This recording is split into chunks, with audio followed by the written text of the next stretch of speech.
Good morning. Not really. Okay.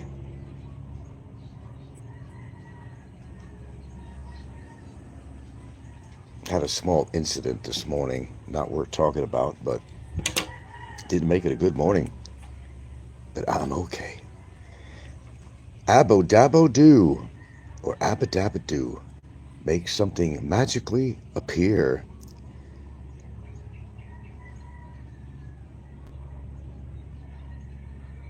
Oh, I had it on mute. Sorry about that, Chief.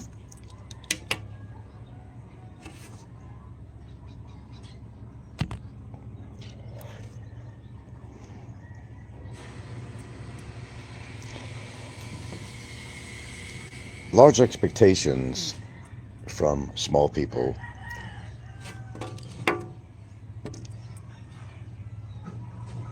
Show me your passport. Show me your passport.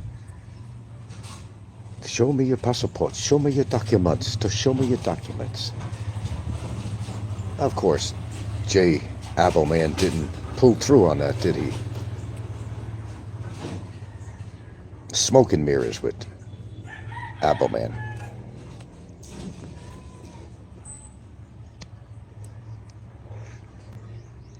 You gotta produce, my boy. You gotta produce.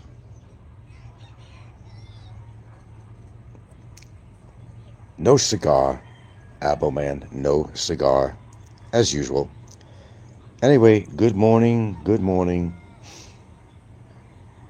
Haven't even had my cup of tea yet, which I will pretty soon.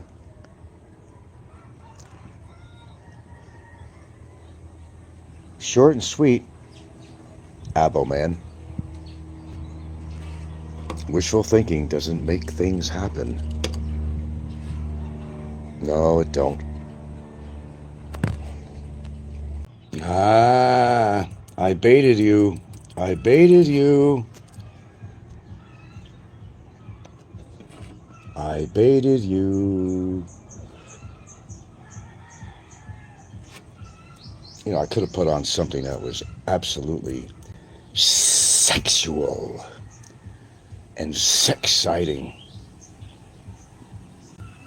But I got too much respect for my woman to do that. How many guys, they drool over her, you know?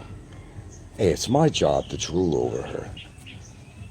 One guy wrote me on email, and it was a video of my lovely opening up this box of this vacuum cleaner.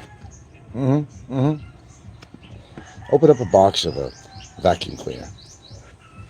And she had shorty shorts on, you know, like denim shorts. I mean, really, shorty shorts. And he writes, "How could you put your woman on there? I'm sure she knew people were looking." Well, he was looking to find something that really wasn't there. I said, "Well, yeah, I seen the video. I took it. She wasn't exposing anything, but I guess you were kind of sort of using your imagination." That's all I could guess it was. I wrote him on that too. You know, her crotch wasn't showing or anything like that. She had shorty shorts on. But, you know, I'm not going to do that. Although one day, I you know, wouldn't it be funny how many fucking underwear is going to be down to their ankles if I showed her on a beach, totally topless and whatever. Of course, black out her tits or something completely. It would be absolutely acceptable material. But I don't go that low. But boy, I'll tell you, people would be just salivating to see the lovely Gilda in her glory. Nah, that's not going to happen. That's between me and her. But I did get a kick out of this one guy who wrote me. What is his name? Expat doing diddly in the Philippines or something. He's enamored by my girlfriend. A few other people are too. See, all she was doing is opening up a box of when we got that, this kind of nifty vacuum cleaner that we use every day. Unboxing it, and she happened to have these short jean shorts. And I mean, when I say short, yeah, pretty much up to the crotch, really. And he says, "Oh, I know you were doing that just to tease people.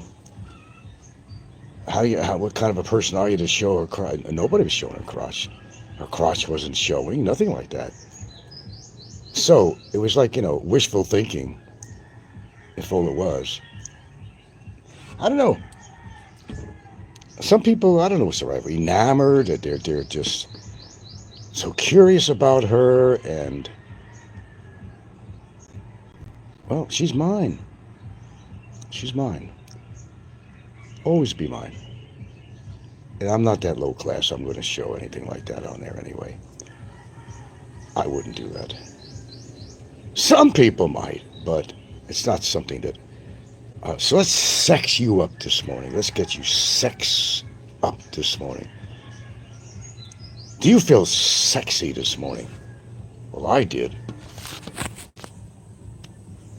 Very sexy this morning. Yeah. See, unlike some, I get the real thing. Or maybe more than I should. But that's between me and mine. Yeah, I'm still a sexual animal. I certainly am. I certainly am. But those private things we just don't talk about out here. Oh, hell with my age. I'm still functioning, my sons. I'm still functioning. And without special needs, if you know what I mean. That's pretty good. I never took out a bowl of blue pills like Ricky did. No, sir. Don't need. Thank goodness for small miracles. But if I did, I'll just let you know. How's that? No, I wouldn't. I baited you, didn't I? I baited you. I could think of a number of people that would just go fucking hog wild. Hog fucking wild. And for somebody her age, which is not old, she's not old. It's not old. She's got them long ass legs. Oh. Hey, I'm complimenting her. I'm not putting her down. I'm not being gross and dirty or nothing. I'm a lucky man. Ooh, what a lucky man I am. Oh, what a lucky man I am. Say what you want. Say what you want. But I got my shit together. Oh, that was a Barry moment. Jolly old mood this morning. I wonder why. Okay. I not only eat my oats, but I feel my oats too. Sow my oats. How about you? Well, enough of my sex life. Although you'd like to hear more, wouldn't you? Nah, that gets a little bit too personal. I could joke about it, but that gets it a little bit too personal. But I know you like hearing it. This old frail man, I still function. Very well, thank you very much. Functional mind, functional body. So far, so good. You know, I had one of her friends was over last night. Yeah, we have people coming here. We actually do. Believe it or not. We were talking about different things. And she said, she said, how old are you now? I told her my age. She said, you look like you're in your 50s. Oh, thank you. I said, well, don't just say that to compliment me, No. And you look pretty fit for your age. Oh, okay. Salamat. And I hear that a lot. Of course, that makes you feel better about yourself when you get complimented instead of attacked all the time. Saying that you look 85 years old, which obviously I don't, I look pretty fair. I mean, I'm pretty selective what I say about myself, actually, really. Yeah, I'm highly critical. And I say that I look pretty good for my age. I don't look excellent, but I think I look pretty good for my age, actually. So far. But that could catch up on you pretty fast, actually. It could. One day I'm going to be this shriveled up old man. That's going to happen yet. And if I live that long to reach that stage. You know what's funny about life? You know that you're getting older when people just automatically recognize you as a senior. You could go into senior lane, sir. That's when you know. That's when you know when your age is creeping up on you. Just creeping right up on you. You no longer can get away with a whole lot of shit, looking like the younger stud you used to look like. Well, I've had my time of being that younger stud, that swarthy, good-looking guy that I always was. See, I'm not modest. Or I am modest, actually. I actually am very modest, actually. I am very critical of myself. That's probably why I got into a lot of different shit, and all that. Because unlike some people, I don't like to let myself go. I can't deal with that.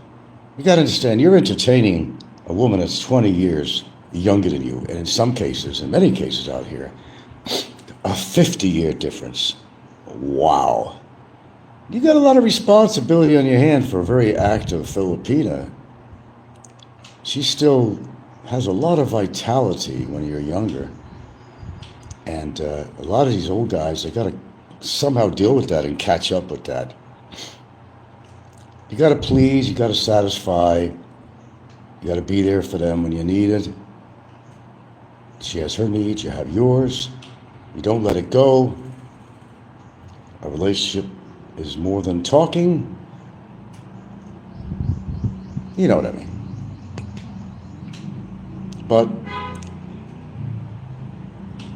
when you get older, you're going to deal with a lot of changes, that's for sure. Maybe not that many as some. Not really that many. You might find things happen to you that you don't expect. But that's part of the aging process. I'm going to do a very show here that's not too controversial, so just kind of making some boring material. Parabola.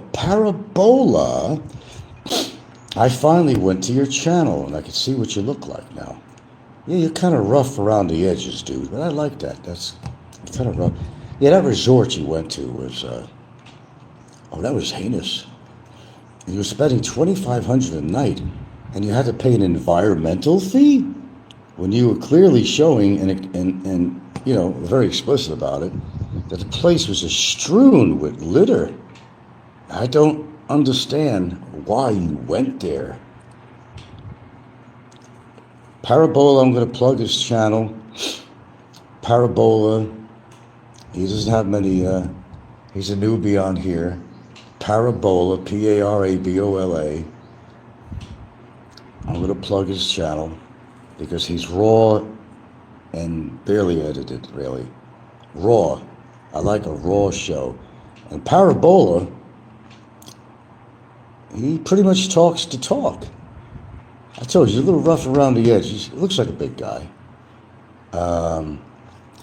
But, he kind of calls it like he sees it, and I had blocked him because I don't remember what he said, but I think I caught him on another channel, maybe saying some comments that I thought were kind of, derogative about me, and that's why I blocked you, Parabola. But I like your style, though. I like your style. I do.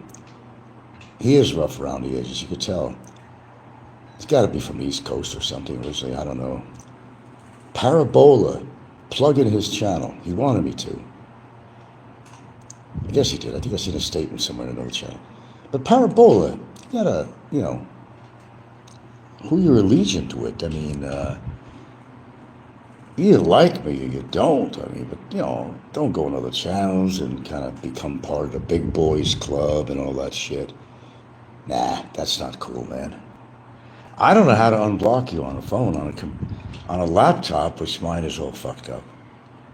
I could easily find your name and unblock you. I don't have any way of doing that on here, so you might have to change your name if you want to come on here and just let me know who you are. Sorry about that, Chief, but I'm a very sensitive guy. You know, you gotta be careful. You might have a lawsuit against you, you know. You call me a bad name, right? Isn't that what that's supposed to be all about? Nah, it's not really true, man. I've taken a lot of insults on here and I didn't have a lawsuit on somebody. Yeah. I could take a lot of shit on here, but... Okay, so what's for breakfast? I managed to be finishing my tea.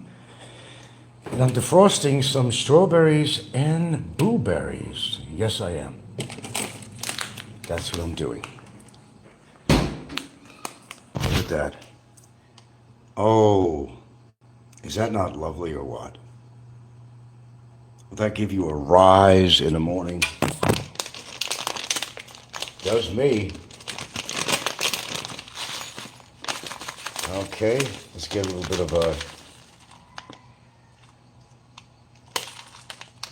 oatmeal together. It's not the kind that I really like, although it's whole grain.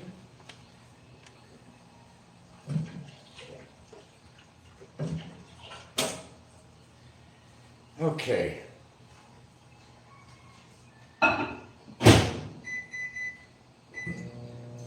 Just kind of waiting for my fruits to defrost. What would I do on the catch up here on YouTube here? Is there anything to catch up on? Well, I've noticed that the comments about me are getting less and less on some other channels. Of course, ABO man. He looks for every opportunity to say something very bad about me. Shame on you, sir. I got a lot to say about you, and one day, when a couple of days from now, I might actually reveal something that you're not going to like, but I don't want to play that kind of game. No, not if I don't have to. But you're not going to like what I have to say. And as far as documents, no, ABO. I wasn't saying about the complaint. You say, well, you got to copy the complaint, so what do you... No, we're talking about a resolution, ABO. The resolution, not complaint papers put out by that woman. That's not what we're talking about. I told you. Show it, you know, smoke them if you got them. You know what they say? Smoke them if you got them in the military. Wasn't that an old saying? Smoke them if you got them, folks. Time to go out. Time to get in the field. Smoke it if you got them. We got time on our hands here. Now's the time. Grab that cup of coffee, grab that smoke, whatever. Let's go. Either you got something to show or you don't have something to show. Don't flaunt a bunch of complaint papers and pull it off as being a resolution. Because you're going to cause a revolution. And you don't want me to say what I'm very tempted to say in a couple of days. You've been running your mouth quite a bit, ABO man.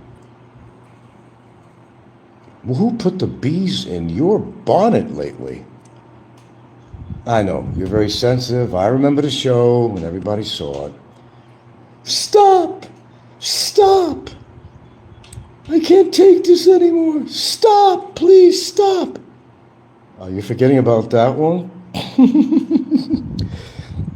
I guess you are. I'll be honest, I can't find that video, but somebody I know has it out there, and I wish they would send it to me in my email. And I'll put it back on here. You know my email, most people do. I do have a social media email. And I've been sending a couple of people in my spam folder. And one guy was just absolutely drawn to my girlfriend.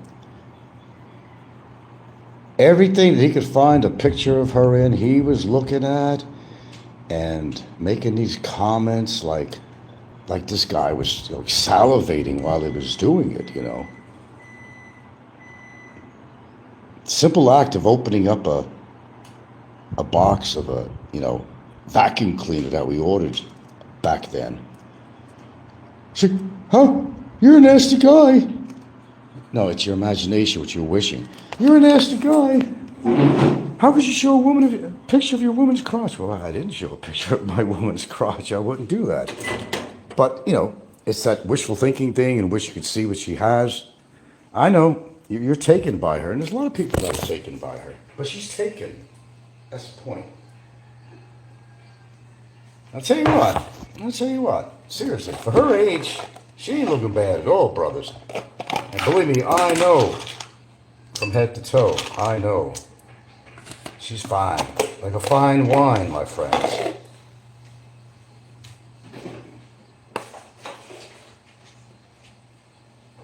And she's all mine. Capiche?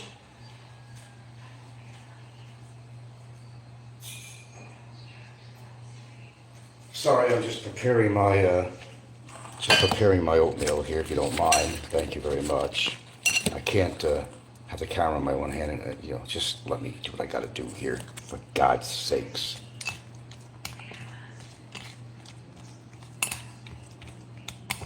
Can't always show you everything, but I know what you'd like to see. But you ain't gonna. Look at that healthy oatmeal. Oh my God. Professor! Brofester. That's even more creative. Right on, brother. I like it. I like your style.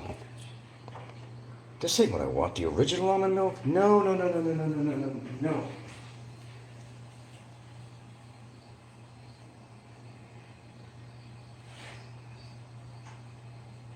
I got the wrong one.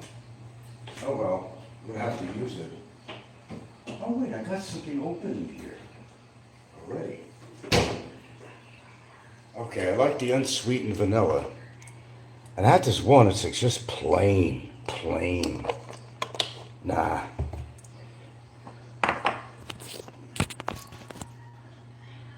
So, we're gonna do, oh my. If that don't give you a woody, I don't know what would. Look at that.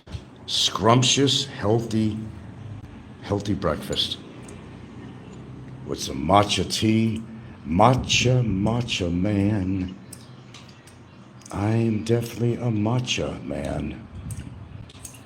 Oh, look at this. Wholesome goodness. Sure, I could have a big slab of bacon dripping with cholesterol and fat. I even have some Johnsonville Franks in the freezer, and I'm very reluctant to eat them. Even at my hungriest moments, I just can't bring myself to eat them. Well, it should be. There's a little butter in there, too. And I'm not just that. Do you know what that is? That's peanuts to get some protein. Yeah, I dumped some peanuts in there, too. You got strawberries, you got peanuts, you got blueberries, you got a little bit of butter for flavor. I could have thrown a little salt in. I got almond milk. That's healthy, brother.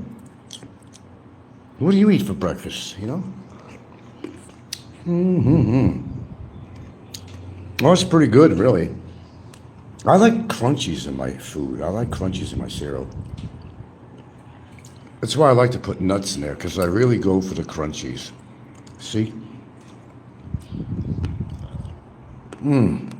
It makes all the difference in the world. Milk thistle. Well, no, I normally do put cinnamon, but today I can't put cinnamon really with the strawberries and blueberries. It doesn't really mesh, not really. But no, you've seen me. I do put cinnamon in here, lots of cinnamon when I have oatmeal.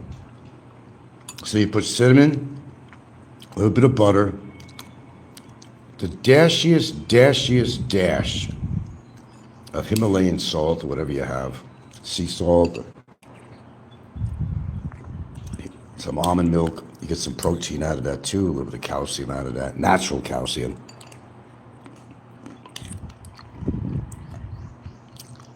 And I must say, this is a tasty breakfast. They basically used to call this porridge. They used to feed this people when, back in the old days, I guess they still do, or prison or something. orphans, orphanages. All the little children love mush. Call it mush. You remember something, what was it, The Little Rascals or something? It was one of those shows. These kids are all in an orphanage. They were getting sick of the mush, they called it. It was porridge. They would look at their face when they got served that.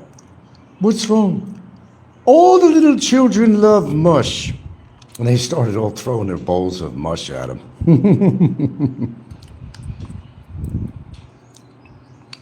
It's healthy though, but you can't eat mush every day. As I thought they called it. No, not all the little children like mush. In fact, I really want to do my dogs a favor. Pedigree is like the best locally you're going to get here. But pedigree is like the same kind of shit in there that people feed their cattle their animals before slaughter. Did you know that? Same kind of ingredients. They don't want to spend no money. I could order, some really good natural dog food. Corn-free, no gluten, natural ingredients, real lamb, real fish, real beef, whatever, real chicken. Not, as the package says, beef flavored or chicken flavored. That doesn't mean there's real beef in there. So I need to start more so incorporating some good vegetables. And dogs, they love pumpkin, squash, and sweet potatoes are healthy for them too. You want to give them every day though. Incorporate it in their diet slowly. Broccoli crowns. You can give that to your dog, absolutely. But you don't really want to give them. Now, what's his name? Caesar Milan. Well, Caesar Milan, he's the dog whisperer. And he gives them raw meat bones, Well, Caesar Milan is, he's a millionaire. He could afford the best diets and everything for his dogs, But if you were to order some of the best dog food on the market, it's all natural, doesn't have fillers, it's hyperallergenic, doesn't have any kind of cornmeal in it, and all these fillers and shit.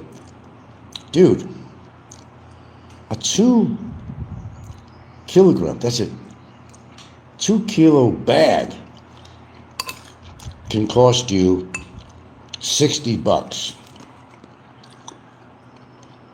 So imagine if you had to buy a 20 kilo bag. We normally buy 10 kilos at a time. And we pay for pedigree for 10 kilos about $1,700 a month. But that doesn't include the gravy packets of pedigree that we have to put in our food because they're spoiled. Add that up too. But if I had to order these really expensive, very high quality foods for a dog, I would go hungry myself. Well, not really, but there's some people say, don't go with all the hype.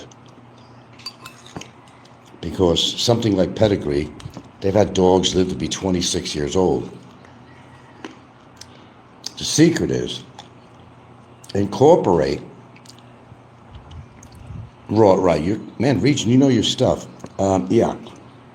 The secret is incorporate in their meal something a little extra. They love sweet potatoes. Absolutely. Pumpkin. If you can't find regular pumpkin, well, it's a squash, right? So they all sell squash in the provinces. So I'm going to have to buy some of that today. See, my dogs, especially the older one, has allergies herself. Yeah, she'll get all that shit between her toes, red, irritated sometimes, a lot of times. Always scratching, but scratching is also part of these little ants. They lay down somewhere, these ants get them on. They're kind of biting ants is what they are. So it's good to brush your dog's hair, which you like to do. And you might find one or two ants on, but the older one, her skin is more sensitive. She's even got hyperpigmentation around her right eye. It's like having a big swollen black eye. It's just where the skin gets pigmented, black. She'll lose hair around there. And the pigment of the skin turns black. Sometimes it gets swollen looking. And she goes through these stages all the time. And boy, we go through a lot of hydrocortisone cream, but it only does so much, man. Only so much.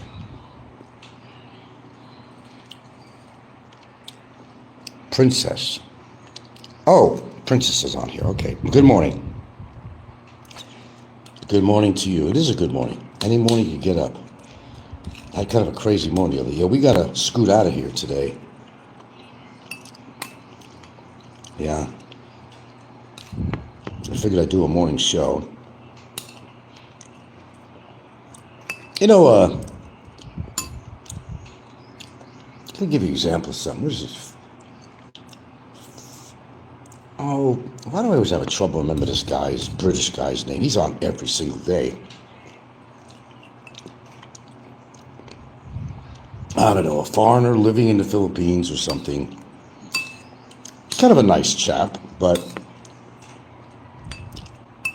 I don't know, man. He's just always talking about the dangers, the bugaboos about the Philippines. He's feeling that he's better off here financially and all of this stuff, but I even wrote a comment. Why don't you just go back to Britain? It seems to me that you're trying to find a reason to knock the Philippines. This is kind of a common thing I see on here now. Other guy, Jim, who is actually living in America, got a Filipino wife. I think he's still in the Philippines. And he comes back every now and then to see his wife, you know. Well, that's nice. Get married. But he also attacks the Philippines all the time. I don't get it. Either like it here or you don't like it here. And if you don't, just voluntarily move or whatever. That's all. It's not, rocket science. It really isn't. It's just, I don't know. It's not me. It's what I'm actually, I'm actually listening to and watching, I don't get it. You like being here, you don't like being here. You got to make decisions. Should I stay or should I go? Make up your mind. And then he's saying the same thing. It's getting too expensive here. And of course, the same shit. A guy comes on there with their comments. Yeah, I'm living at $400, $500 a month, and we're doing fine. I don't know. What's your definition of doing fine? We've been through this talk before, haven't we, folks? Same thing with Paul. He's going over the same shit all the time, only putting a little fairy dust on it to try to make it more interesting. But, after a while, they run out of things to say. I never really run out of things to say too often, but sometimes I'm pretty stymied and like, okay, you want to just create a show and just talk because you feel like talking, or do you really have like something to say to your viewers? Usually I do. Dun Tumps. What does that mean? Dun Tumps. I have no idea what that means. Dun Tumps. You got me on that one. You like it here, you stay. If you don't, try out somewhere else. Instead of creating a show just for content so you could bitch about, the Philippines and this and that and this and that and this and that and so on and so on. Make your choice. There are all kinds of countries out there, So he was saying, oh yeah, well, Thailand and Cambodia is cheaper. We got Gypsy that's living in China. Finally went to his show. Interesting looking guy. I couldn't see myself ever living in China. I just really couldn't. I don't know what the attraction is. Well, you'll find some genuine Chinese food out there, and I like Chinese food. I mean, I like authentic. Find it. No matter where I lived, I just did not find authentic Chinese food. Very difficult. Food would be the only thing to be in China for. So he's not living in Hong Kong, China. So he's out in communist land. Why would anybody want to move to China? I don't get it. I don't know. I don't know what the attraction is.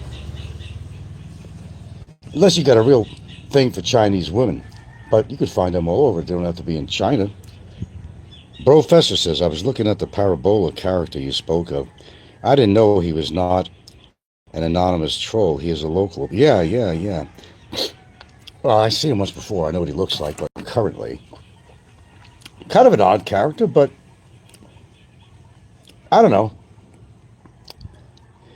I just, of all the places to live, I don't know, he went to China to teach English or something. I guess that's what he does. I know he has the capability of editing. I know he has that. I don't know a hell of a lot about him except the comments he might make on my show or somebody else's show. And as I said, he's kind of a standoffish guy in some ways. He wants to let it all out, let it all hang out, but he has a hard time doing that. He's kind of up in the air with me, as far as what he thinks of me and all that stuff. Because I heard him attack me many times in the past. Absolutely. Then he'll try to be friendly at times. And go with your gut feeling, bro, They moved to China for the Kung Pao chicken. That might be worth going there for. Hey, if it has sesame seed on it, man. I've got a bottle of sesame seed, but there's no way in the world I'm going to eat that. It's been around for a while. I've got to get a new bottle. Everything, I can't keep anything good here. Anybody know the secret of keeping ground garlic in a jar, that you buy in the store? Powdered garlic, fresh. I haven't found the answer yet. I waste a lot of money on that.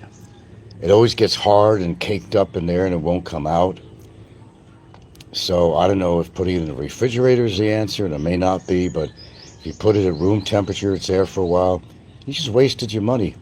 When you first buy it, yeah, you could get some garlic powder out of there, but after a while, it all cakes up. And when it starts getting hard and caked up, I don't eat it. I just throw it away.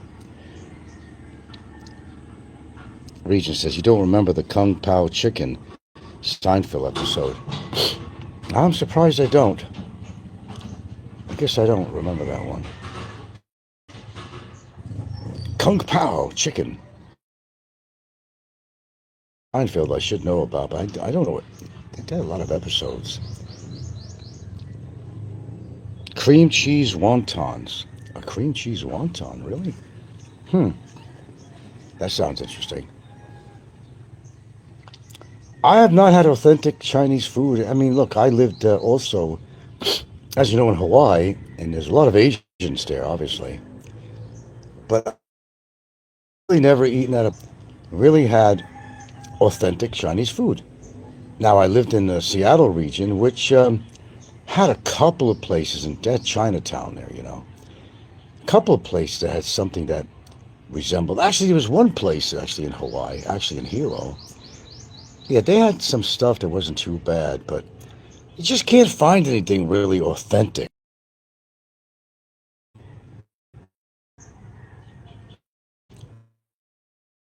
Get garlic salt, but, like it says, garlic salt, it means there's sodium in there, right? So I never buy garlic salt, but I would imagine if it was garlic salt, I would think the garlic powder would be more preserved. Would I be correct on that? George was sweating during his interview and blamed it on the spicy King Pao chicken. Quite a character, George, isn't he?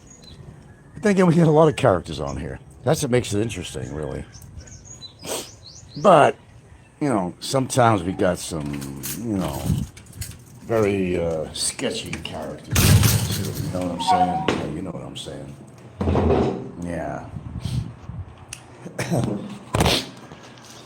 Tell me, did the title of this show get you this morning? Nothing to see, folks. Go back to your homes. Nothing to see. Nothing to see.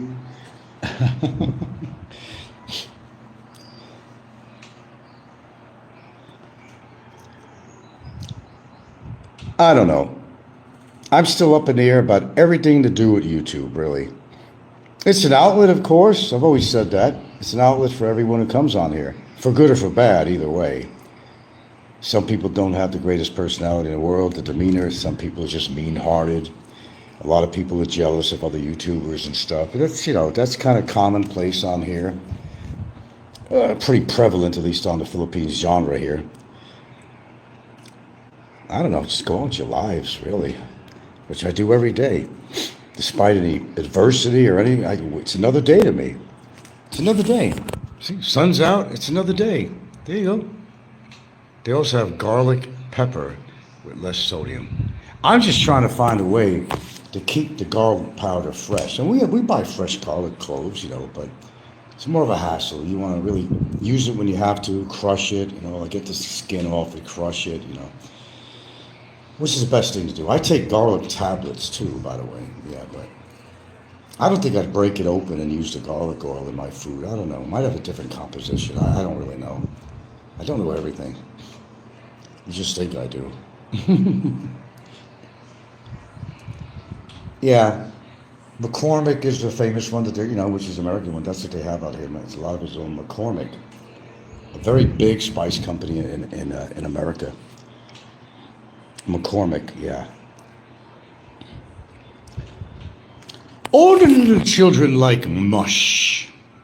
Does anybody ever remember that? Black and white. I don't know if it was Our Gang, Little Rascals or something. And all I remember, I always had it in my mind. There's all these kids, orphans. It was an orphanage. They're all sitting around the table, and they're serving them food. And they all got a bowl of porridge. I guess it's oatmeal or something, They call it mush. The kids are so sick of it, The kids are looking at the guy like, we're tired of having this mush.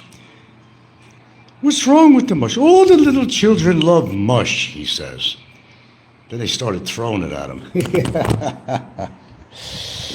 Oh my.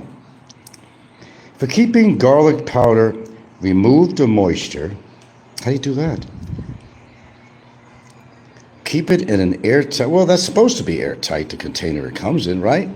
Keep it in an airtight container, a food-safe silica gel pack. Yeah, they come in the vitamins, you get a silica packet in there too.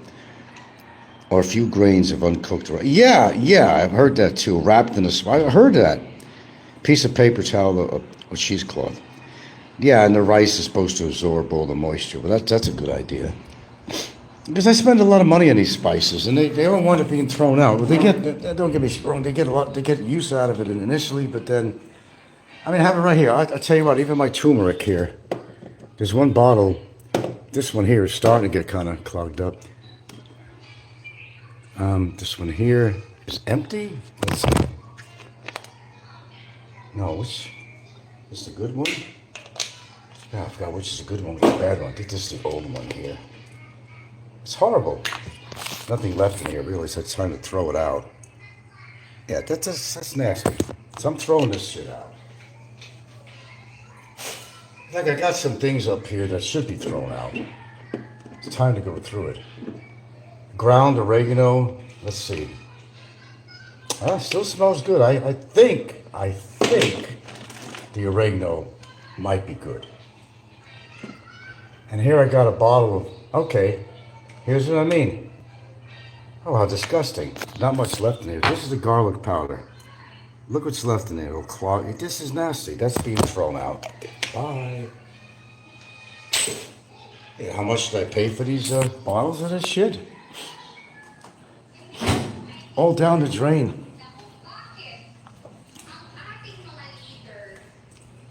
Things like antibiotics, things like certain things, certain kind of supplements should be kept in the refrigerator. You could do that. What are you listening to? Sounds Chinese to me. Is that Filipino? Okay. They all sound alike to me. Pero. Famous word. Pero.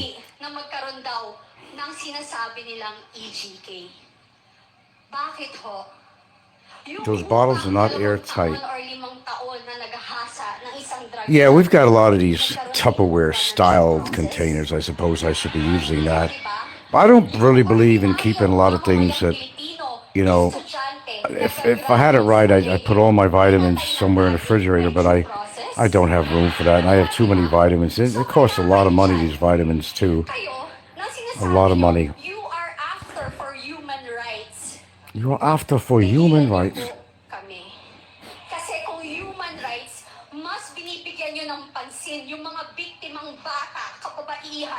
Talking Taglish, you know,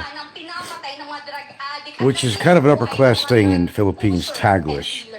It's where you talk in your language, but you incorporate some English in there. That's Taglish. I haven't food any Old Bay seasoning here. But yeah, I mean, if you're going to spend the money on these spices and stuff, you got to know how to keep them fresh. Because some things, I mean, even oatmeal, I'm going to tell you about that.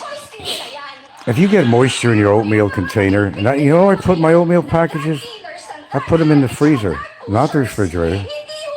I put them in the freezer to keep fresh, and so ants can't get into it. And you'd be surprised what ants can get into. A peanut butter jar, you know where I put my peanut butter? I put it in the refrigerator. It's not as soft or creamy, but I've done things like tighten the lid on there. You know, peanut butter's expensive out here, right? You know that. But I tightened the lid on there, even put it in a gallon-sized freezer bag. But these suckers still wind up getting in there. It's amazing. I remember opening up a... Good thing I didn't do a little, you know, what I do now and then. Dip a spoon in there and get some peanut butter out of there. To kind of get satiated between meals or something, you know. I would have had a mouthful of ants. I'm thinking, how the hell did they get in there? But they do. They're amazing creatures.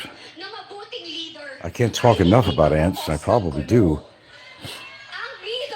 You can't fight ants, you know, they're going to win, but you just got to be, really gung-ho. It's these little guys that carry the bigger bites and stuff. It's the little guys. Yeah. It's just a way of life out here, you know. You're going to have bugs. I mean, it is tropical, you know. What do you expect, you know? At least I can say I have no dangerous snakes on this island, nothing like that. There is a couple of varieties of snake here, garden variety, if you know what I mean. You're not going to find cobras over here. I'm not going to live anywhere that's going to have cobras and shit like that. Forget that. Shit. You got to worry about walking in a field or something and getting bit. And chances are you're going to die because they probably don't have any anti-venom in any local hospitals or clinics. So, you know, bend over and kiss your ass goodbye, pretty much. Philippines is a wild place if you think about it. Everything where you live, I don't care if you live in a province, that's jungle. That's jungle. You just see remnants of the jungle there, you don't. I mean, you know, you're going to find houses on every fucking lot, but you're going to find a lot of areas that are, you know, that's jungle, you know, that's covered with a lot of trees. But you got to understand, all this started off as jungle. It's all jungle out here. And you're still going to be living with the different creatures that were here before they started building houses. You know, where the cane toads came from, I don't know. They came, and we tossed so many out of our yard, but they just come back in. It's like a fruitless effort, but you can't let them, you know, build up. My dogs don't bother with these frogs. Thank goodness for that. I once had ants on a bottle of Fireball whiskey. Well, sugar content, alcohol, they go for that. I have ants in places that you wouldn't believe. I mean, really, with food substances and stuff. Man, you got some ants that like the sweets, like the sugars, and you got some ants that like the protein. You can tell sometimes the protein ants go in your yard near a tree or something and get like an ice cream stick or something and put a bunch of peanut butter on it. And do your fire ants if you have them, or halic ants or havoc ants, forgot what the name is. You could mistake them for fire ants, but they're just as vicious. We got them. I thought they were fire ants, but they're actually huntif ants or something like that. Hantic ants. Thank you, hantic ants. They're vicious too. I guarantee you, put an ice cream stick, or just get a stick. You don't have to have an ice cream stick. Just put a bunch of peanut butter on there, and you'll pretty much know. There's certain ants that don't go for protein; they're more for sweet. Now, the reason we have ants around our sink is an obvious reason. They're always battling. It's been under control the past few days, but like, for example, we have the water dispenser there. They're always hanging around that. Tiny little fuckers. They're fast as shit, too. They go where the moisture is because, it's really dry out. I mean, every creature needs water, right? They'll go for a water source and leftover, any kind of food that you have left over. Remember, a tiny little crumb to an ant is a smorgasbord. It doesn't look like anything to you, but an ant that size, that's like the full meal deal at McDonald's. Piss ants in the CR. Piss ants.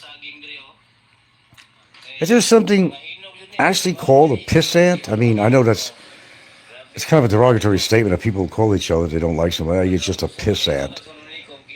Is there really an ant called a piss ant? Now that you brought that up. A piss ant. That's a real ant. A piss ant. I'm not very well versed on that. But the expression had to come somewhere, you're nothing but a piss ant, man. Maybe that's for real. Anyway, I ain't got too much time here. We gotta catch a ferry. Fairly soon. So I had a little time to come on here this morning. Had to get something down my belly. I do need proteins, though. I noticed that, though. That's why I buy nuts a lot. Have a handful of nuts every day. You can't go wrong with that. You got the special kind of fats in there that you need. But you will gain weight on that, too. I don't know, not a bad weight. I just weighed myself. I think I'm 75 kilos. And that's definitely not overweight. It's actually a good weight for my height. But if you want to go by the guidelines on the internet or something, they'll say that if you're like 5'6", 5'7", 5'8", to 5'9", that you should be weighing like 135 pounds. And I'm saying, you got to be out of your mind. Where did you get those figures? Anybody who's 135 pounds, anywhere from 5'6" to 5'9", 5'10", more like 5'9", you're pretty frail, and by terms of that word and definition. They come up with these guidelines. It's according to, what's your skeletal structure like? You got a small build, medium build, large build. They're not accurate statistics, really. But no, my weight's pretty good. You're not going to see any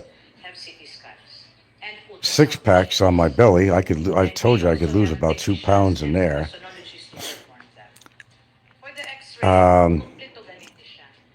Other than that, not bad. I guess I can't complain too much in consideration of what I've seen here on YouTube with people. I don't know, man. Obesity just took over the world. It certainly took over the United States. There's no question about that at all. I mean, there's no question at all. And it has to do with people just, the fast food joints and all that shit that took over the world. People being less active because of social media. They're not seeing people eye to eye anymore and socializing. And they're doing like, whoa, what we're doing right now, we're socializing right on here. That's an example. But more so for some people. And people are just not as active as they used to be. We got a society that they say, as time goes by, they'll say if you're at this age now and you're still pretty healthy, that chances are you're going to live to this age. That's not true. Because people have become obese. And that's just fucking, statistics were looking good for a while. Then about 20 years ago, big changes came around. And I noticed it. I went back to Seattle with my kid at one point. I was, but everywhere I went. Well, I go out, I walk out the door and you think I have something for you, right? No, you can't eat dog food. I've given it to you. It's actually could be very bad for a cat after a while. Mother and daughter, they're always together. Look at it. Oh, baby's rubbing his head against mama. Isn't that nice? Isn't that precious? That's precious. But people are just really, excuse the expression, gone hog wild.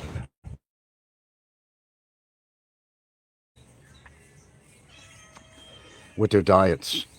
Sure, I understand things are temptation. I get tempted to eat certain foods too. I'd be lying if I said I didn't. And sometimes I do give in. Did you ever hear of a strawberry Kit Kat? Well, I told you I'm in a bad spot. You need to add something to your spice container to absorb the excess moisture. Airtight jars with a few raw beans and silica gel. I was always afraid to put silica gel in there because I always think that the chemicals in the silica is not good for you to put in your food. I understand it absorbs moisture and all that. They put it in electronic packages all the time. But I was afraid that shit's going to leach off into the food or something, You don't want your dogs to ever consume a silica packet, by the way, or any of your animals. Let me get back into a safer area for the signal.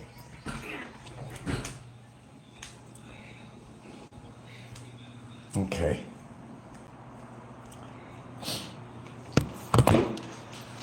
Okay. What brought you to the show today? The title? I was really having a good laugh, though, when this one guy wrote me, and he writes me every now and again, trying to trash me, but then he gets a little bit polite now and then. But as I said, he saw a video of Gilda opening the package. Probably got that from Facebook and all that shit. She don't have a Facebook page anymore, by the way, folks. We just communicate on there if we're not together on Messenger. People were stealing photographs. And I tell her, don't put things public on there. But she did, and she'd forget, Anyway, I think this is an opening of the package of that. And she was wearing these really short denim shorts, really short, yeah. He's over there looking at her crotch. This guy. Making comments. You really are a nasty person. How could you show off your woman? Well, I could think of some people that have done horrible things showing off their women on camera. We don't want to go into that, do we? Some really poor taste shit. No, I'm not going to show a picture of her crotch showing. Her crotch wasn't shown on there. But this guy, with his pants down to his knees, was getting off on that. Her crotch wasn't showing in the damn picture. I wouldn't allow that. But he was getting off on it, obviously, Using his imagination, I'd like to see what she looks like naked. A lot of people like to see what she looks like naked. Just take my word, she don't look bad. Well, to me, anyway. I think to anybody else. She's got a couple of pounds on her now that she never used to have, but not bad at all. Long legs from here to eternity. I likes it. It's Mikey. He likes it. Well, I like it. I like it a lot. In fact, I liked it a lot this morning. So I'm saying, get my drift? You don't have to build up your woman. There's nothing to build up. You just appreciate what you got. And if somebody... There's numerous people that's taken a liking to her, actually, quite honestly. They want to talk about her enough and try to find insults, but it don't work because, well, you know, everybody sees she's very photogenic. Something I'm just really not. Maybe that's why I don't come on camera. I'm really not photogenic. I noticed that. Certainly not on camera. I look a whole lot better in person than I do actually on camera. That's the truth. She's very photogenic. I mean, I never see many photographs of hers that she doesn't look perfect.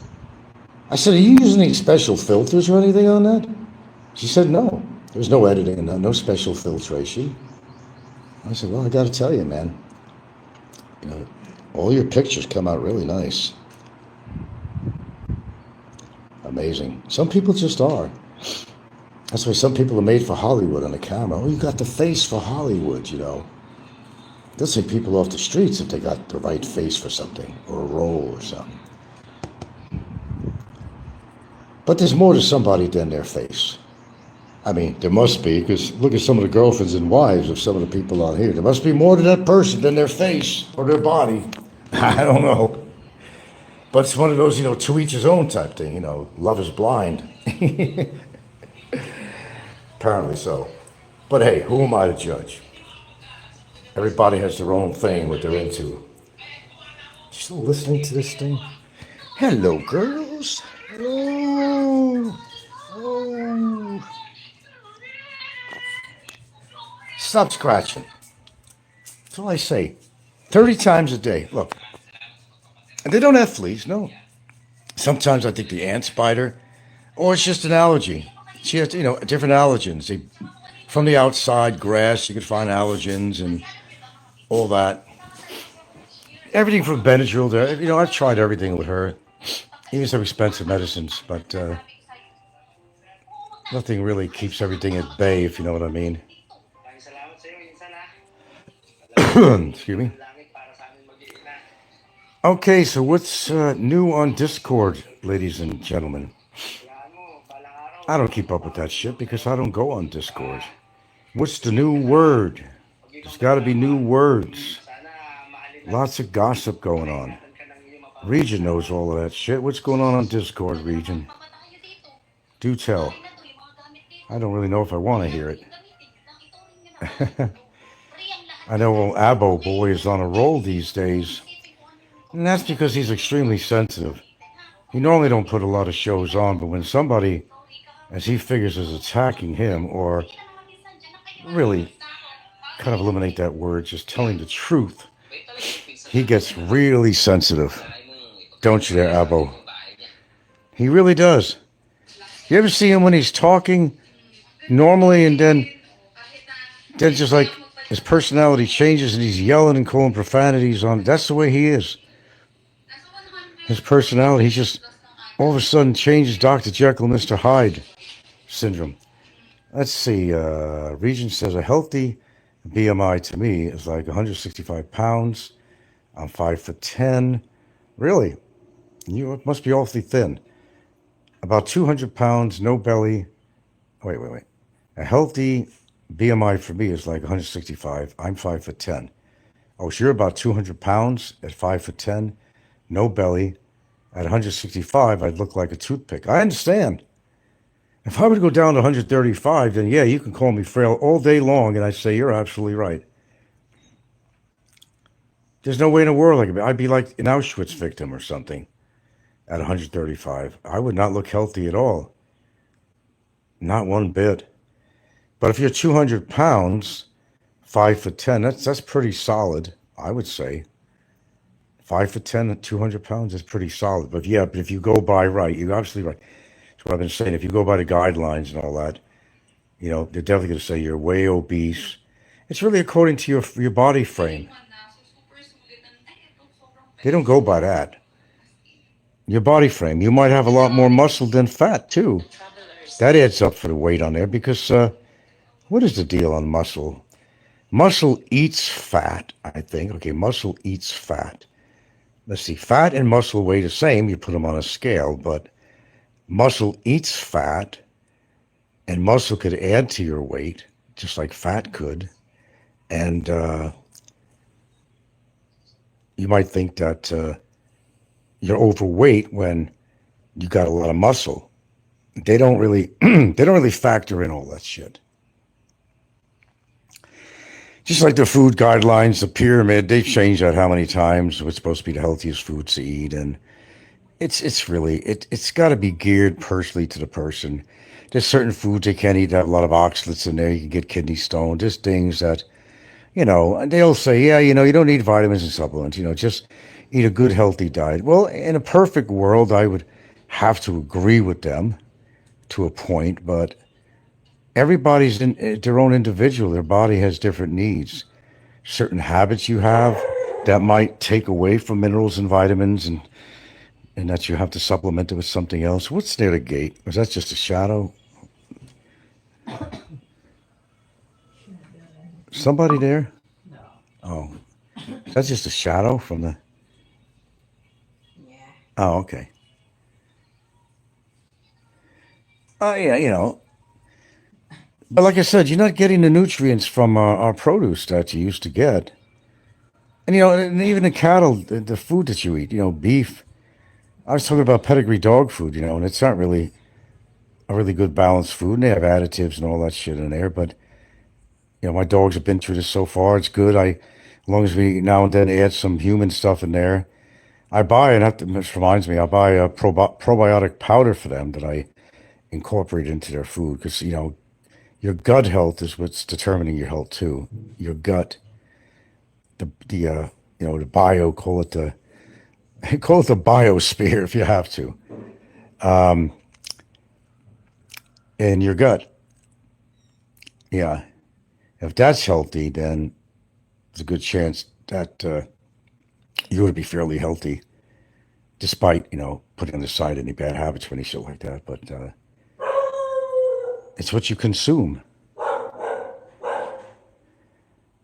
But obesity, that's just amazing, man. I just never seen anything like it.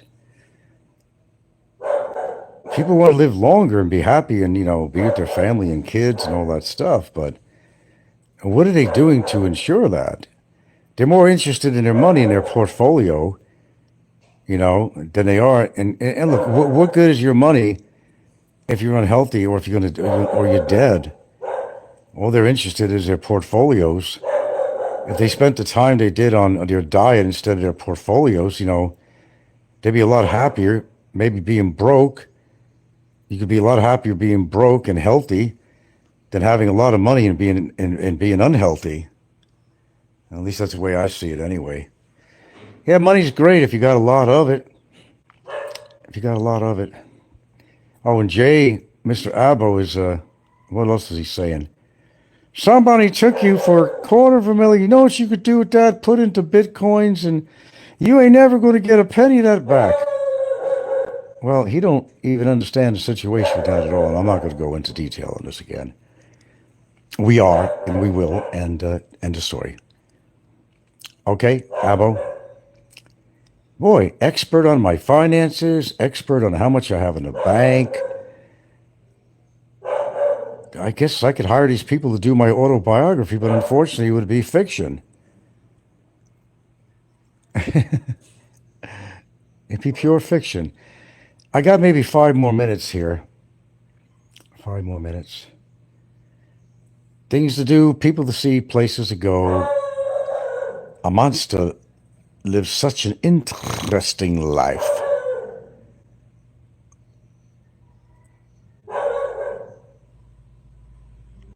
I need a bigger screen here for my monitor.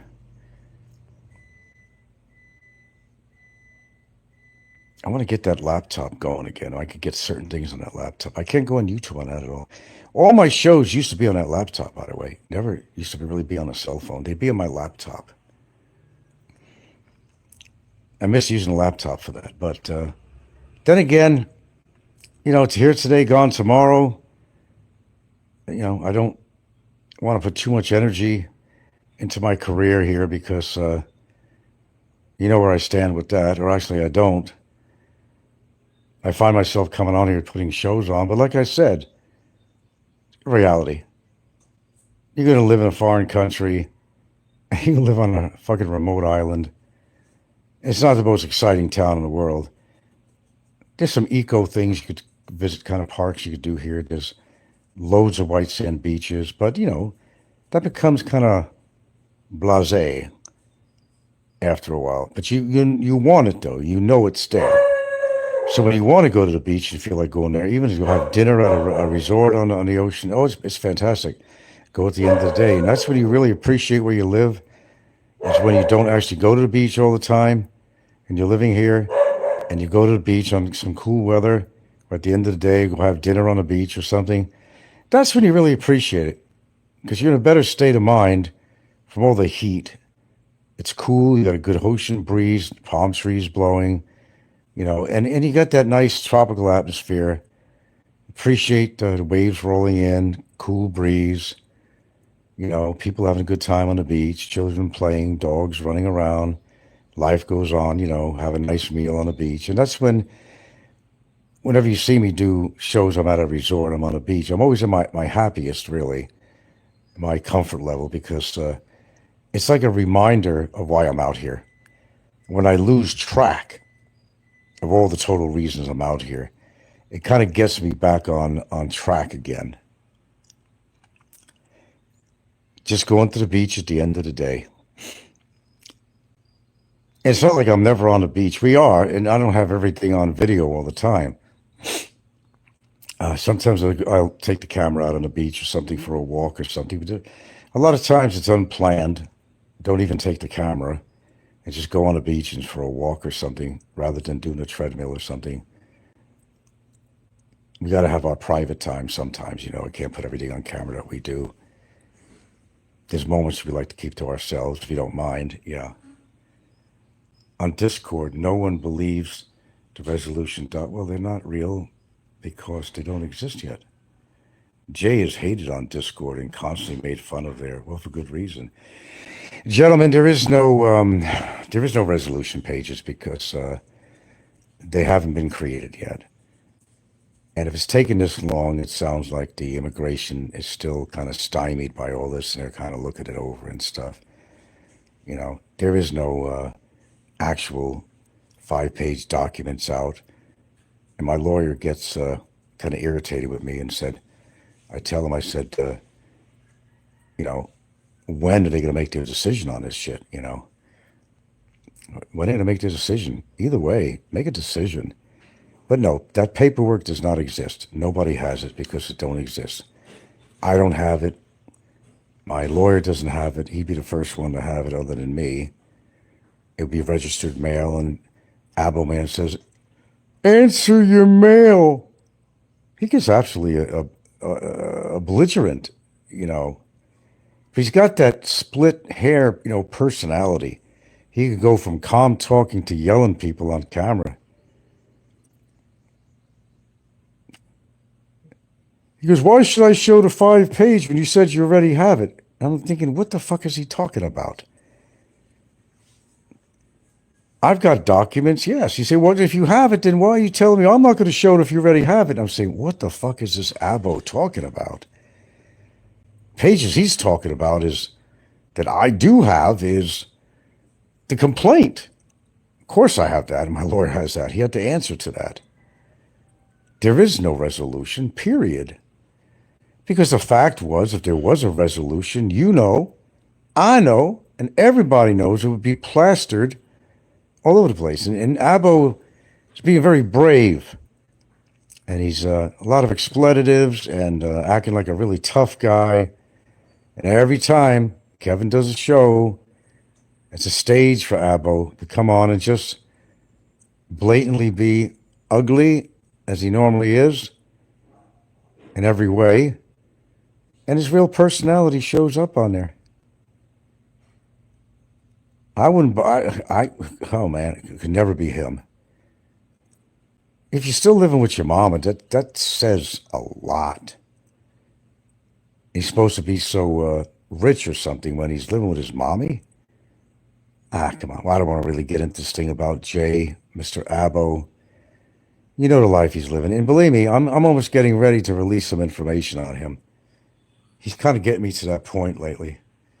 Jeff, he's hated on it. Okay, Regent says, I don't have a lot of muscle. I just carry my weight in the upper body and legs, so it kind of looks like I work out. Yeah. Oh, you need to, I don't know how old you are. I forgot, but yeah, you need a little bit of muscle tone in the right places. Your legs are very important because as you get older, that's going to carry you around. Some people can't even bend over to pick something up, you know. I'm pretty tight in that department, but it's workable. But little things you can do for your legs, man, if you don't really want to go to a big workout. Any chair, I don't care what it is. Sit in a chair. All right, can you do that? Can you sit in a chair? Can you get up again, straight up? Sit down again, get up again, and repeat that. That's going to work for your legs. Simple as that. It's no brain science. Keep on doing that every day. Mr. Loser's on. Hello, Mr. Loser. Epilepsy. Who has epilepsy? Oh, Abo is the meth and ladyboy guy. Oh, you figured that out. Okay. Epilepsy.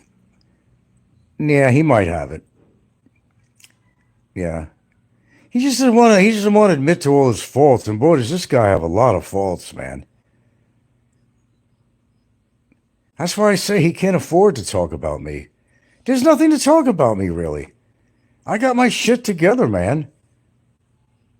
He don't even own a fucking house. He lives with his mother, and that alone is enough to say something about him. Never has a steady girlfriend, never had. And the guy fucking has one or two kids here in the Philippines. He don't take care of them. He don't see them or nothing. So if you want to degrade me as a character, Mr. Abo, take a look at your own fucking life, is what I say. You can't afford to talk about me. That's a fact, and my viewers know that too. You've been around for a while. We know your history. Loser says, all those guys, Ricky, Jay, Popeye, they're all nothing but big loudmouths. I know. Well, they think they're getting my goat all the time. Look, 10 years I've been on YouTube, man. I've heard every insult or innuendo you could ever. It just slides right off me, man. The fact is, if you're being attacked, sir, any one of you guys out there, do you know what your life is really like? Of course you do. You're living your own life. You'll know if you're having a good life or not, if you have a good wife, a good life, if you're financially stable to stay out here, if you're happy. Only you know that. You can't have somebody tell you how you live, and that's what they try to do on here. You're broke. Well, I don't know. Jay calls me broke all the time, but then on the same note, he's saying all that money you put out on a lawyer. Well, I don't know. Are you sending me that money, Jay? Where's that money coming from? Then he starts talking about this so-called land deal, or somebody took us for $250,000. What a fool! Why did you give anybody $250,000? You could put that in Bitcoin and blah blah blah. But it didn't do you any good, did it? You're living with your mama. Your mama. You're living with your mama. No, they don't know the situation with that, and I'm not going to go into it. You know, I'm not going to go into it. Look at this. He's paying so much for his lawyer. They got ripped off for 250,000 pesos. And onward and onward and onward, trying to find every fault he can with me. But only we know the situation with that. It's not what he thinks it is. No. And by the way, we made pretty good money on that situation too. On interest for a long time. Yeah. My income was definitely 2.5 times doubled every month that I make on Social Security for a long time. Well, a long time being 2.5 years. It's long enough. They don't know anything. They don't live my life. They've never been in my bank account to know whether I have a tiny bit of money or a large amount of money. They have no way of knowing that. There's one thing that they can't get into is our bank accounts. Nope. Sorry. Okay. Brofessor. The Brofessor. I like that. Brofessor. Parabola, Mr. Parabola, you're not on here. I'm sorry you were blocked. My apologies on that. I'm such a sensitive guy. I try to make my shows as boring as I can because I have noticed something, gentlemen. The copycat shit, nah, you don't see as many comments on there that you used to anymore, especially since Barry's been off. And, you know, I talk about Barry very little compared to the way it used to be, very minute mention of him at all. And they're bored out of their mind. But they'll take anything I say and turn it into something totally the opposite. But they're not doing a good job of that, I noticed. I noticed that their little put downs are getting really lame. It's like they're digging with that shovel, like Mr. Barry, speaking of him, was doing, shoveled himself into his own grave or something. Their comments are not as sharp anymore. They're not meaningful. I do a show like today.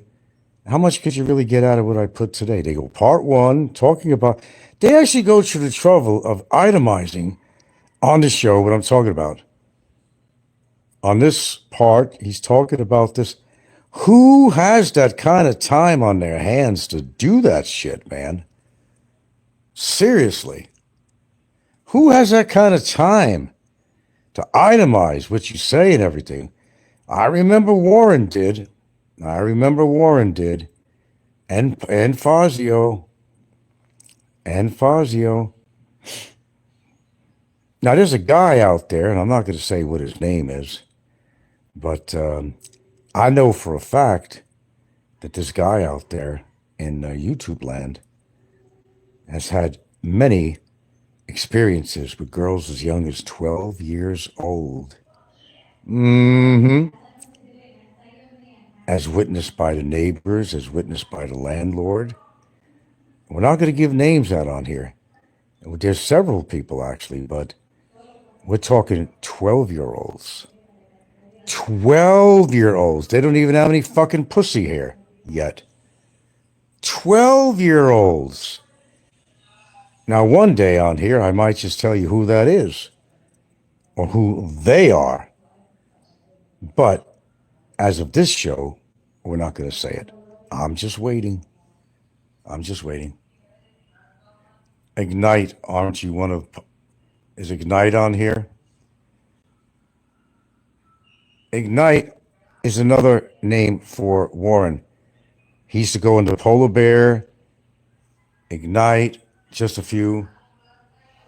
That's Warren.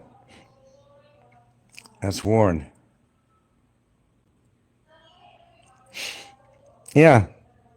I really thought after a while that Warren was dead. He may believe he was how many years ago, but no, he's apparently alive. I don't know about being well, but he's alive, which kind of freaks me out because I saw him on camera, and this guy was like a beluga whale. He had legs the size of a redwood tree. This guy was on oxygen too. I think he's a shut-in. That's what I think. But yeah, I don't know if it's just my observation. I don't know if it's yours, but if you go to the copycat of one of those shows, you don't see as much on there anymore. They're running out of insults. Everybody totally got, bored of Popeye. And people got bored of Nico's grass. You don't find a lot of comments on Nico's show, do you? Absolutely not. Boring. And then there's a woman out there, no names mentioned, who puts on these little shorts. They're like nothing. I'm walking in the mall. I'm walking in the street. I'm on a bus in Manila. Or I'm on a train in Manila. That's a show. That's about it. How exciting is that? But somebody told her, you got to keep the watch hours going. We won't say who told her, and whoever she may be, we won't say who that is. Totally useless YouTubing. Totally useless. But somebody told her, because they really share the same channel. It's the same thing. But you got to keep it up. I need my AdSense money to survive. So she listens to everything he says, obviously so. She comes on there, useless videos, useless shorts. You know, as interesting as watching fucking paint dry. What's the purpose? Why bother? Why bother? Why? Why, I tell you? Why bother?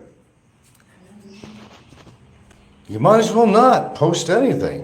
At least I got something to say when I put a show on. I keep their attention. I may not have hundreds of people watching, but for who does, I mean, you know, they are interested in what I say. Imagine that. Oh, God. Lentils from yesterday? I think they're still good. You think these lentils are still good? Yeah, just hit up. They're very healthy. But I've been having beans lately, like they're going out of style. She came back with some lentils for me, and I have some lentils from yesterday. I need some protein besides the oatmeal I just had, so that's why I'm heating this stuff up. I'm going to eat it. Yeah. I'm going to put it in my mouth, masticate it, swallow it, digest it. Lentils. I already had the blueberries and the strawberries and the oatmeal. Now I'm having some very healthy lentils. You gotta admit, my diet is not that bad. Not that bad at all. I dare to have somebody argue that with me. Yeah, I don't think, unless I became disabled in a bad way, I don't think I'm ever gonna be big and fat. I don't think that's in my genetics. At least in my family line, there was nobody that was really that overweight or anything. None. I can't think of anybody. Can't think of anybody. That may not be my problem. Loser says, I've never seen someone travel and have so much fun than, the past month. She's probably happy that Slick is locked up. I wouldn't be surprised. Just doesn't want to admit it. Oh yeah, she's always on the go. God bless her. God bless her. This highly depressed woman who's afraid to go out because somebody like a mean person like myself is going to attack her, physically attack her. God. Let me tell you something. I'd be awfully shocked if her report came to fruition. I really would. Because all that material was sent to that office.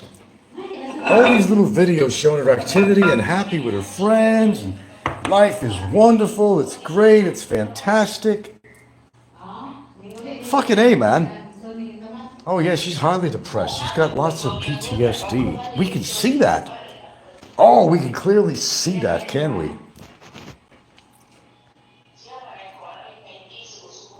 And where's she getting all the money to travel and every shit too? She's got a backer. Backer. She's got a backer. She's got a backer. She got a backer. Same person who financed the lawyer to write up the papers. Oh, you betcha. Wow. Betcha. Otan. Otan. Otan. Otan. Vegetables. Well, that's what I'm eating. I'm eating Otan. lentils. Lentils. Yeah, otan. Otan. Otan. Ay, nako. I'm so tired for today. Time for washing. Sorry, hearing two things going at once here. Lentils is it's sort of my comfort food. I think I bought. It's tasty. You bought 4 packs? Oh my. Asaman tayo nag-up. Because you can't find them locally here. Sometimes I used to order them from Lazada. Malangsa. But lentils are really Pwede healthy. na sa diri sa gawas. A lot of fiber. protein and other elements. Magawas na madali. Can't go wrong with lentils. Make that part of a Mediterranean diet, if you will. Aw.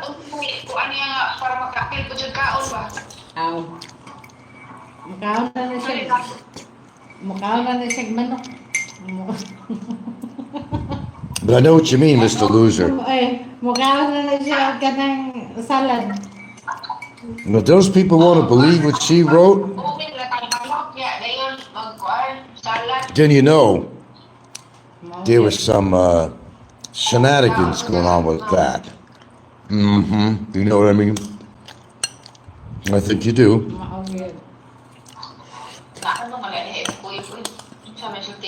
Wala eh, kuan-kuan na siya.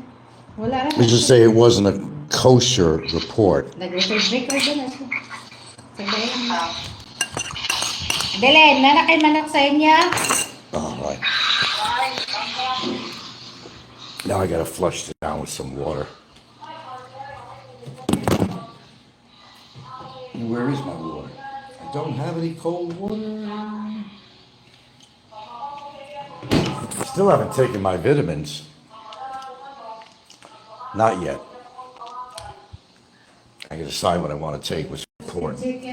As I said, contrary to what you might believe, I don't take 100 vitamins a day or something. It looks like I have a 100 bottle of blood. I don't take 100 vitamins a day. I take certain things for certain days. I don't overdo certain things. Gotta get my water in, it's very important.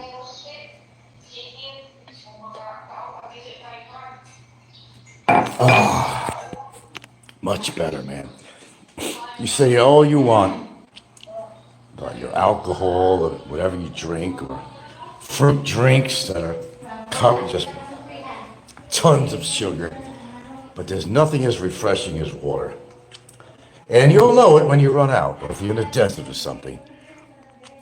I don't think if you're in the desert, you're going to want a bottle of Jack Daniels. I just don't really think that's what you're going to be wishing for. You're going to wish for a simple glass of water. No matter how warm it is, might be a little dirty inside, but let me tell you, you're going to suck that puppy down like there's no tomorrow. That's a fact. Okay, I'm kind of overdoing my thing here. How much time do we have before the ferry? Another hour or so, hour and a half? Yeah. Okay. All right, we're okay for the moment. I'm dressed already, all this shit, you know. Yeah, we got some business to take care of, my friends. Oh, we certainly fucking do. Excuse my French again. You know, could do a little shopping, get a couple of supplies. Got to see a few people about a horse. You know, some fun times. The lovely Cebu. Very lovely. I was appalled, actually. I mean, I see it all the time, but Parabola went to a resort. And the mofos, it was a mistake he made, though, you know. Thought he'd check it out, but it was not to his likes at all. And the place was strewn with litter. It looked like a fucking ghetto in Manila or something. And the motherfuckers were charging him 2,500 pesos a night to be there. The room was just a shack. And they would charge you environmental fees. And I'm like, are you kidding me? Well, litter was just strewn everywhere. Now, one of the opinions that a lot of people have that come to the Philippines from other places, for example, if you've been to Singapore, if you've been there, that place is kept so totally clean. You'd have no complaints about the infrastructure. You'd have, everybody has jobs. You can't even spit on the street. You get arrested or fined for that. You know, they don't allow you to smoke in open places. You ain't gonna find no cigarette butts on the street. Litter strewn everywhere. Yeah, and people say that Thailand and some of these places are a whole lot cleaner than the Philippines. I mean, here's the thing. I love the Philippines, but I think they're getting a lot of bad press because of something very factual. You know, I mean, places like IT Park and different places like that, or maybe BGC or whatever, Manila, they're really upkept and modern. But that's just a small fraction of what makes up the Philippines. And the one common denominator, unfortunately, though, it's disgusting with litter. The beautiful beaches, are marred with trash everywhere. And you got to understand, we're a country that depends on tourism. And here's what they do. Let me tell you what they do. A dignitary is going to come to town, or when it's a religious holiday, everybody and their grandmother's out there sweeping up, burning garbage, even in front of the road. They're all out there. Why don't they just do that all the time, is my question. Okay, we know you're there, princess.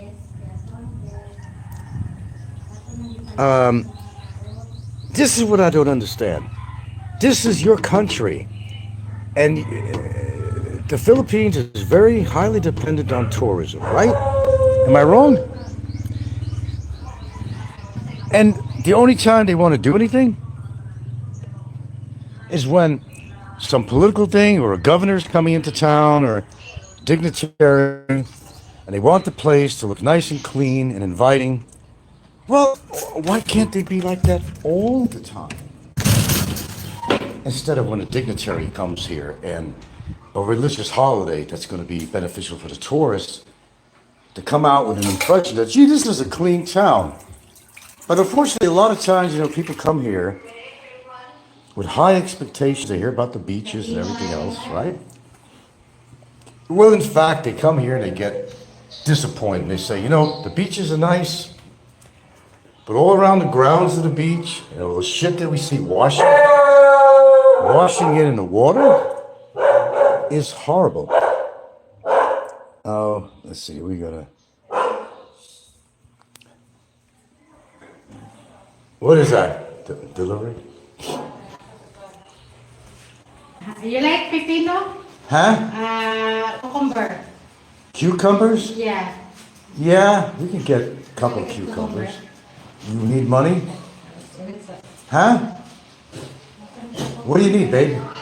We got a vendor type guy. He's got some cucumbers, and I eat cucumbers, all the time. I want to get back to that. It's the one thing, and even down here the road, if you go where the bushes are, people just haphazardly just throw their litter. They do have garbage dumps here they can take their stuff to, but we have a truck that comes by, and over near the highway, beginning of the road that leads into here, is where everybody bags up their stuff, they put it there, and it's taken away every couple of days or something like that. I don't know if there's a regular schedule or not, but every couple of days they take it. How many did you buy?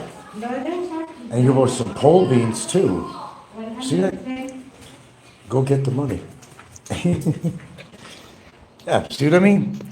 This is what we eat. You know how nutritious it is? I call it, I guess they're pole beans. Whatever. Yeah. Cucumbers. If you want to eat a lot of, say, leafy greens or dark green or something with a lot of color, whether it's red or yellow or deep green or something. Okay, girls. Yeah, we do eat a lot of vegetables here. We do. But I always have a little steak of some sort in the freezer chest somewhere. Because every now and then, as I said, I don't buy a big, huge piece. Because, no, that wouldn't be healthy. You want to keep your red meat down if you possibly can. You could be on, some people believe in a total carnivore diet. Well, carnivore, yeah, you can make meat part of your diet, but incorporate it with some fresh leafy greens and stuff like that, and you should be okay. You just, it's the same thing goes with anything. Just don't overdo anything. Just don't overdo anything. I mean, that's the basic rule. But yeah, it's an embarrassment, really, for the Philippines when, I mean, it's, you never, any city in the United States you go to, they have trash receptacles. They got a garbage service, whether it's a private service that serves your home or whether it's a city-run garbage service, right? But the one thing they just don't get out here, then they wonder why, tourism is taking another direction, is when people come here to have these expectations and then they're walking through the filthiest streets where people just throw their garbage haphazardly anywhere. People see right in front of you throwing their wrappers and anything right in front of you. The houses are strewn with garbage around their residences in a big city. And the beautiful beaches. And we do have beautiful beaches out here in the Philippines. I got them right here, man. But I can't go down there and collect the garbage all the time. There would be tonnage of garbage in local beaches here. It's shit that washes in, and it's stuff that people, their liquor bottles and plastic everywhere. It's a doomed planet, man. It's a doomed planet. There's no question about it. People are not going to change. They're not going to change. But if you are the mayor of a town, a province town or something, and you want, good tourism, you got to practice eco. I mean, it's what makes your town gain a lot more revenue. If people walk away from the town and say, yeah, this is a clean town, I'm going to tell my friends about it. Not only is there nice beaches here, but it's very clean. And if you traveled around the Philippines, you don't have to travel too far and too long. Everywhere you go, you're going to see trash everywhere. And it's not a good thing for tourism in this country, or even to get people to live here and help support the economy by living here as an expat. Yeah, we got beautiful beaches over here and where I live. Absolutely. There's no question about it.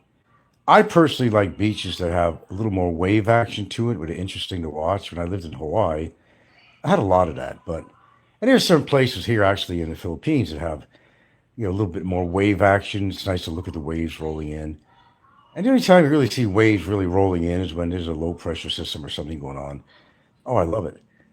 But what's going to make or break tourism, and a foreigner can't really walk up to the municipal and to a mayor or somebody and say, hey, you know what? Might even help your salary be higher. If there's more tourism here and more people coming, there's more revenue for the township, right? Does that make sense to you guys? It makes sense to me. I'm no economist or anything like that.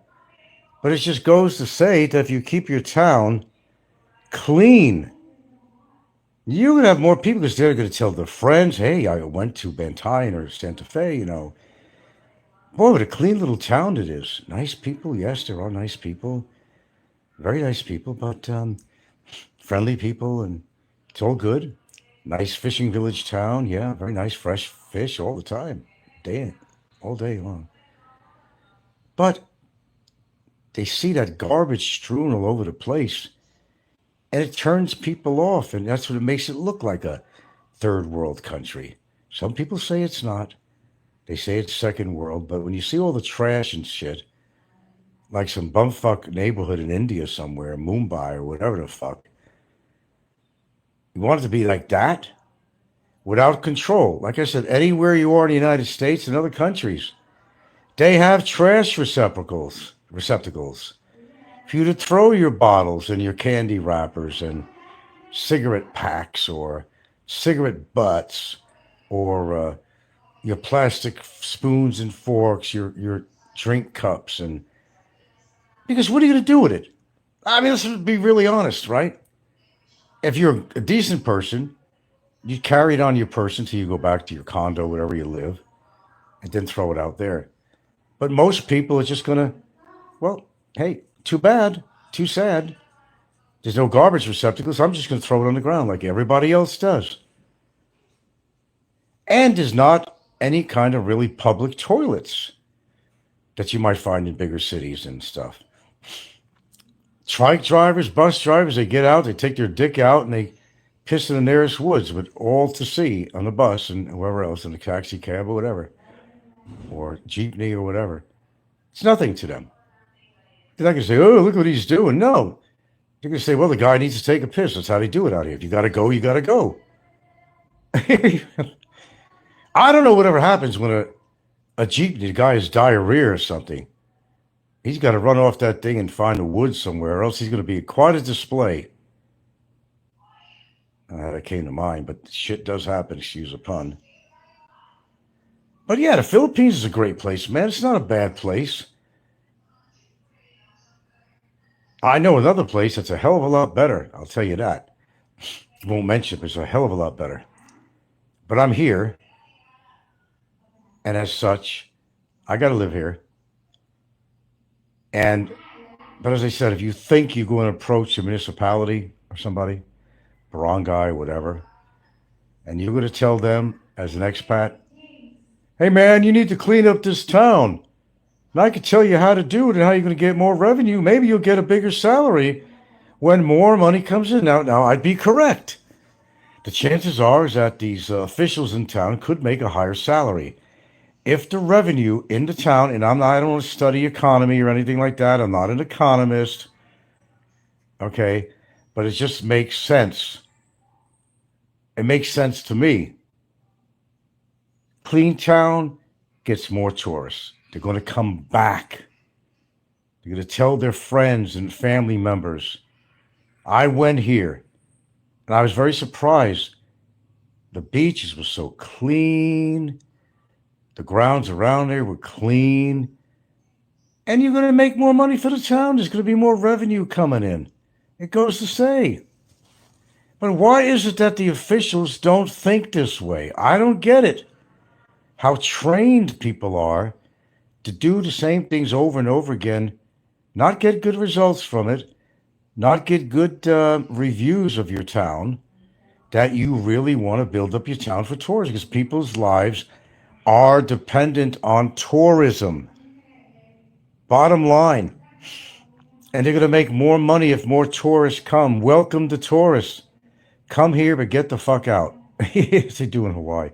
The mainlanders come there. Come in here, spend your money, but then go back home, Howley. No, I don't think all Filipinos think that way. They're pretty welcoming people, actually. But common sense says if you have a clean town, I mean, what is it? Come on, they got to be making enough money here to have a regular garbage service. They have one, but not what you think. Okay? It means hiring more people that they want to do it. That's what it is. And forget about volunteers. The only time people are going to volunteer, some people are really gung-ho about when dignitaries come here and their own personal house, or maybe they'll go beyond that. Maybe some people that are very eco-friendly people, you know, will go to the beach and pick up some stuff. But you got to find a place to get rid of that garbage. I've done it myself, but then I said, what am I going to do with the garbage? I got a big, heavy bag. I don't have any vehicle. I can't carry it around. I'd love to go with my little litter stick, and I've done it on my own sometimes, but then what am I going to do with the garbage? I'm going to just leave the bag there, and is anybody going to take the bag? Likely not. The dogs will get into it or something. It'll be ripped up, and the trash will be all over the ground again. Many times you might have seen me on a video near the ocean, and I'm leaning over to pick up some beer bottle out of the ocean that's floating in. I've done that. You've seen on a few of my videos. But then what do I do with it? What do I do with it? That's the point. There's nothing to do with it. It could be a really eco-friendly place around here if people just, I mean, they do recycling, absolutely. They make a few coins on that. Oh, Parabola, was that you? My goodness. Parabola. What was that with you and your chick? You guys go out looking for coins? Please tell me that things are not that bad for you, man. Like, I understand being on a budget. But Parabola did a video. He called himself the Coin Master or something. Apparently, which is a healthy hobby, I guess, to a point, is walking around. But he's walking around picking up centavos and pesos. When he gets really lucky, he finds a 5 peso piece or a 10 peso piece. And him and his wife are walking around collecting money that's fallen out of people's pockets. And I'm saying, and how filthy it was. I hope you're using hand sanitizer after handing that, so I can tell you, Parabola. But I haven't seen anybody do that. But if it gets you out and it gets you walking around exercising, that gives you reason to do it. But you'd be surprised. He does find some pesos out there. And if he collects it in a jar, after a while, that's all free money. After the end of a year, he might have something, you might be able to buy a bag of potato chips with it or something. But at the end of the year, you might actually buy some groceries, actually. Free money, and you're getting exercise, Parabola. That's really good. Mm-hmm. There's a benefit to what you're doing, but in the hot sun and all kinds of weather, you're walking around with your wife, picking up coins on the street. You know how many coins I've left on the street I've seen I would never touch with my hands? If it was a 20 piece, I'd definitely touch it, and I'd just use the alcohol and, wipe my hands. I could understand a 20 peso coin. But all these little centavos you see around, if anything, even the kids and people that are begging, they don't want any centavos. They laugh at you. What am I going to do with that? They'll take the pesos, of course, because they add up. But people throw away centavos. You hardly even see anybody giving you change in the supermarket centavos. They just don't. They should just weed it out completely. Now, I understand are they coming out, or do they have a 50 peso coin now? Anybody hear of that? Ain't there supposed to be a 50 peso coin or something out there? If anybody knows about that, I think there is. I like that idea. But going around picking up, I understand people trying to recycle. My God, everywhere I live, people getting money from recycling, man. They had their bicycles in Hawaii. They did it too. They have a big, lawn and leaf-sized garbage bag hanging from their handlebars and balance it out on each side. They'd go around getting aluminum cans, and I don't know how much they were getting for them in Hawaii, but people throw them all over the place. It's a little extra money in your pocket, could make a couple of meals, and you're doing a service by picking up the trash. Yeah, I can see people doing that, but you're not going to make that much money off it. I knew a guy, I used to do some work for him in Hawaii, occasionally when he had a labor job for me at his property. And I'd go with him to turn in his recycle, but he made some money. He'd at the side of his house, he would have a shitload of these lawn and leaf size, because he drank beer all the time. He was a drinker, whether it was soda cans, beer cans. And I'll be damned, we go over there, that guy made $100. Made $100 from his, well, God knows what he spent on his beer habit, but at least he didn't throw it away, and it was recycled. It's going to be used, and you make money at the same time. He'd make $100. He'd let it go for a while. I mean, he had a whole bunch of bags, though. And my God, I was thinking, that's how much you drank? I said, each bag there is beer cans, beer that you drank? And how long was this? How long were you gathering those bags? I was hope it's over a long period of time, but he did drink a lot of beer and other shit too, and regular other alcohol. But yeah, you can make that a hobby here, I guess. But you know what? If I lived on the coastline, but not out here, I'd love to have a good metal detector. Now, if you lived in the Florida coastline or somewhere in the country where, you might actually find trash and treasures, like a really big, well-known beach. Perhaps even Boracay. It's got to be good for something, right? Comb the beach with a metal detector. People leave rings. They lose rings. They might lose some coins. And you're going to get exercise and sunshine, and you're going to walk on the beach, and you might find trash and treasure. Look at the Florida coast.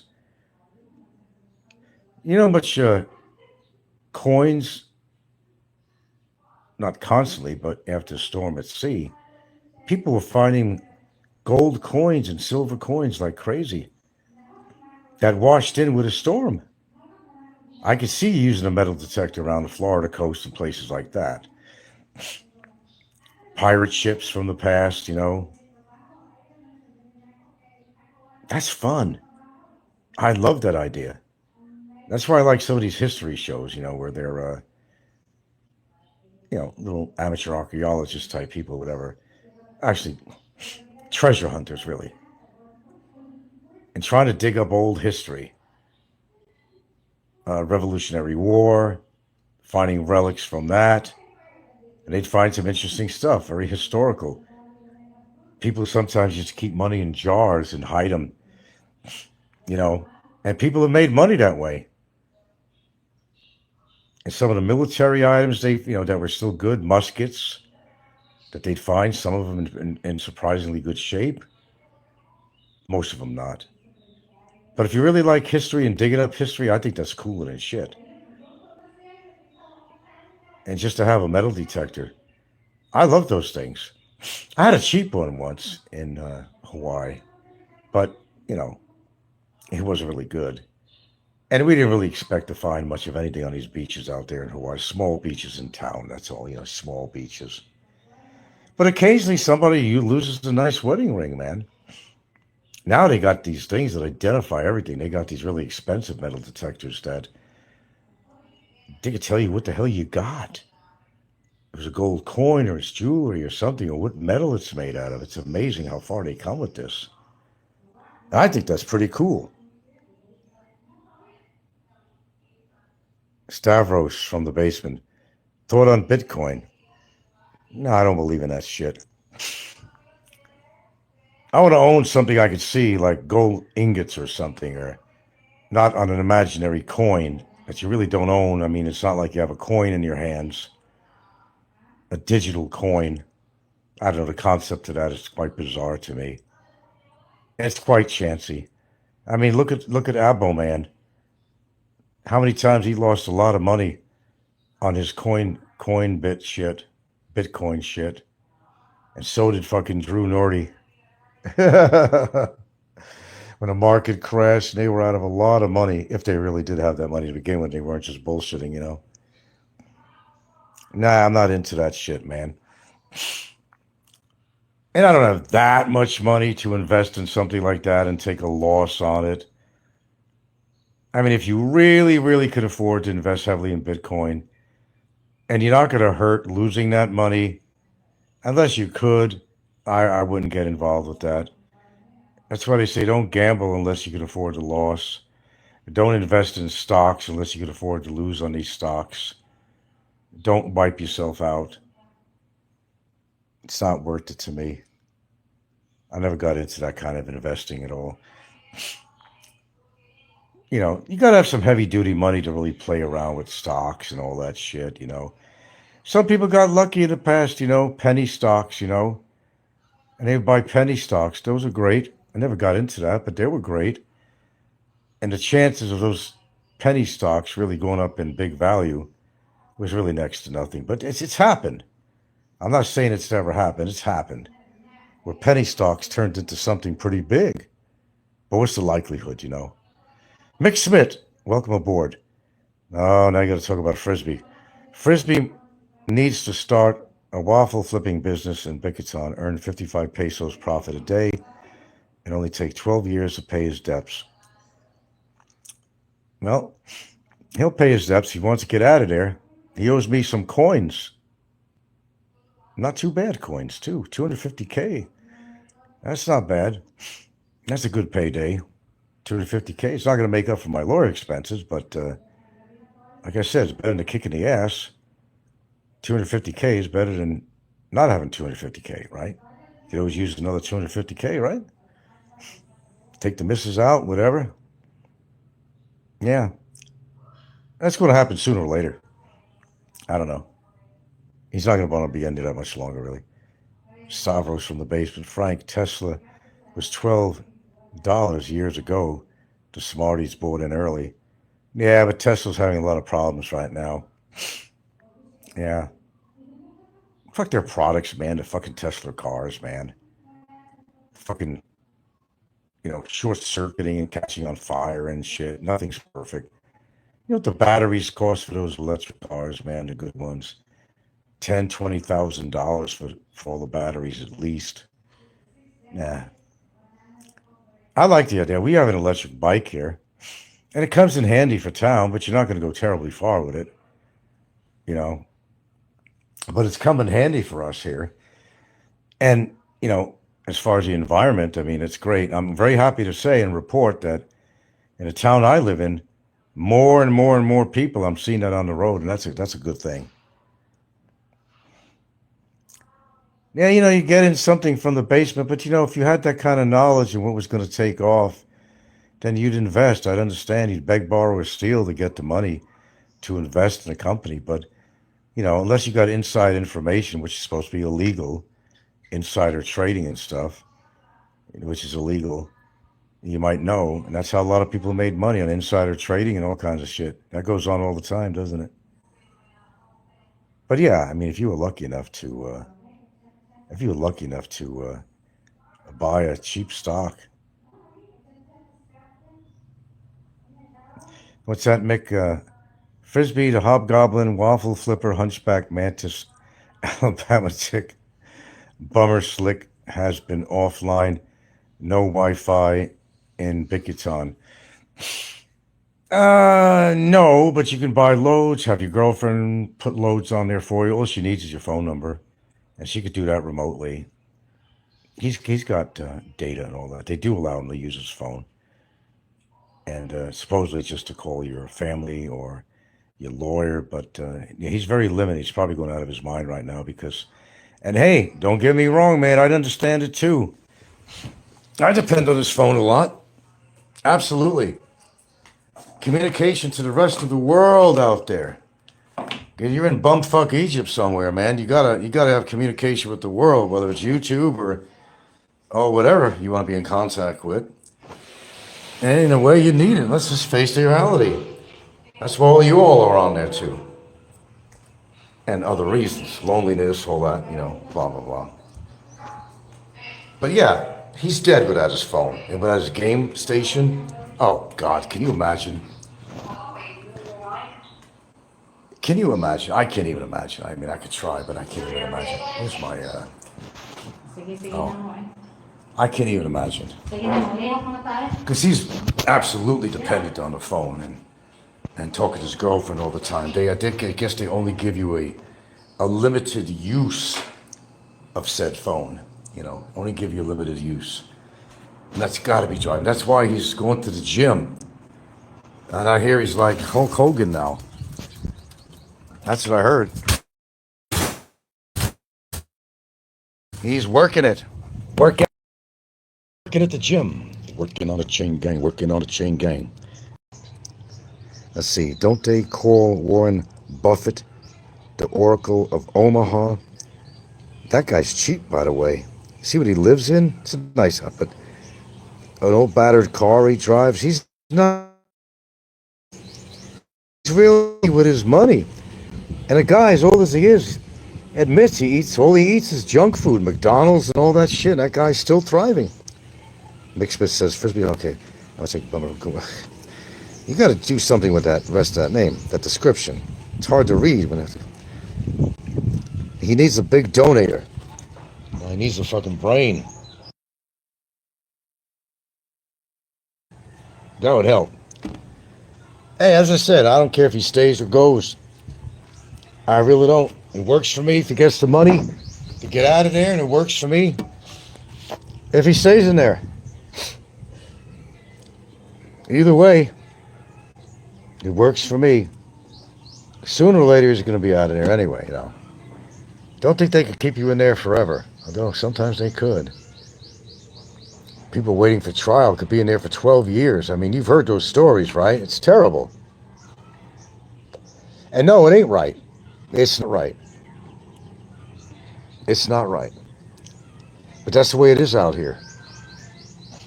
Like it or not. He pays, he goes. The High Road Club wants to pay him off. They got the money to do it. They would have done it already. I don't know. I don't think just one particular person, rather than a group, wants to take that responsibility of putting all that money out on their own. They want other people to help out, and maybe there's some problem going on with that. Because some people don't want to take that money to help this guy out at all. On a superficial level, you might think that they're supporting the guy. They want to see him get out, but they're really not. They're really not. they just, you know, they don't want to see me benefiting from his release, is what it really comes down to.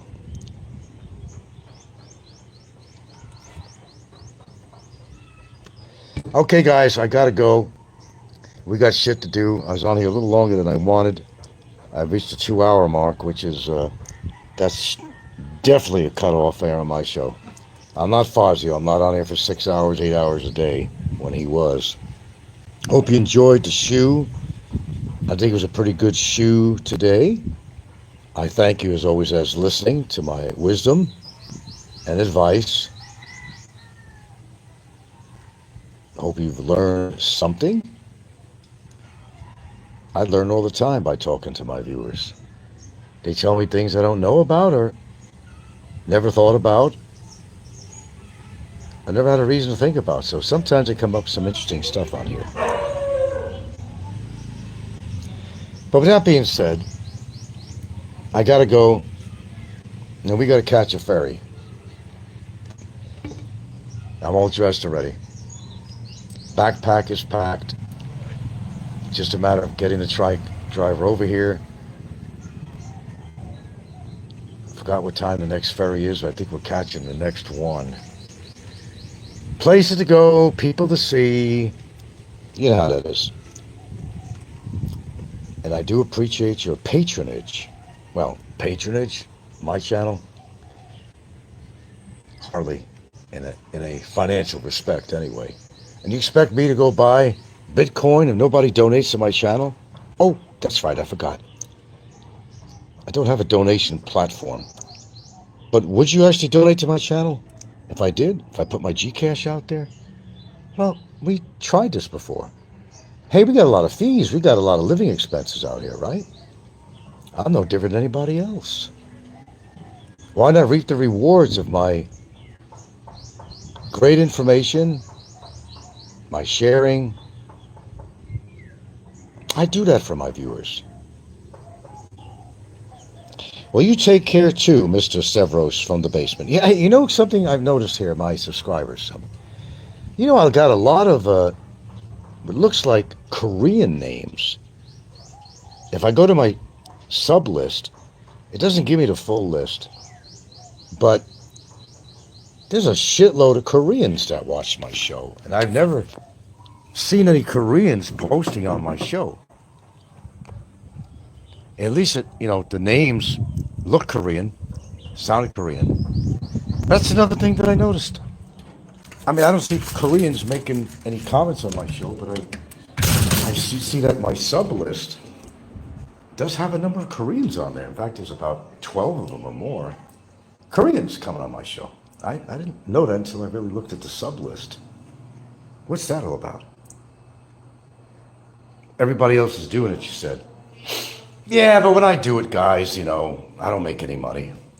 People see it just comes down to one thing. People are afraid to donate to me because they're afraid of the trolls attacking them. That's all it comes down to. They'd like to donate to me. A lot of them would. Well, I don't know. Maybe I'll post in my description box or something. I've tried it before and I gave up and said, fuck it, or it's just too much hassle to put it on there or something. Maybe we'll give a Gcash number on here after the show or something, and we'll put it on there, and we'll do a little test.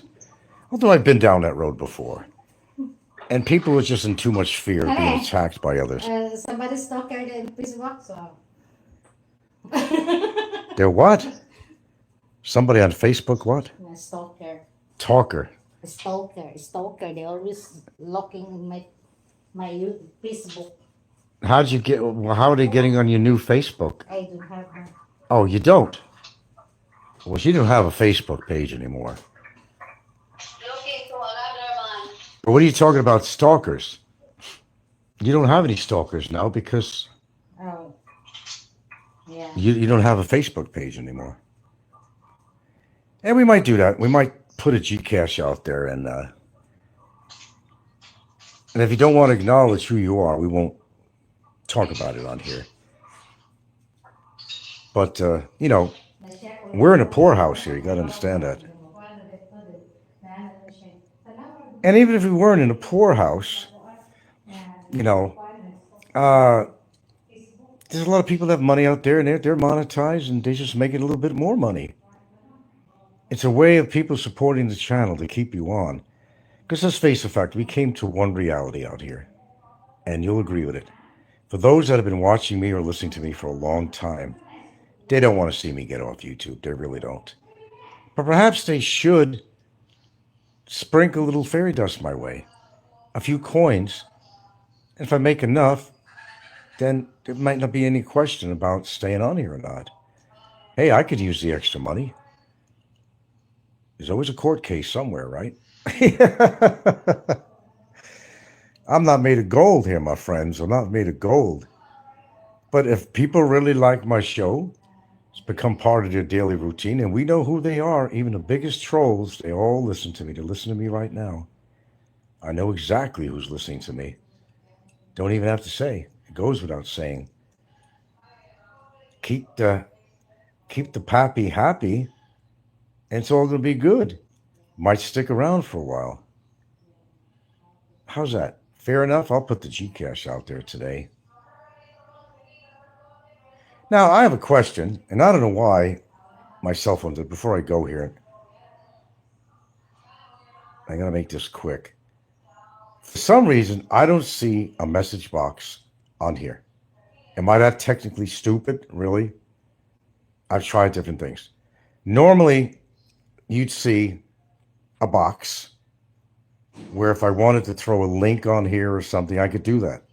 Or if I wanted to make a comment on my own show. I can't find it. Can't find it. Call me stupid or whatever. And guess whose yellow teeth that is, by the way? This is a guy that loves talking about me. Look how yellow that teeth is. He's supposed to have money, too. Any wild guesses? Anything? Yeah. Imagine that. I think you could see that, right? But I don't have a box on here, man. I'm being serious. I don't have a box. Community moderation, live chat on, participate mode anyone, message delay none. So what am I doing wrong on here? Or what's wrong with this phone where I don't even see a message box on here where I could actually post a link or something? I don't get it. Never had that problem in the past, but I've noticed this is what's going on. And if anybody has any idea, tell me, because I'm technically stupid, that's for damn sure. I'm not going to argue on that point. But it is what it is. But I got to go anyway, and I don't have... What's this? No. Quick share. Quick... That's not going to do it. I hit quick share, no. Okay, well, I don't have time to get... I don't have any time to get the answers on here. But I just, it's just an observation. It's been this way for a while. I'm not able to do this. There's always should be a box showing out. I could put a message or a link or something. I'm not able to do that. I was just wondering. I just figured if anybody actually knew. Okay, well, later on we'll throw a Gcash when I get settled. And if anybody wants to donate, and they're going to say, there goes Frank, he's e-begging. When do I really e-beg on here? Let me just get real. I mean, look, if I wanted, I could add a PayPal. I could add whatever on it. Have I done that? Have I done that? No, I haven't. I haven't done that at all. Yeah, I know everybody else is doing it, Steve Rose. But that's really never been the purpose of my show. It's unfortunately for a lot of these expats living out here, they really depend on that money. It's vital to them because everything's going expensive out here now. It's what's keeping a lot of people afloat.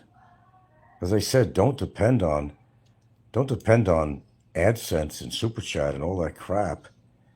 Every single show they're going to say, hey, and now they got a button for buy me a coffee.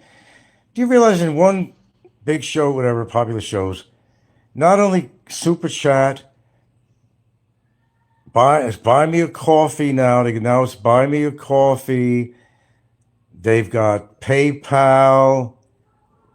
They've got Gcash. You name it. Every platform of donations that they could possibly put on there.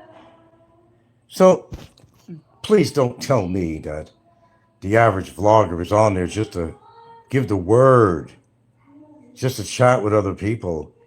It's about the money, and it's always been, I'm one of the rare people that don't do it. I got something to say, I say it. I don't expect to be rewarded from it. Nobody does that. It's all about the money. That's all it's ever been about. And they trip over their own feet all the time trying to come up with a topic matter to keep that momentum going for the advertisers. That's what they do. They live around this shit. They revolve around their show. Unfortunately, they're talking about the same shit over and over again. It gets old. It all gets old after a while. I'm getting old. We're all getting old. YouTube's getting old. That is all. I'll keep this on. What is for lunch today? Oh my.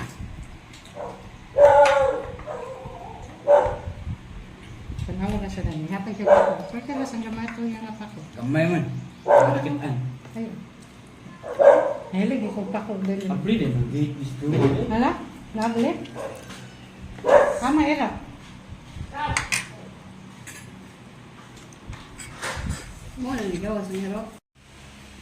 You know what the problem really is? That nobody is truthful to themselves. They want to get their 20,000 steps in. They want to lose weight. But then they pass a restaurant. Enough said. Introspect, we realize that we are not the independent thinkers we think we are. We do what other people do. We want to be part of the tribe. We don't want to be ostracized. Anyway.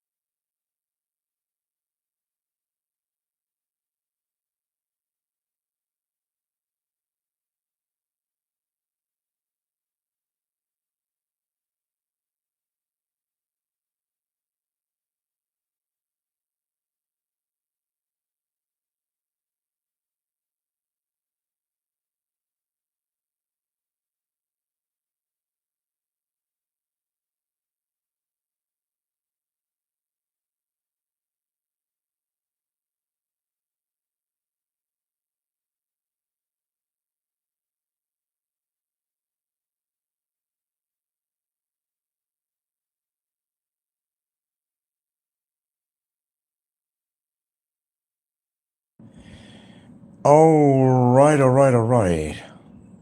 We'll just do a quickie tonight here. Been a long day, long 2 days actually. Okay. Well, you know, like the title says, if you can't find a real woman to cuddle up with, choose your blade of grass.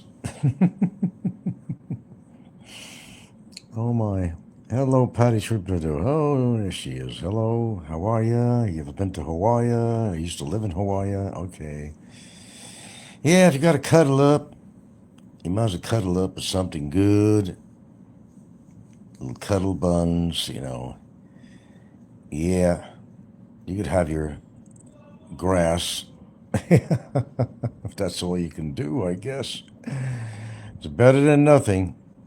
Well, you know, when you get to the point of referring to your grass as she, well, psychology behind that, I don't know. Go figure, anyway.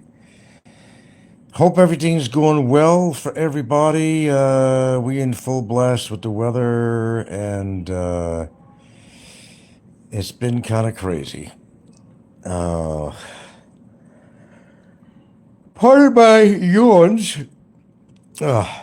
Gotta wind down. Yeah. Patty says, I was just making coffee here, and you popped up. Yeah, I pop up.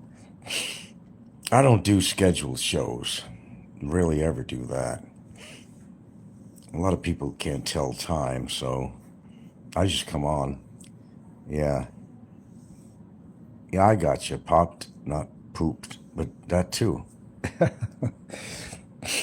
All right. Hope things are going well for you. Pretty well for me. It's just been running around, taking care of stuff and taking care of myself too. Actually, gotta keep busy. In fact, at the house, I got a whole wall to paint. Actually, I gotta buy some exterior paint. It looks like shit, you know. You know, you got a white wall outside. Well, what do you expect? But the cats around here, they climb the wall and you'll see their brown or orange colored like mud, you know, footprints all over the damn wall. It's just constant. You're not gonna get rid of the cats in the area. They're great climbers. And what I used to do, but it got out of control. It's just dirty now. I used to have some touch-up paint and just kind of go over the cat prints, you know. Well, that's one way of doing it, actually, you know. Yeah. Handsome and can paint. Well, my dad was a painter, and as people like to make fun of, my father used to carry his own little cart around. It was drop cloth and paint cans. He was unique. He got the job done. That's the point. Yeah, he was unique in that way because he didn't drive. So all over town, if you had a paint job, it wasn't hardly, a really big town. Mount Vernon was only 4 square miles. In actuality, you can get around if you're in shape and you walk all the time. That's how we did it. Had no van, didn't have anything like that. That trooper, that pioneer would have one of those little shopping cart things that you pull behind you. He'd load up his paint cans, brushes, drop cloth, you name it. And that's what he'd do. Gets the job done. I give him credit for that. He was inventive.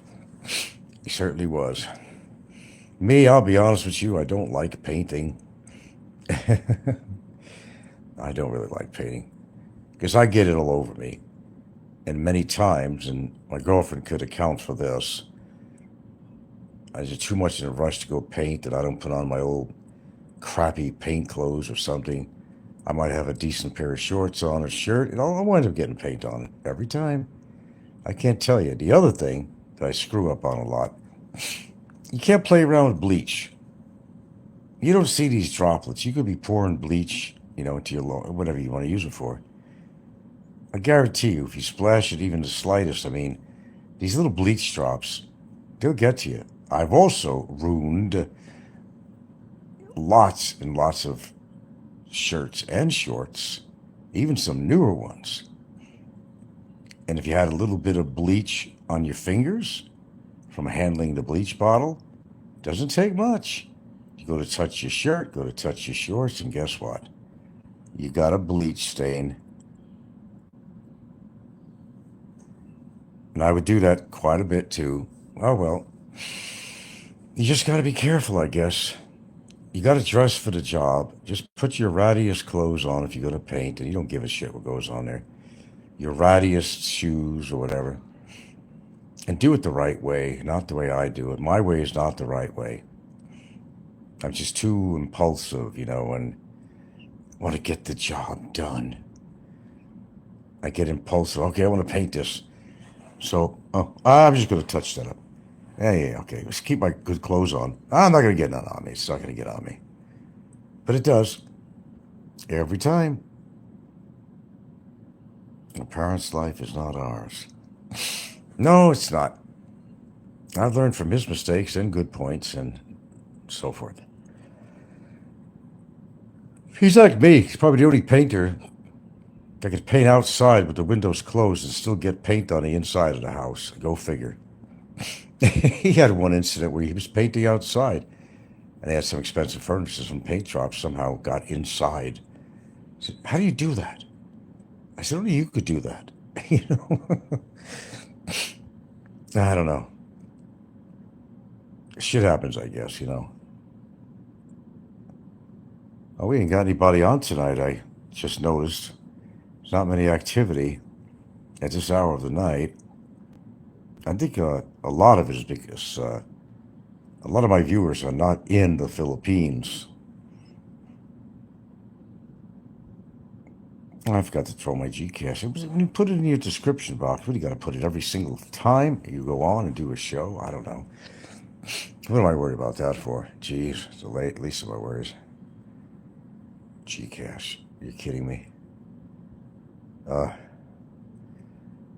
those that are familiar with Bud Brown, he's been back for a little while now, 3 months. Bud Brown is a master of his camera angles.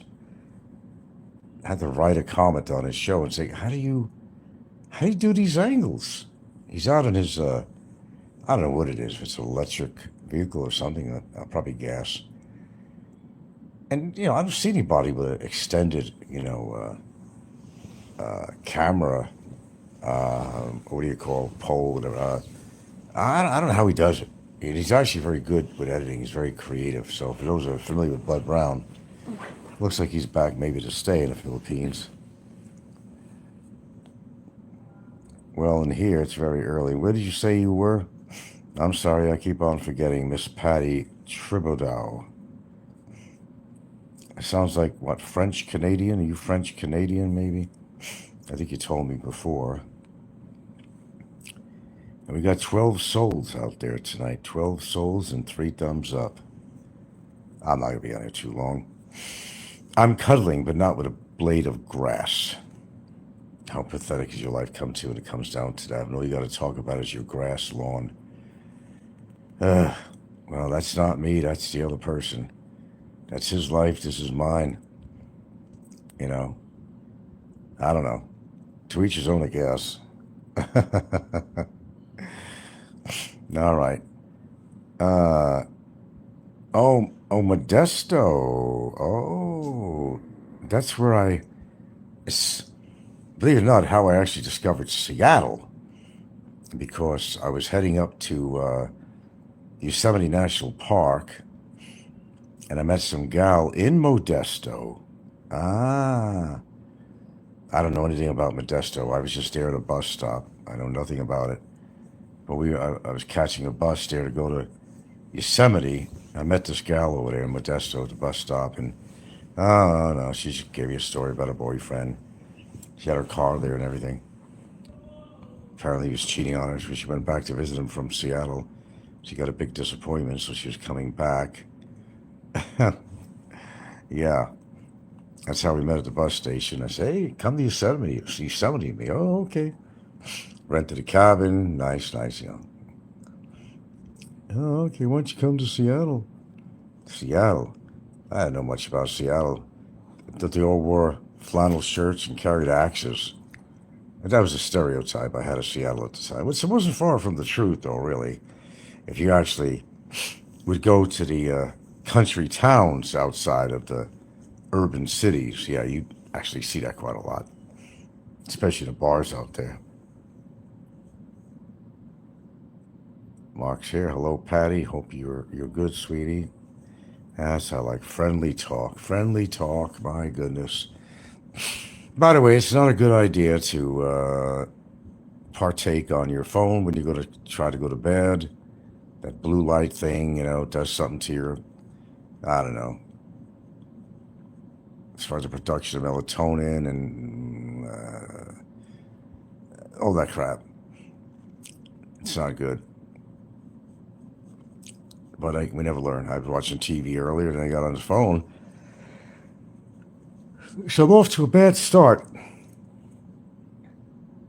Hello, Mark. How are you? Have you been to Hawaii? Yeah, I'm not going to be on here too long. Thought I'd peek my head in. I've been very busy the past 2 days, doing all kinds of stuff. You know, place to go, people to meet, things to take care of, that kind of stuff. Not all pleasantries, but, you know, somebody's got to do it. Yeah, so there's been a lot less activity on YouTube, I noticed. That's kind of cool. And yeah, you know, I have some regular people I listen to. I have a list, but sometimes they have something interesting to say, but I don't know if it's just me or I don't know if anybody else could just feel the same way. I don't know. It's so everything's so redundant. And if you haven't been on your phone for the day, looking on YouTube or anything, I put out a couple of shorts out there, you know. That I did. And made sense on those shorts. Certainly one of them, it certainly made a lot of sense. Really did. If you bothered to take a look at them.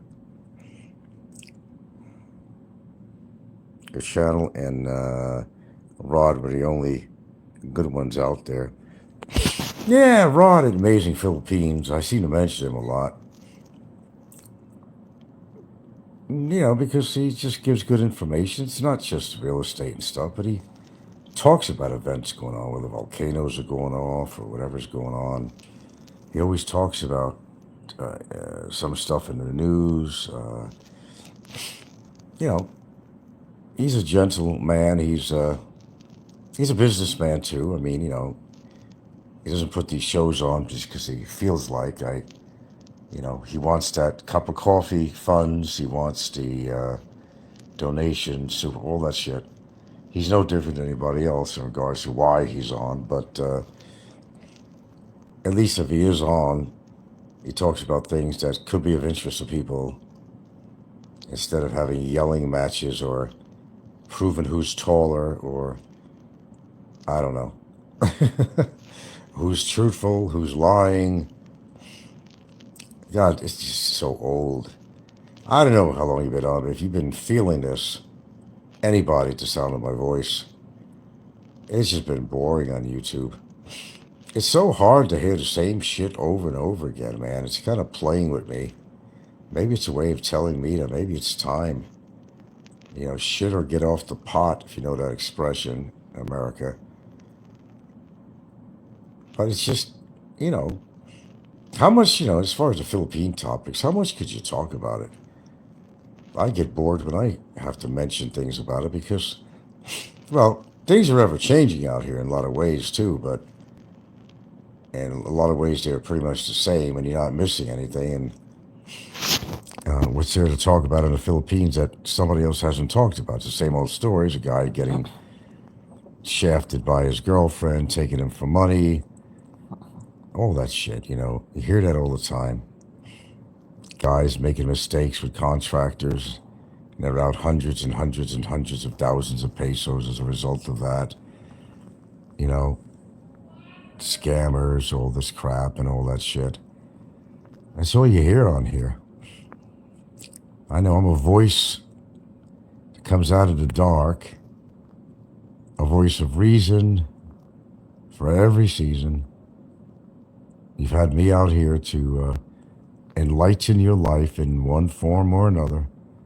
Give some people a reason to live, some people a reason to get up in the morning and face their day. Yeah. Frank's fireside chats are legendary, Mark says. Mark, I agree. So are you single? Oh, a little rumble going on here. LOL. Before my third cup of coffee, oh. Yes, Patty. Mark's single. No, maybe we form a dating service here. Nah, YouTube's okay if you do something like this. And I think toward the end of the night, it's kind of good when you're winding down. You're not all wired up from the day. It doesn't matter how many people are out there. It's that fireside chat kind of feeling. I've always liked that. And I used to listen to shows many years ago and it was the same thing for me. I had that chair, which was symbolic of my show. If you're not familiar with my show, from the beginning, it was always called My Philippines Interests. I'm the actual My Philippines Interests, never mind the copycats. You may see a channel name with that name, but it's not me. They were just trying to copy me and be a pain in the ass. But with me, it was that symbolic chair. They used to call me the chair.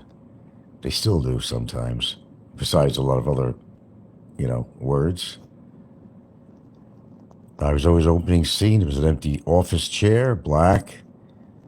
Because, I had my digital SLR would be on my tripod. I didn't do no editing, nothing like that. So, there'd be an empty chair, opening scene. I have a particular theme song for my show I occasionally use. And I go to sit down on the chair, do a show.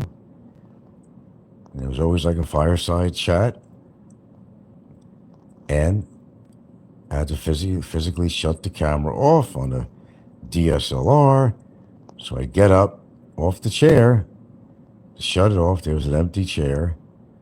And people, they kind of liked that.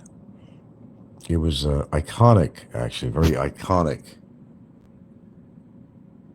A little matchmaking on My Philippines Interest, that might be a first. I saw several shows which I know are just jealous people about you. Well, Patty, of course. Now, I don't know if who you are. I'm just going to assume that you are who you are for the sake of argument and all that stuff. Okay. Yeah, they want to see me yelling and screaming, but I haven't been doing a lot of that. No, I'm just kicked back. I'll be on a couple more minutes, but that's where I like it. Quiet, manner, kind of like quiet on the set, folks, People not talking about certain things that you don't want to talk about, that's been overplayed, and that gets kind of tiring. In fact, it gets exhausting. Not just tiring, it's very exhausting. But it's nice when you can relax and do a show, spur of the moment.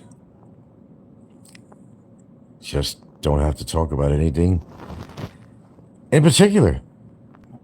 Just shoot the shit a little bit with your viewers, and it's all good. Everybody's relaxed, calm tone of voice. That's what people want to hear. They're tired of all the shit.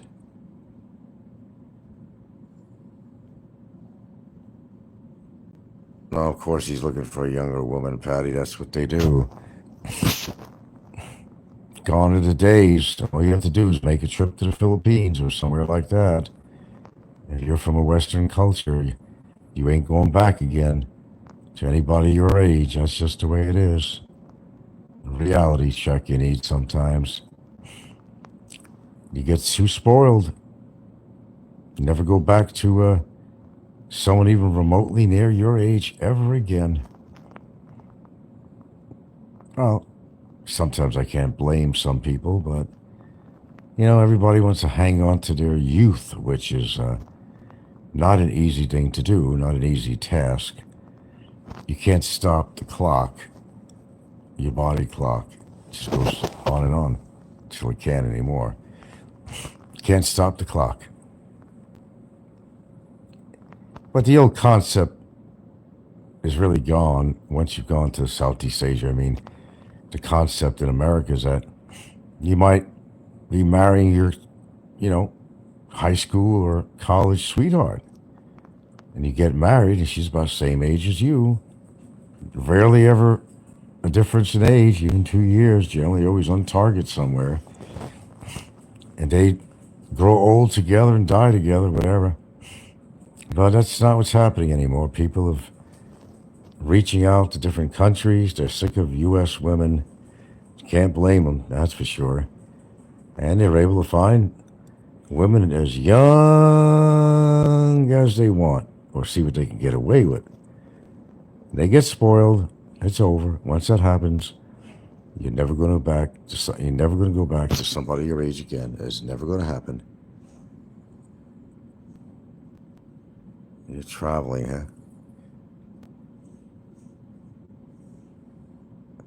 Frank, so many channels I listen to, I never see a troll. Well, according to who you're listening to, I guess, you got very controversial channels out there, like Philippines Antics, and there's numerous shows that could be pretty radical. Total chismis every day, total gossip, sewing circles, and but it kind of does something for them, I guess. Attention is attention, even if you have to talk about other people and make judgment. I did a short on here today. I used to get a laugh also about people who, they say they want to be healthy. I mean, I do things for me, exercise, different things, but they're bragging about they're doing their 20,000 steps, but they're trying to lose weight. It just never works. Certainly they're not consistent. They do all that walking, and on their walking, they pass by a restaurant. They wind up eating that restaurant, high caloric foods, and what good was the walk? Okay, well the walk was good for something for your cardio, yeah. But if your intent was to lose weight, and along your jog or walk, you wind up going into a restaurant, and you just kind of killed it right there. Okay, I just thought I'd stick my big nose and do a little shorty poo before I hit the sax. I gotta wind down. Shit, I got my own routine, which I'm actually interrupting now by actually being on here. My timing is always off. For my little fireside chat, it'd be nice if I had kind of a background there on here that shows a little fireplace, a couple of comfy chairs in front of it,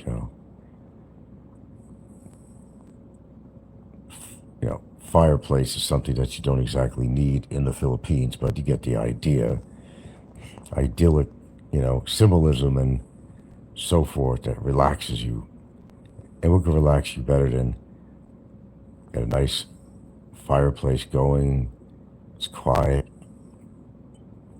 Good chats with your buddies.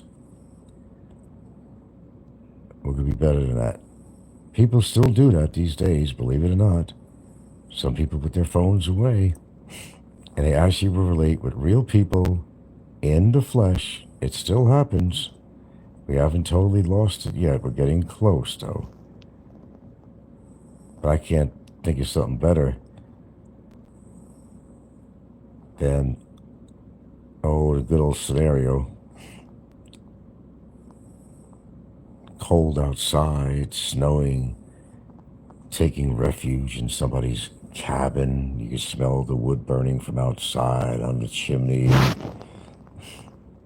Come inside, it's nice and cozy and warm. Sit around the fireplace. Idyllic. Like a Norman Rockwell type of scene. Okay, but I do gotta get off here. I thought I'd pop in and say, howdy, folks. I don't even go there, Frank. But I do gotta get off. I'll leave this on. And we'll catch you on the next show, whenever that is. If there will be, if I'm still alive. A lot of variables, but we will see. Let's keep the faith. With that being said, nighty-night to everyone all around the world. Peace be with you in your heart.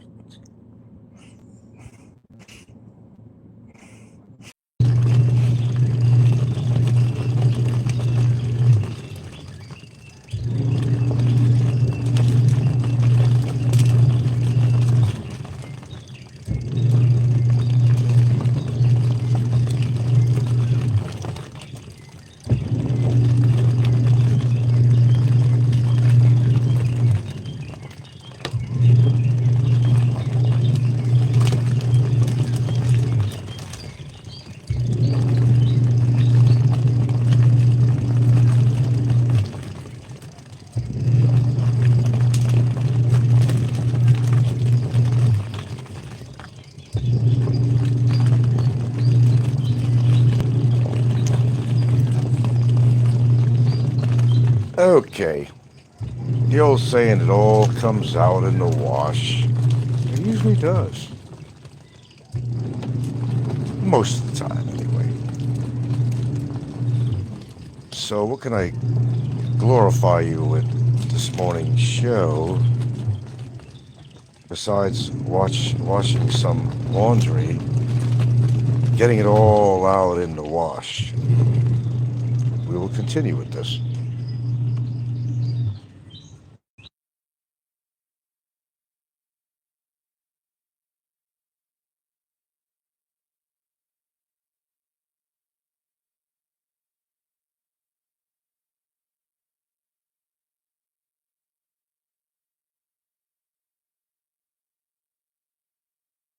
Well, having a girlfriend that likes to drink, likes to party. Well, okay, if you're 20 years old, 15, 16, 17, 18, 20, you like to party. I think we've all done that. When you got a grown adult woman who likes to go out and drink and party, you say, well, she's just a fun girl, that's all. She likes to have a good time. It's all good. I think with certain limitations, letting loose every now and again is okay. You might have a more demure girlfriend that doesn't drink and like to be in the limelight to get attention. So what's causing all this need for attention? What's causing all this need to drink? A lot of vital questions really with that. I know one thing about me, quite frankly, is I don't want a woman that has to be on a stage dancing, drinking the night away. Well, that's not me anyway. Everybody has their own taste in women that do that kind of stuff. And dancing, singing, having fun, letting loose now and then, yeah. I don't really see a problem with that. Not necessarily. However, of course I could only speak for myself, of course. Who else could I speak for, But the one kind of woman I'd never want, and I never felt comfortable with, is a woman that has to be in the limelight all the time. And when you go out, you just can't go out. You got to drink and get drunk. I don't know.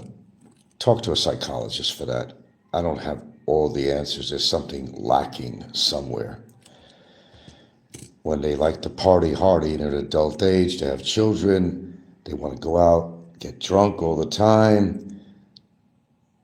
They want to get on the microphone and do karaoke all the time. Well, that's just having fun, Frank. Come on, lighten up, man, lighten up. Okay, well, there could be some truth to that. But I could, only speak for myself, my choice of women. I don't want a woman that has to be in the limelight all the time, who likes to party. Nah.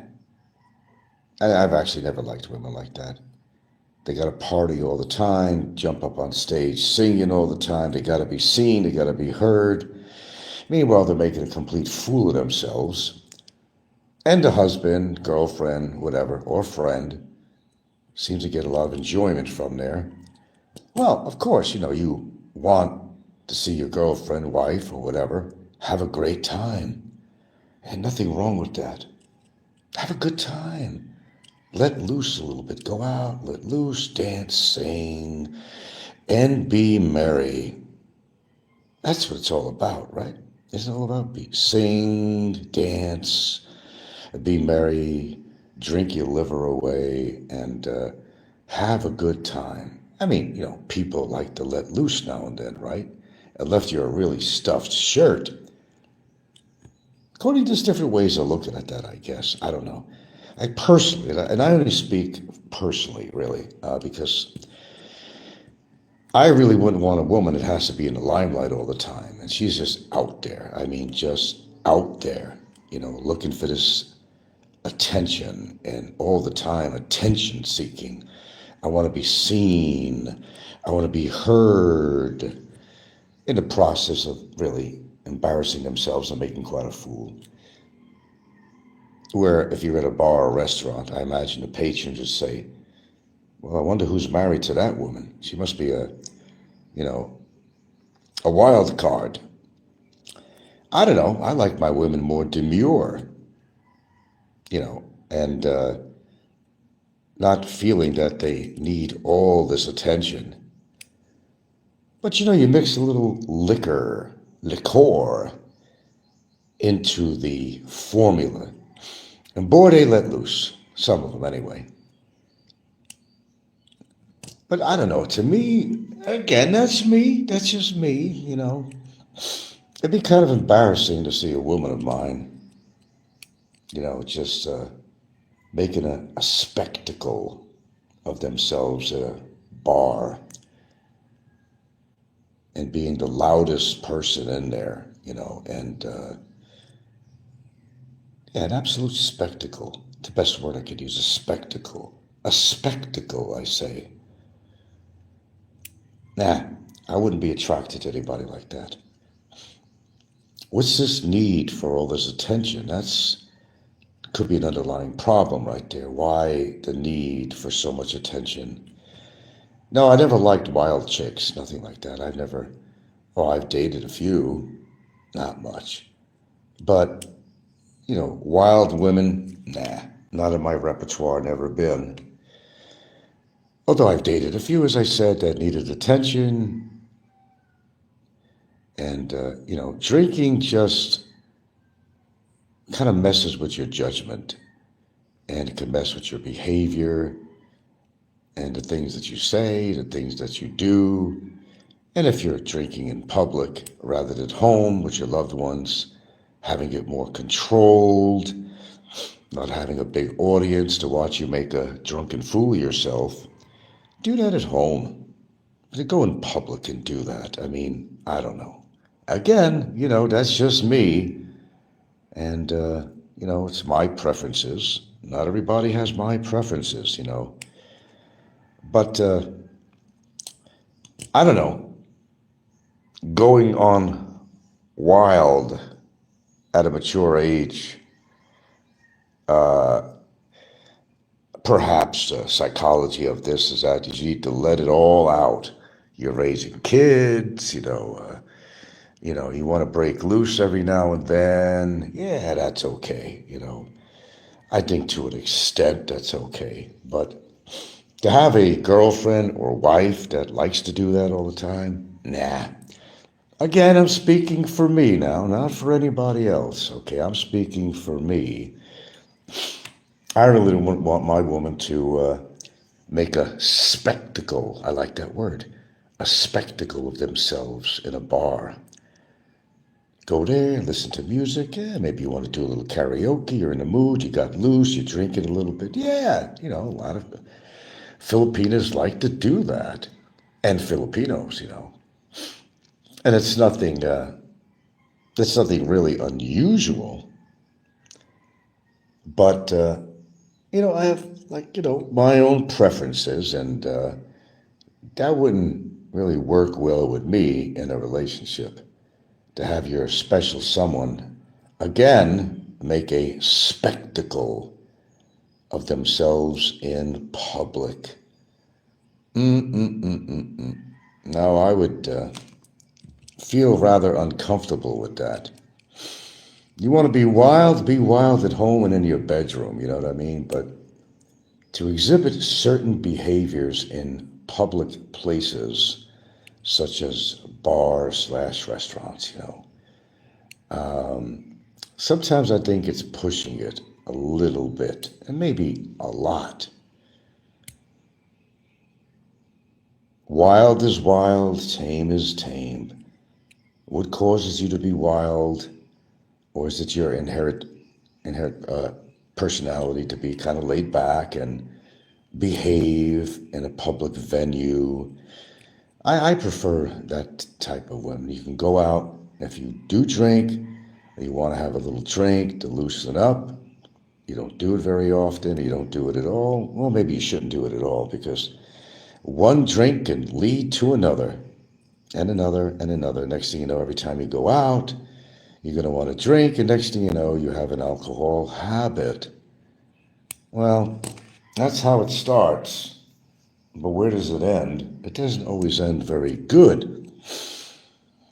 Then you might develop an alcohol habit, you know. I think if the only way that you could have fun is to drink, then you're lacking something. I think there are other ways to let loose and have fun instead of putting an alcoholic beverage in your body to loosen you up. I think there's other ways of dealing with things other than drinking. But then again, you know, that's, again, my personal opinion. Every now and then, I'll see a YouTuber's show, and I've seen a number of them, different YouTubers, through the years, out having a good time with their girlfriends, their wives, Filipinas. And there's music, it's karaoke, and it's the whole idea, right? Yeah, to have some fun. Why not? Why can't you have fun? There's no rule that says you can't have fun, right? Am I right or wrong? But I think when it goes to a point you just become this public display, or, you know, displaying your Filipina in such a way, or allowing such behavior, I think is totally inappropriate. It affects how people think of you, maybe you and your relationship, lifestyle, whatever. This inert need to be in demand of attention all the time by being the wildest card in the party is somebody reaching out for attention. I need attention. Look at me. Look at me. I'm dancing, I'm singing, I'm getting drunk, I'm acting really silly. And it gets to a point it becomes kind of embarrassing. But then again, if your spouse or something or a boyfriend likes to party like that too, he's going to say, oh, this is just fun, man. Just have a good time, woman. Get it all out. Get it on. Have fun tonight. We're out to have fun. And why not? We're out to have fun. I think it gets to a point, though, where it gets a little bit ridiculous and embarrassing when this is an ongoing thing. How much attention does a Filipina need? Well, most Filipinas are pretty demure, well, until they get alcohol in them. Oh, they're partiers. Filipinas can be partiers. I've seen it. There's no question about that. Filipinas can be partiers. Give them a few drinks, and yeah, they might be on the dance floor too, or on the stage, and whatever. It's, loosening up, they call it, loosening up. And, it's debatable with some people, what is a little bit more than loosening up and you're just becoming, again, a spectacle. I can't be with a chick that wants to be a spectacle because maybe she's not getting enough attention at home. She wants to just let it all out when they go to a bar and drink like a fish and make a total fool of themselves, and even jumping on stage. I don't know, there's something wrong with that. Are they getting enough attention at home? I don't know. I'm not Sigmund Freud here. I just sometimes sound like I am. And I'm probably right a good deal of the time on my assertions, speculations. But the one thing throughout my history, and of course, just speaking again for myself, I couldn't be with a woman that's really out there, in every way like that. And I certainly wouldn't have my woman, grinding on the dance floor with another woman. The hell with that. That would never happen. But then again, people have open relationships, maybe that's what they do. So what's wrong with that, Uncle Frank? Well, if that's what they want to do, if it's all right with them, then I guess it's okay. But, I mean, the average guy, would you really want a woman that is so out there? They can't simply go to a club, enjoy the music, enjoy a few drinks, relax, chill out, But they have to be the loudest person there. The loudest person there. They drink like a fish. They're all over the stage and they're singing, practically falling on the floor. To me, if my woman did that kind of stuff, well, I'd be very surprised. But it wouldn't flatter me. Nah, it wouldn't flatter me at all. I say, come on, you had enough to drink. You're making a fool of yourself. You're making a fool of yourself. Sit down, chill out a bit. Have something to eat in your stomach to absorb that alcohol, But there's one thing of having fun, and there's something as having fun. When does fun become embarrassing? That's my point. My choices of women might be different, than others. Some people like wild cards. The wilder, the better. I don't know, maybe more excitement in a relationship when your woman is kind of a wild card, as I call them. Can you really handle a wild card like that? Nah, I really couldn't. Then again, I'm speaking for myself, not for anybody else, just to make it clear. I'm speaking for myself. I don't want to be with a woman that gets totally embarrassed. But alcohol can loosen you up. I have a daughter that, pretty demure, really. And of course, when she was married, sometimes her and the hubby, they go out. They have a drink or two. And all of a sudden, their personality just changes.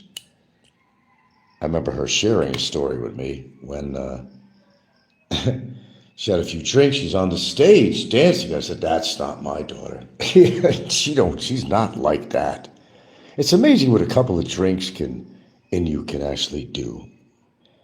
Volcano Jacobs. Google what pineapple means when out and about. Many people's life by the pineapple. Sounds like something I would know, maybe a Hawaiian terminology or something, but I don't know. I lived in Hawaii. Many people, I don't know. You have to explain to me. You got me on that one. But I'm saying it's okay to go out and have a good time. I'm not saying you can't do that. And that's not what I'm saying at all. Just to kind of clarify things. I'm not saying you can't go out, have a few drinky pinky poos, and let loose every now and again. You know what I mean? Maybe some people really do need to, let loose a little bit. It's according to what you define as letting loose. Loose as a goose, or letting loose inhibitions, and so forth and so on. I mean, me, as I said, I prefer a more demure woman that doesn't feel the need to go out there and party and be seen by the public, to be heard, I mean, what's wrong with just going to an establishment and just having a good time?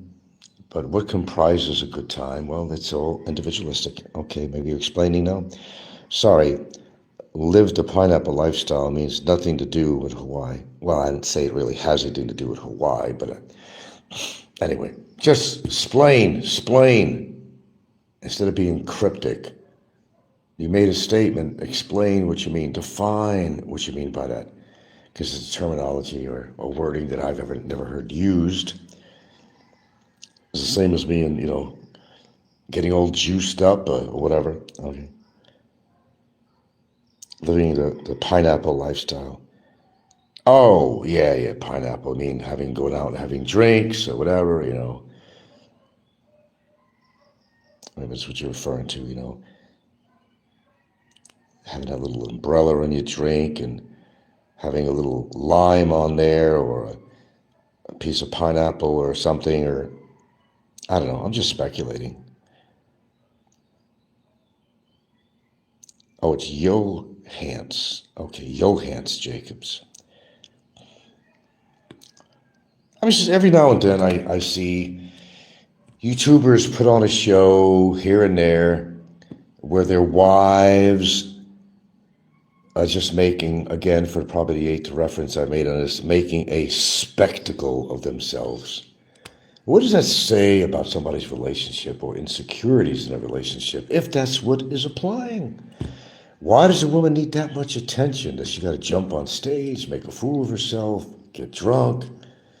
And meanwhile, you're clapping her on. Yeah, girl, you go, you go.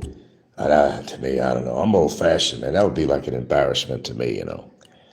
But then again, that's just me. Again, I'm just making reference to me. I don't think that would be a really comfortable situation for me to witness, and the embarrassment that goes with it. And you may not think it's embarrassing because everybody else there is probably drunk and say, it's okay, man, she's having a good time. Hey, man, nothing wrong with having a good time, Charlie.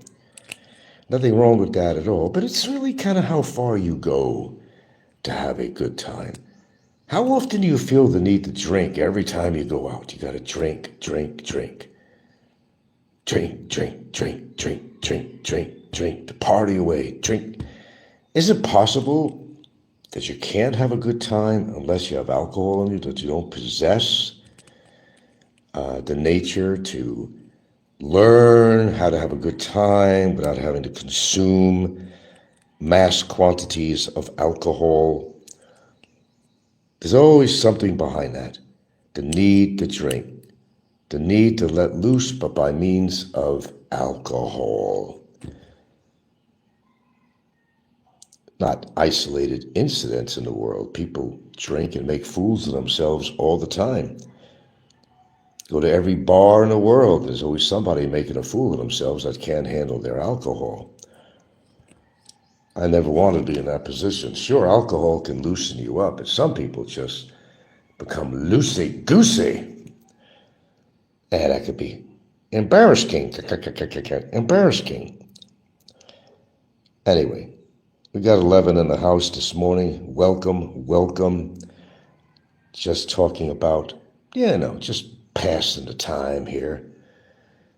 Just making some observations and some thoughts about certain things, what people do to embarrass themselves, and how the spouses, the girlfriends egg them on to do it. Don't think twice about it. She's just having a good time. And when it becomes a person drinks into stupidity, that's another thing.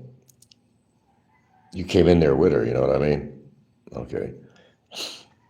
And when you're out, you really care what people think about you. That's another thing too. Maybe you don't care whether you make a fool out of yourself drinking or your spouse, girlfriend, mistress, whatever she might be, goes out and makes a fool of themselves. But there's always some underlying reasons why that happens. It's not the quest to have a good time and let loose. There's always some underlying reasons that perhaps this stylish, lovely Filipina that you might be in a relationship with just is not getting enough attention. And they got to let it all out when they go out drinking. And boy, do they get attention that they want. So what do you folks think about that? Give me your opinion. Would you rather be with a woman who is more demure, or would you like to be with a wild card? Where your woman drinks and she's going to jump on stage and she's going to be making a fool out of herself and practically falling on the floor, drinking and wild-eyed and just aching for attention.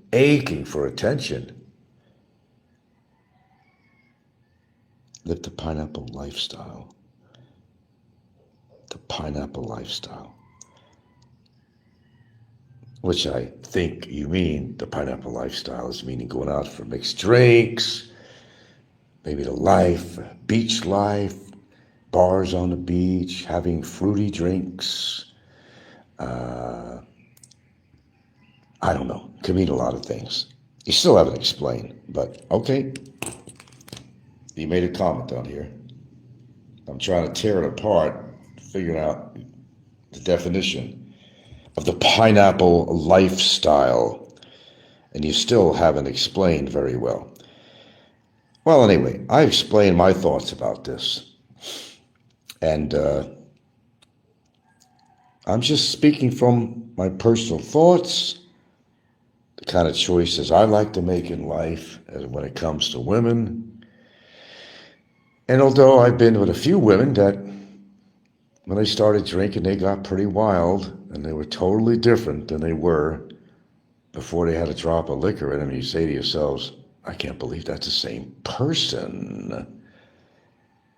But yeah, liquor does change things up. It certainly can. And I've witnessed that in my life, but I'm very happy to say that I never got deep into a relationship with a woman that needed to be in the limelight all the time. That can cause problems and embarrassments. But again, I'm just going to emphasize, for the record, this is just my own opinion on this, my own observations. And I'm allowed to have observations, am I not? I certainly hope so. And don't, take this personally. If the shoe fits, wear it, you know what I mean? But it's not my choices. I'd rather she be a lot more laid back, good conversationalist, feeling good with a couple of drinks, that's fine. But I really prefer women that don't drink at all. Because, well, I don't drink. I don't drink. Nothing wrong with having fun. I didn't say that either. There's nothing wrong with having fun. And if you just do that on occasion, okay, well, again, people want to let loose. They may even have the need to do so, but I don't know. I don't tolerate that kind of behavior from a woman. I just really don't. I think that would embarrass the living shit out of me if I went to a bar and my woman all of a sudden is like wanting to be the life of the party. Nah, I don't want a woman that wants to be a life of the party. Hell with that shit. The party, my friends, should be at home where it should be and in bed or whatever. But to take it in public and display yourself in such a manner, I think is pretty low class. That's just my opinion. Just my opinion. My opinion. I can't be with that class of person. I just cannot. You could have fun without alcohol. Who says you can't? But when it becomes a commonplace, you got to go out. When you go out, have a few drinky poos, have a few drinky poos more, and have a few drinky poos more, and they're either on the floor or on going to be their way to the floor, or they're going to get up and put themselves as a public display of total embarrassment. I'd want to walk out. I don't know that woman. I don't know that woman. I came in here alone. No, I think if you're really in love with somebody and you respect your partner, you wouldn't allow stuff like that. I wouldn't, That's kind of a turn off for me. Have fun, yeah, but again, for the maybe nighttime, if your woman becomes a spectacle, that's a whole different story. I'll allow you people to collect your thoughts while I attend to making my cup of tea. Thank you very much. Please hold. This is not an AI response. Please hold. Please hold.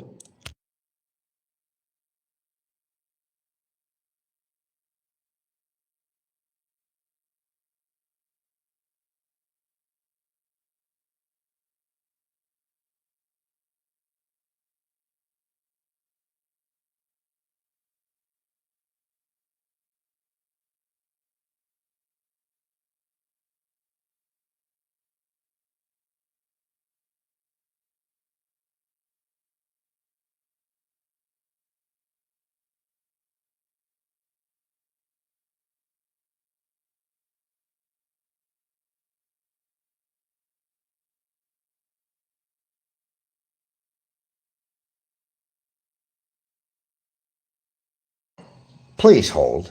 This is not an AI response.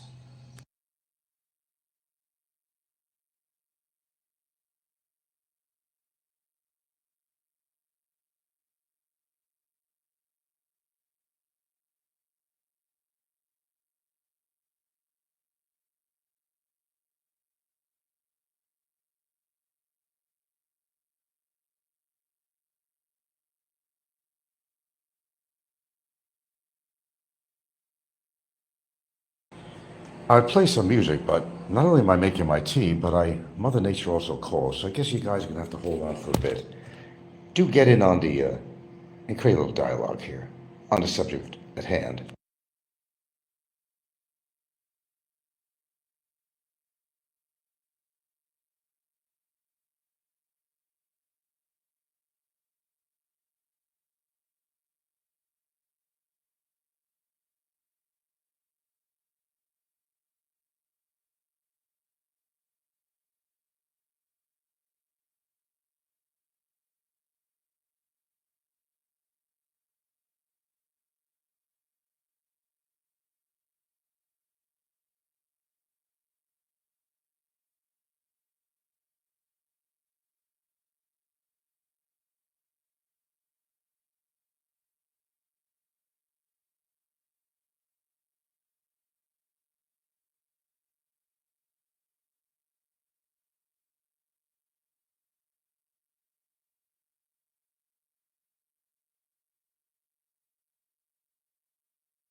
Okay, I'm sorry for the delayed response. Mother Nature was yelling at me, and I had to attend.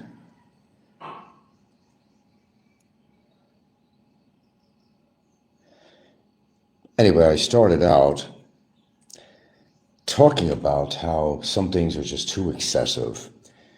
Expectations from your loved one.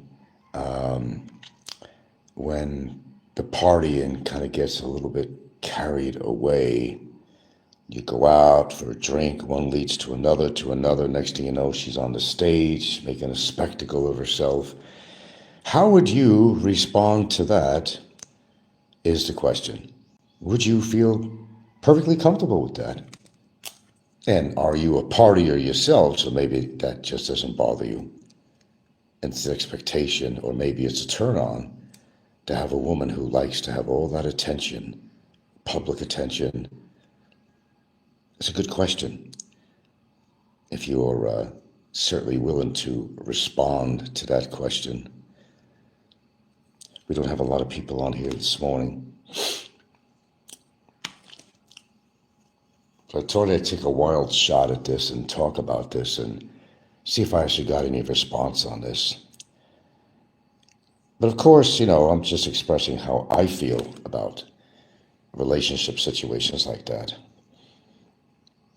And one of the reasons I never really got into drinking, really. Most of the time I go to a bar, the old days, have a ginger ale or something. I'd get a lot of fun out of watching people getting drunk and stupid and doing stupid things. And even some of the best looking women, some guys might say, oh yeah, drunker the better, man, I could take her home. Well, if you really want to take advantage of somebody like that, okay, well, it says something about your character. But even if this woman was drop dead gorgeous and came up to me and she was so drunk and stupid, she's slurring and all that, I would not be turned on by that. And some guys may say, well, okay, she's all loosened up, liquored up, ready to go. I could take this one home real easy. I could get this one home real easily. Would you take advantage of a woman that way? Seriously. I've never done that. I've been with a few women that had a few drinks in them, but they weren't, drunk, stupid, and slurring their speech and acting like, some psycho bitch from hell or something. I wouldn't put myself with anyone of that nature because, as the scorpion said, it's in my nature not to go get drunk and stupid in public and make a spectacle of myself. It's the scorpion's nature to sting. It's the alcoholic's nature to drink.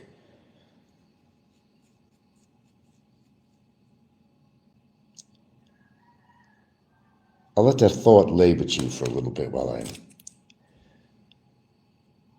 sipping my tea here.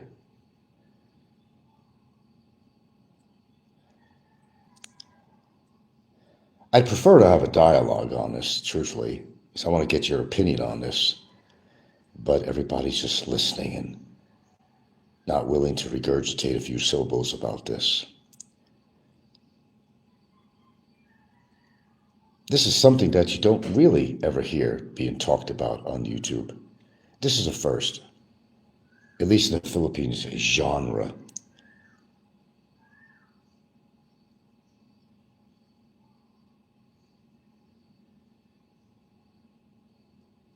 Having wild girlfriends. What you're willing to tolerate or not tolerate if you're just tuning in. Is it all right for your woman to jump on stage and for the 11th time make a spectacle of herself in public? Would that turn you on a little bit? Or would that kind of embarrass you? Or are you just indifferent to it?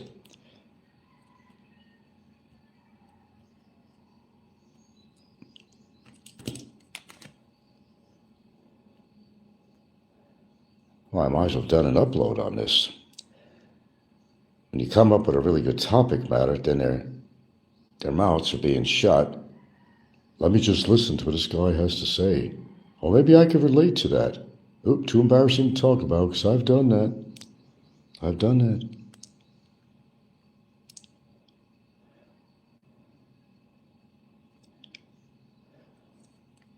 Okay, I'm going on mute. Let a few more people build up. If they want to join in the fun this morning, they could join in the fun. And kind of get into this topic matter deeply, or certainly address it. 5 thumbs up, so they like the story, but they're not conversing. Oh, I know, you're afraid to give an opinion because you think somebody might attack you on that. This professor, man. Who's Wilson Gills? You're always bringing that up, man. Is there somebody named Wilson that comes on here that might be blocked and therefore I can't see his comments? Who is Wilson Gills, professor? That's the bro, man. That's the professor here. Come up to liven up the panel a little bit here. No, I have not been to Angeles City, and I don't ever plan to go to Angeles City. It's not my type of place. Don't need to. I have a woman. And that's not the kind of woman I want anyway. Go to Angeles City. Street life, people. I'm not into street life people. It's not my gig. I'm not into street life. The repugnancy of some of it, you know. Why do you ask, Professor?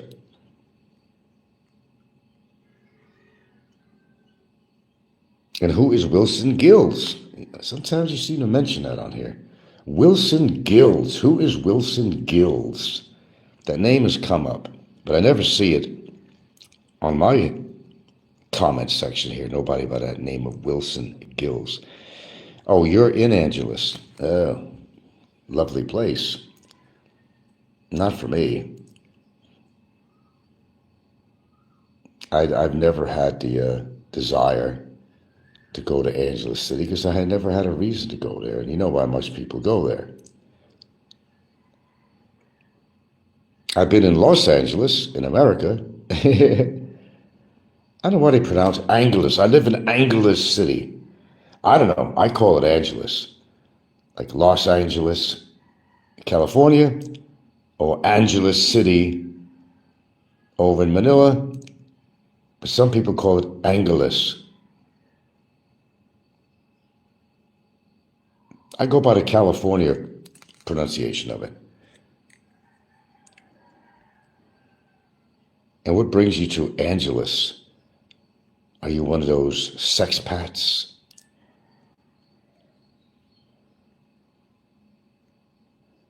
Or Angle City? Yeah, there's always an angle there, right?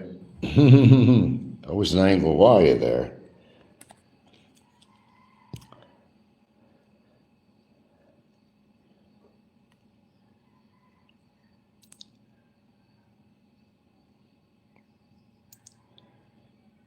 Oh, we got kind of a slow crowd this morning, and I'm getting bored.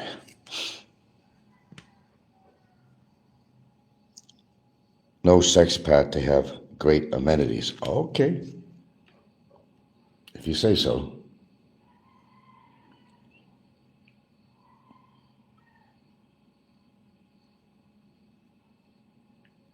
No, it's never been my desire to go to Angeles City and watch all the sexpats try to pick up all the ladies of the night. You're a one-woman man. Well, we got something in common. I'm a one-woman man, too. Why do you need more than one? That would be an awful headache. Besides the responsibility and other things that could happen, like, well, we don't want to get into it on here. Because we know people that have more than one woman, don't we? And we went on. We don't want to get into that. The question would be, why do you need more than one? That might be a question.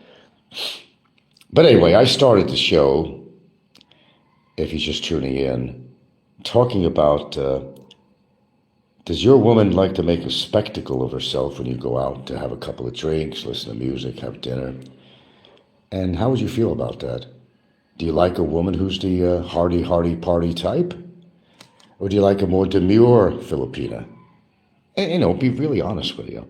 Okay, walking street is kind of a dirty, broken sidewalks and beggars. Yeah, well, that's what I understand about it. Of course, I've never been there, but I've seen enough shows. People walking the streets of Angeles City, and how do they seem to get off on that? It doesn't seem very attractive to me in any form or way.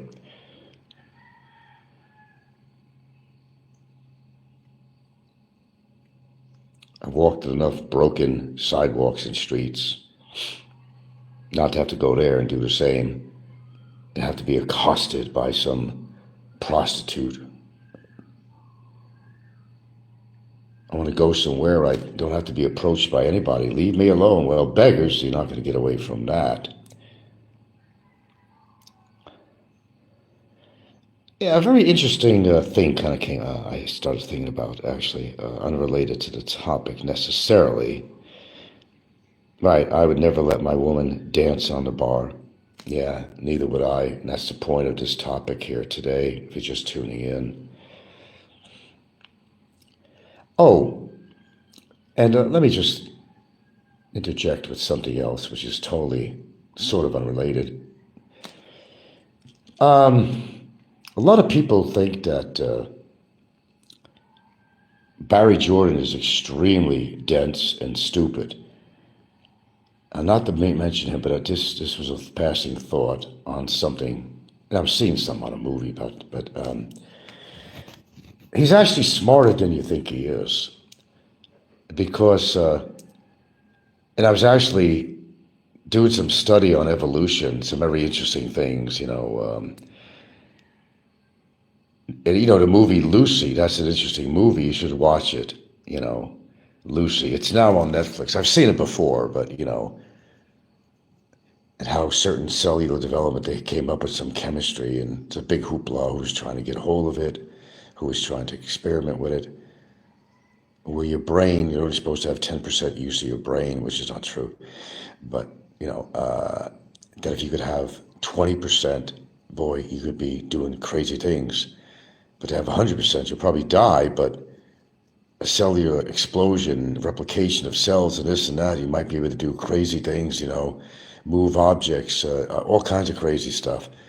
Well, scientifically, it's been explained down to not be true, that our brain is actually using its full potential even when we sleep.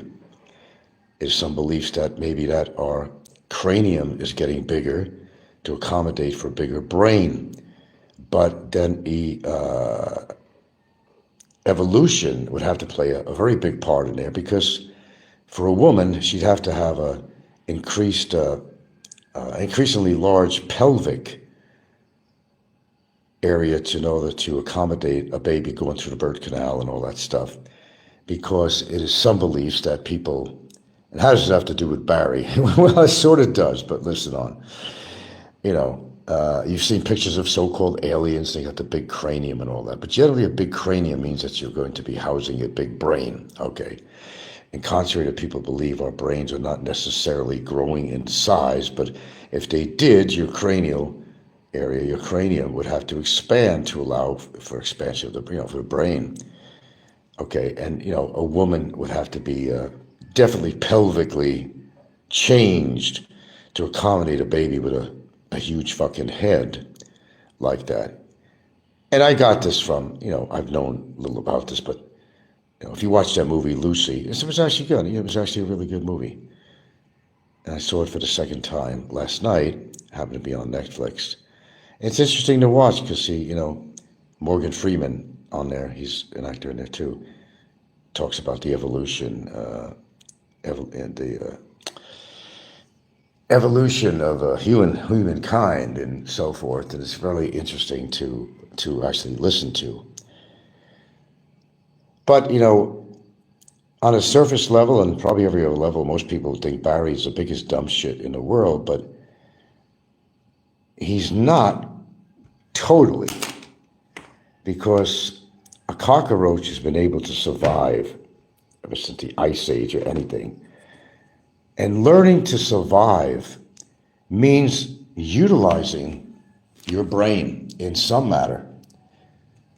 Even if you're dumb shit in every other way, your brain has a way of compensating to enable your survival. And as such, as self-preservation, which is part of our species and any other species, can develop to be very clever. For example, a crow and some other birds can use tools. They want to get at some insects or ants that they want to get to eat. They can't get them with their beak, so they pick up a twig. They stick the twig in the hole. Ants would ever stick to it. He pulls it out and eats the ants. That takes a certain amount of intelligence, but it has to do from the evolution of the change that goes on in the brain to allow survival, and how creatures can get awfully creative to do so. Now, in regards to Jordan, although we all know he's a dumb shit on every level, there is still, he excels on knowing how to survive under the worst situations. When you're broke, he knows how to get money off people. He's a smooth talker to allow that to happen. So our brain really functions on a survival level, a very complicated function of keeping your body alive and knowing that you as a species, and to satisfy all the cells and to satisfy all the functions of the body, is a self-preservation mode to keep your body alive, and a responsibility that your body has to do that for you, but all stemming from the brain. It's amazing what animals can do. Elephants have long memories, go down the list on the attributes that certain animals have for survival in the woods. An animal that was, a dog, a domestic dog, would have a hard time surviving in the woods if it was abandoned, rather than a wild dog. But as nature takes over, this domestic dog will learn how to survive in the environment and seek food and get aggressive if it has to get that food, and to get creative to get that food. Like bears, when they're hungry, they'll go into your picnic basket, they'll break into your car, they know that they go in a garbage can, they're going to find food. It's amazing. So even though dinosaurs had the brain the size of a pea, one generally thinks that if your brain is increased in size, like dolphins have actually a bigger brain or capacity than we actually do. We're like a 10%, they would say that we had 10% usage of our brain, which has been shot down, the theory. But a dolphin, for example, they all have quite incredible abilities that their brain allows them to have to survive. Bats who have developed basically a radar. That's amazing in itself. Dolphins that could actually be compassionate in some ways. They'll save your life. They'll display a lot of intelligence. Even though your brain might be bigger, and actually a dolphin's brain, I think, is slightly bigger than a human's. A dog's brain is the size of a walnut. And even a dinosaur, with how many tons it weighs, had a brain maybe the size of a bird's brain. But they were still able to function, even with that tiny little pea-sized brain. They were still able to function and protect themselves and have the instincts that they had. And they all developed into birds anyway. Speaking of bird brain. Let's see. I would never let my... Brofest, I saw your gym short. I didn't know. Oh, he dragged a girl by her hair. Yeah, he did. I've seen that thing too. Yeah, that's pretty common knowledge. Yeah, he was in Minganilla. He was renting from Matt Wilkie, who was a YouTuber, and just an occasional one now. Probably never hear from him.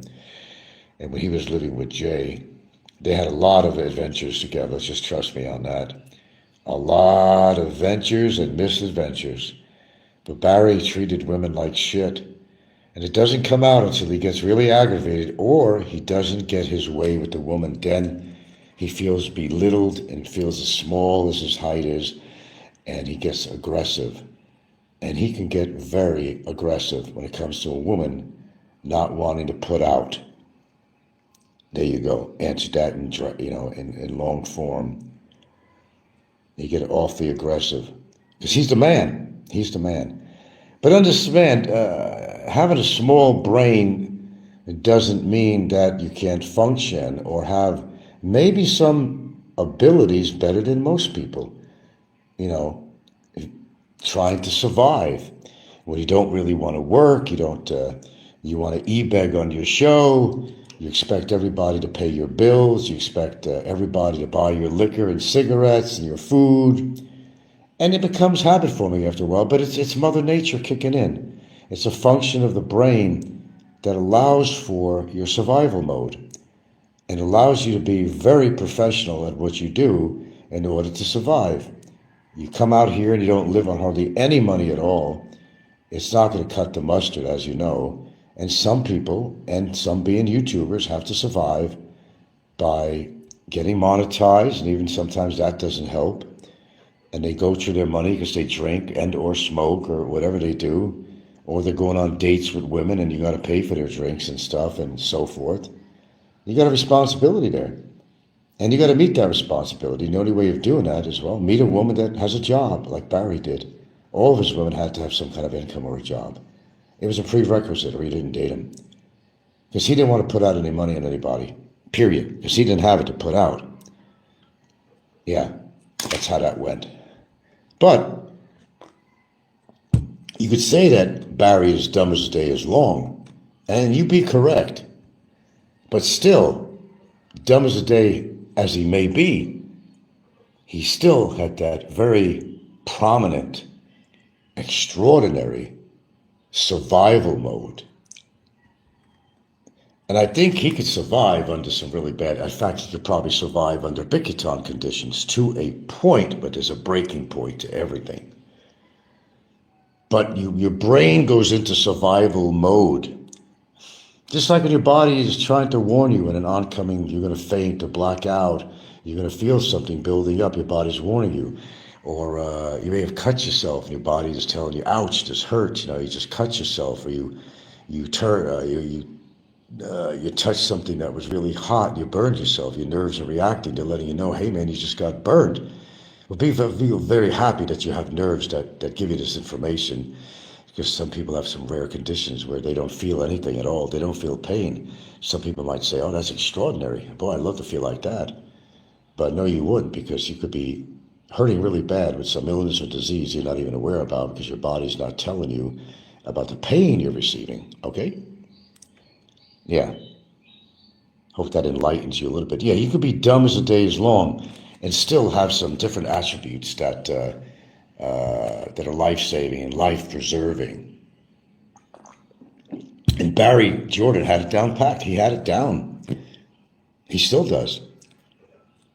He knows how to survive under low-income situations. He just simply takes other people's money. It's very simple.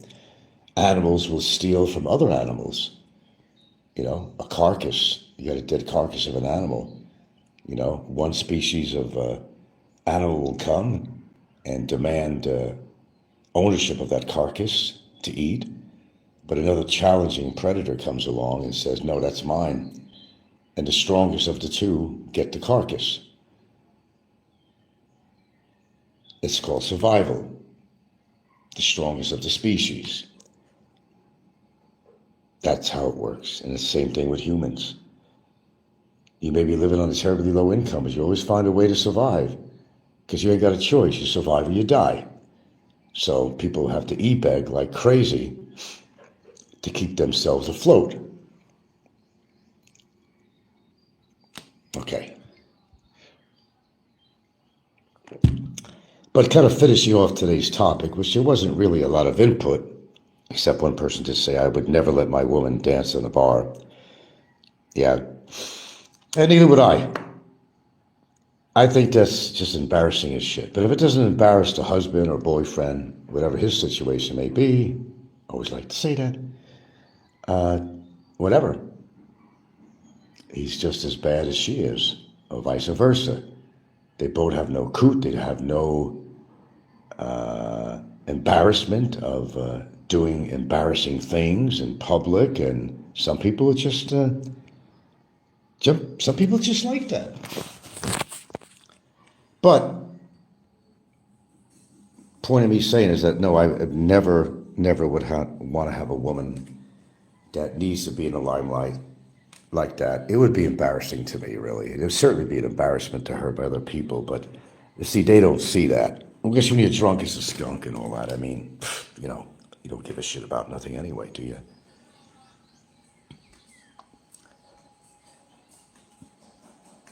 I, for one, don't approve of that kind of stuff, and I would never get involved in a relationship with somebody who had to be outstanding in some way. It's one thing being outstanding, but outlandish, nah, it's another thing. Outstanding, outlandish, whatever.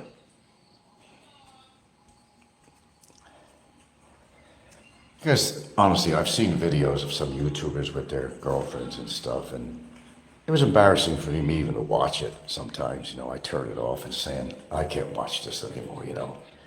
I can't imagine having a relationship like that. I just honestly can't. Hold on a minute.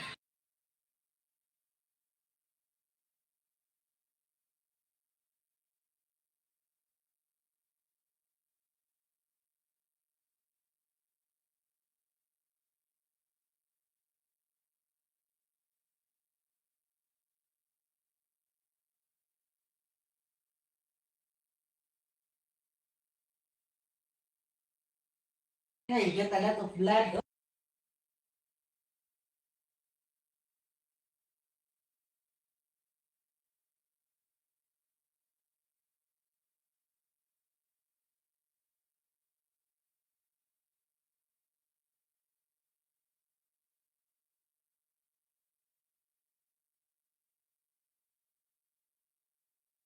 I'll take it. Oh, okay, I'm back. Had to have a private conversation.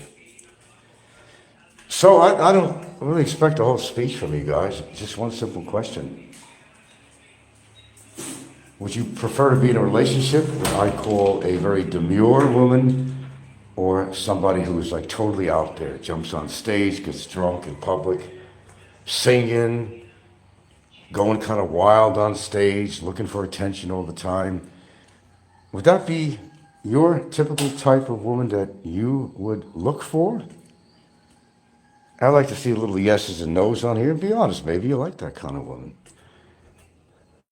Perhaps you do. I'm just saying that I don't. And anybody can do what they want, be with whoever they want, and accept that kind of behavior, but that's not the way I was brought up. Demure for sure, Professor says. Yeah, that's me. Yeah, I don't care. Yeah. I would definitely prefer that. Anybody else want to kind of hone in on this? What is your choice for a woman? You want a really wild woman? Do you want somebody who's kind of laid back and cool and, you know? Demure. Demi Demure. Demi Moore. It's not the woman. That's not the woman you will want, so okay. You agree with that too. Unless you're just out having a party with somebody you don't give a fuck about. Oh, let her go wild, let her get drunk, it'd be easier to take her home. Oh, that never happens. It happens all the time. That crazy love of mine. I just don't like wild women like that, you know? Some men like wild women to make the party, yeah. Flying fish is probably... flying, yeah. I hear you. I'm sure about that. No, because I've witnessed, I got to be honest, man. I'm always honest. I've witnessed some stuff on YouTube that it really makes you scratch your head. You know? What is the purpose of being in a relationship when, you can't be faithful to each other? Why get married if you happen to be married? If you want that free and single type of lifestyle, I mean, why? Oh, I don't know, maybe get a 13A or whatever, SRV, all that shit combined. But then, I don't know. I'm sorry. I'm just kind of speaking what's on my mind about this.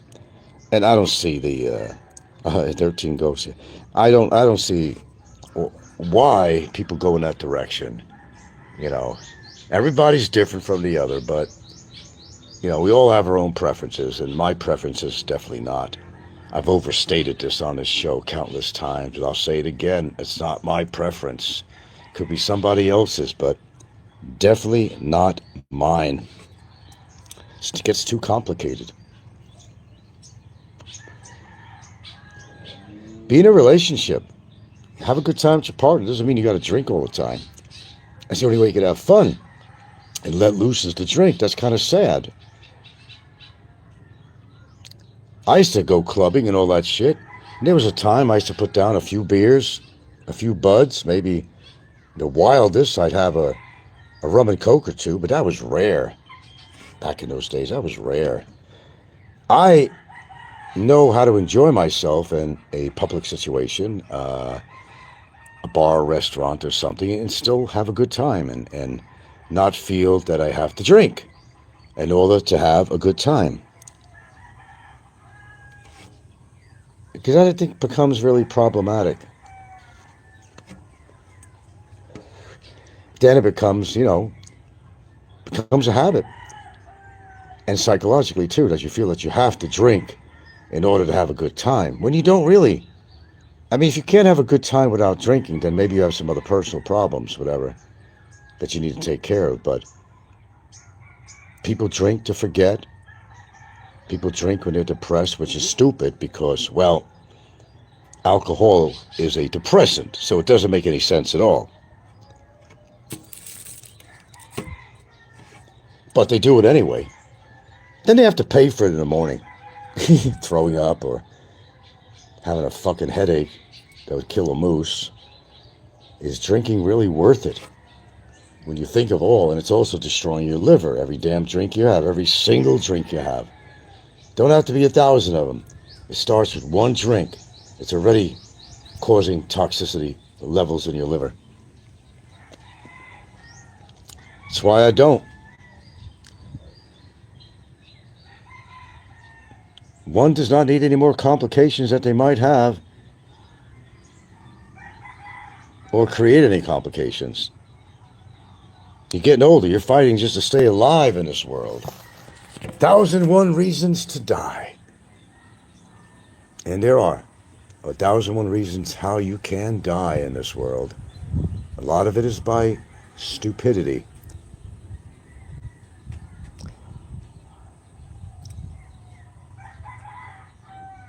Well, we don't have a very large audience today. Maybe the world is trying to tell me something here that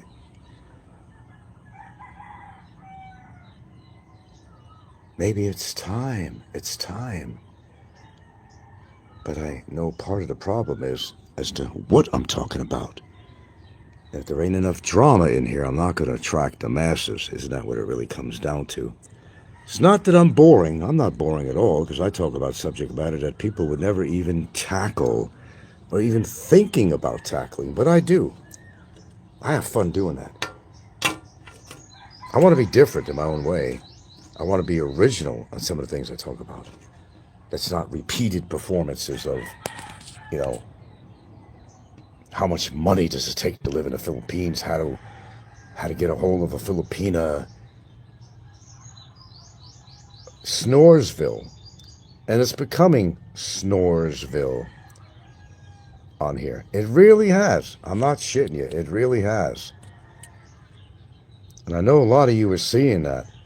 And you know who the people are on here that are constantly doing the same topic all the time. A lot of it is me as a subject matter. Nothing new about that, but then that's even boring people now. It could be how many times I do a show. That could be overkill. That could be it too.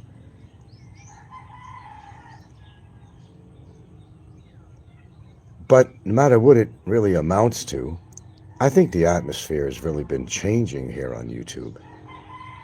Now, I don't know if it's because Barry's in jail and he's not vlogging, but he did actually create a lot of drama on here that people picked up on, and they just wanted to hear. What was his new train wreck? What was his new train wreck? But even that gets boring after a while. But it becomes like a soap opera drama. Maybe the last drama you watched was somebody cheating on their wife or something, and commercial comes on. Okay, till next episode. And you had to tune in on the next episode to see what happened. Did this person really cheat on their wife, or did this person who's about to kill somebody, did they go through with that motion? With that action? You got to tune in. And I put on actually a very clever short on there if you didn't see it. And it's how, oh, you see one of my two shorts I had on there. It's how people want to feel very relevant. And they will want to be heard or seen or spoken to get the attention of other people. Which, as I said, a lot of this stems from loneliness. They want to be part of a bigger picture. Not necessarily a good picture, but they want to be part of a bigger picture. To be part of the in crowd, be part of the boys club, to be part of the cattle. And boy, do I talk about cattle a lot. I should have a farm. Everybody will jump off that cliff just like the cattle does. You follow the first cattle, and he goes off the cliff, and the other cattle, they're going to follow him right off that cliff. And I think people do that on here all the time. It is a spectacle, actually, to watch this and listen to it, actually.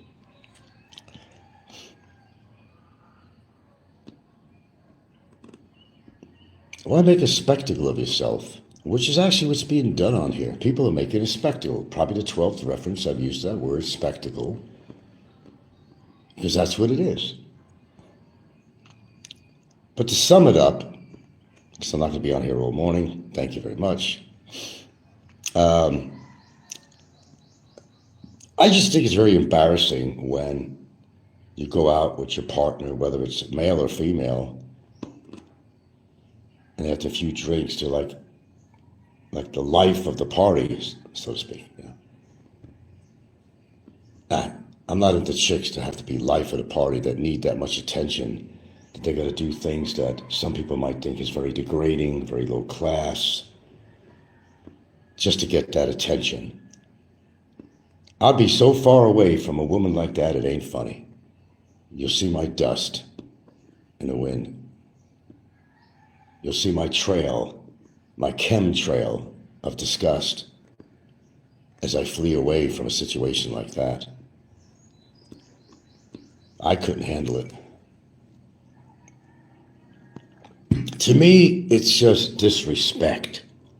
When you allow your partner, your wife, your special one, to engage in that kind of behavior publicly.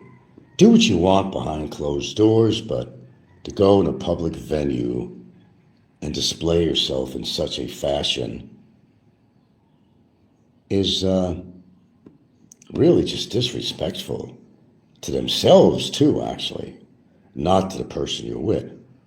But if the person you're with doesn't give a shit and kind of thinks it's a turn on of some sort, that their special person is like all over the floor, all over the dance floor, all over the stage, yelling out, falling over drunk, doing things that normal people wouldn't do under situations where they're not under the influence of alcohol. Mr. Johans. I definitely wouldn't want that type of partner, wife, but everyone is different. Yes, exactly. Everyone is different. Their needs, their wants, what turns them on, what floats their boat.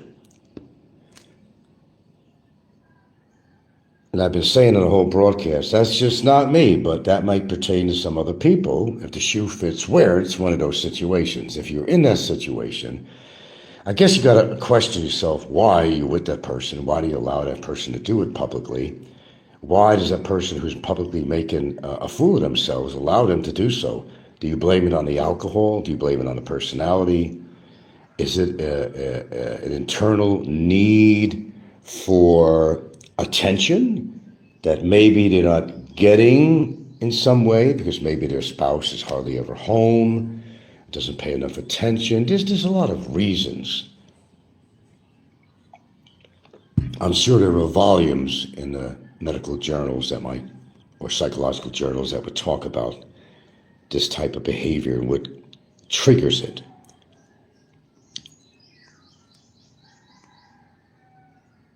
I've had a few situations. I think the girl drank too much. She's kind of making a fool out of herself, but I wouldn't stay with her. And no, I wasn't one of these guys that would take advantage of a woman because she was all liquored up. I never did that. And a lot of guys that hang around the bars just for that. Who's the drunkest bitch in the place, if they're thinking of referring to them as a bitch, which says a lot about themselves too, or calling women hoes when they're really not hoes. Maybe they're just having a good time. They drank a little bit too much. Okay, that's excusable. It happens. But if it's on a regular basis, and that person's always in the bar, and every time you see them, they're on stage, and or they're doing something really embarrassing to themselves and embarrassing to the people they came with. But of course, the people they came with going to cheer them on. They're right on, right on. Sing another song. Make a spectacle again of yourself. To each his own, I guess, you know. To each his own. It's just not me. All right, well, I I'm killing a dead horse with this shit. I think I made my point on it. And I got a few people out there that agree with me. That's not the kind of woman they want. And that's also my opinion. That's not the kind of woman I would want. And I have to think to myself, what is the purpose of being with somebody who's so out there? But I also still stand by the thought that you could still have a good time without whatever you consider having a good time. That you don't need alcohol to loosen yourself up. You can still loosen up. You can still do things that are fun that have nothing to do with overconsumption of alcohol. Yeah, you're capable. Just try it. And if you had a bad day from work, whatever it is, you come home, you want to have a drink to loosen up, but none of the time is that helping. It may make things worse. It may put you in a depression. You had a bad day. Alcohol is a depressant just to begin with, but not many people understand that. They want to drown away their problems, but they're actually making it worse. So as you can see, I'm not a big advocate of alcohol. It's not because I've ever been an alcoholic, because I never was. Thank goodness for small miracles. It's just that I've witnessed people in bars. And I used to go to bars, I used to go clubbing, but, listen to music, maybe meet a woman in there or something, but I would never take advantage of a drunk woman. I never did before.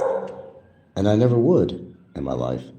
And I'm not attracted to a lush. I just don't like a lush. I'm better bred than that. I just don't like a lush. That's not where I go.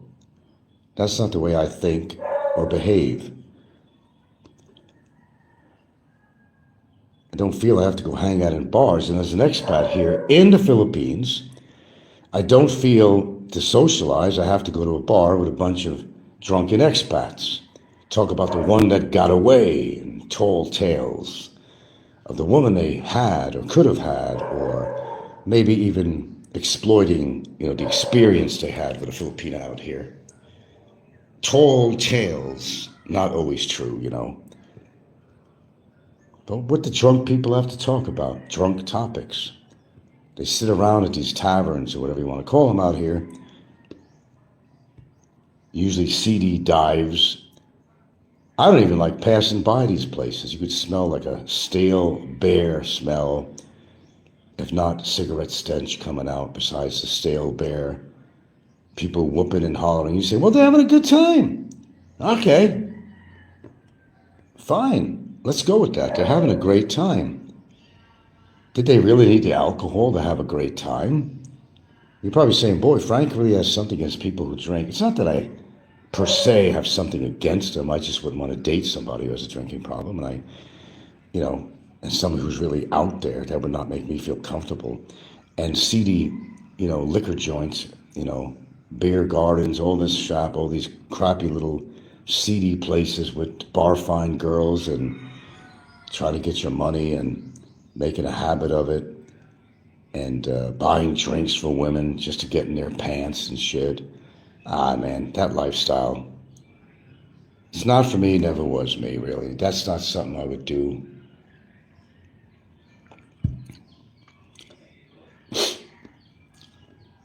I certainly wouldn't make a habit of it, that's for sure. But whatever turns you on, really, that just doesn't turn me on. I could have picked a different topic this morning, but that was a good one. It kind of came to me for some reason this morning. It kind of came, a little bird told me to talk about this.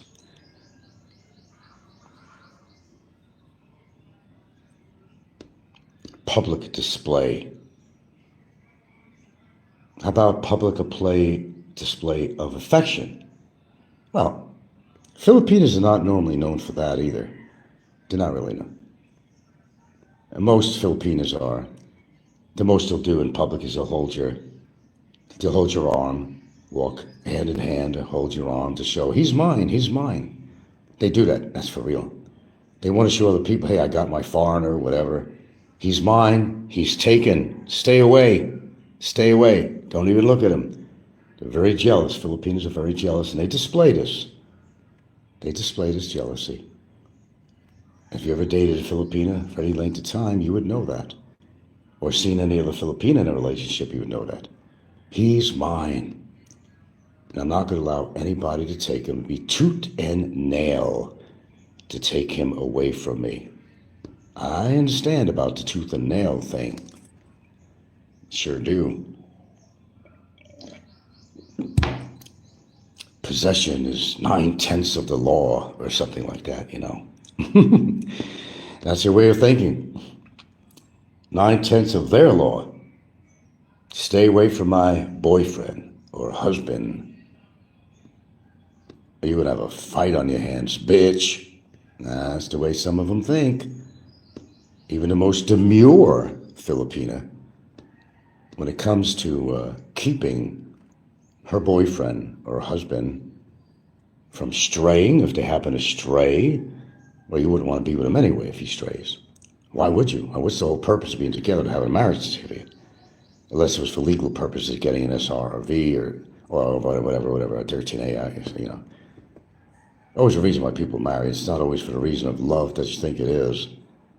Not always. I can't say everybody's like that. That would be a broad statement. Broad. There you go, broad. No, that's a broad. Who wants a broad? I want a woman, not a broad. But anybody, and we know people on here that have basically labeled women as hoes. Oh, that shows a hell of a lot of respect, doesn't it? No, it don't.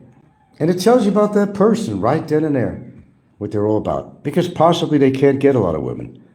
And again, there's always this bitterness. Oh my God. There's always this bitterness. Why they're so bitter and attack people. Just go refer back to a short I got on there that's still on. And why people do the things that they do. For the attention, for this and that. Just go listen to it. It's just relatively very short.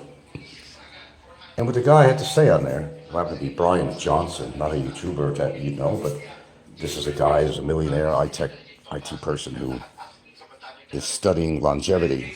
And he's taking all these supplements and all this stuff to try to prove that he could be younger physiologically than his actual age.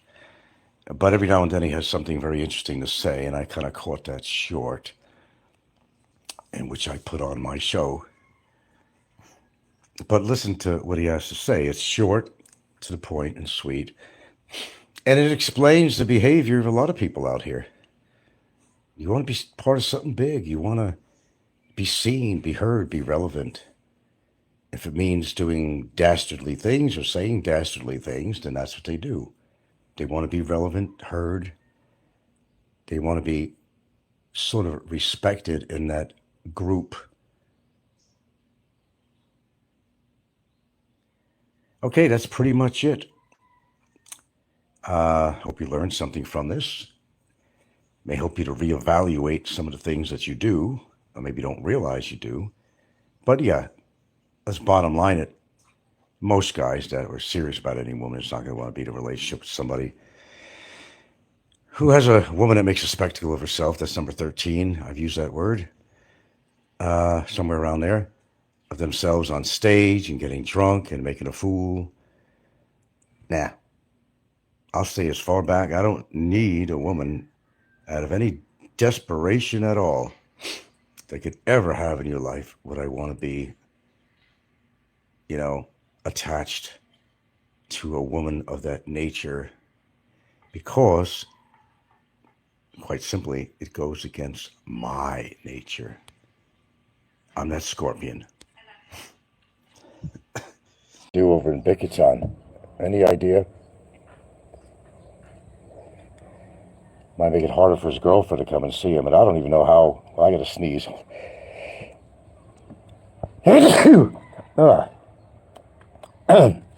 Some things don't change. That's gonna make it more of a hassle for her. Oh, she's just completely given up already. I don't know. Very plausible, huh? Yeah, I don't think he was having the greatest time in the world over there. I mean, I can't imagine. Bilibid. Yeah, I'm going to do more research on that. I was looking at something on there. They were showing a schematic of the place, and building or sector 1 was where they kept all the bad criminals that were getting up to 20 years worth of prison. The worst of the worst. Or more. I don't know, without me lifting a finger, all this shit is happening. Can't blame this shit on me. I have nothing to do with that. Not behind the scenes, not anything like that. I have nothing to do with that. It just seems to be getting worse for Barry, because, yeah, I've heard of Bilibid before, and I thought that was the worst prison, because Bickerton was not the worst prison in the Philippines. I think that was actually Billy, how you pronounce it. I think that's the worst prison in the Philippines, if I'm not mistaken, and somebody could correct me.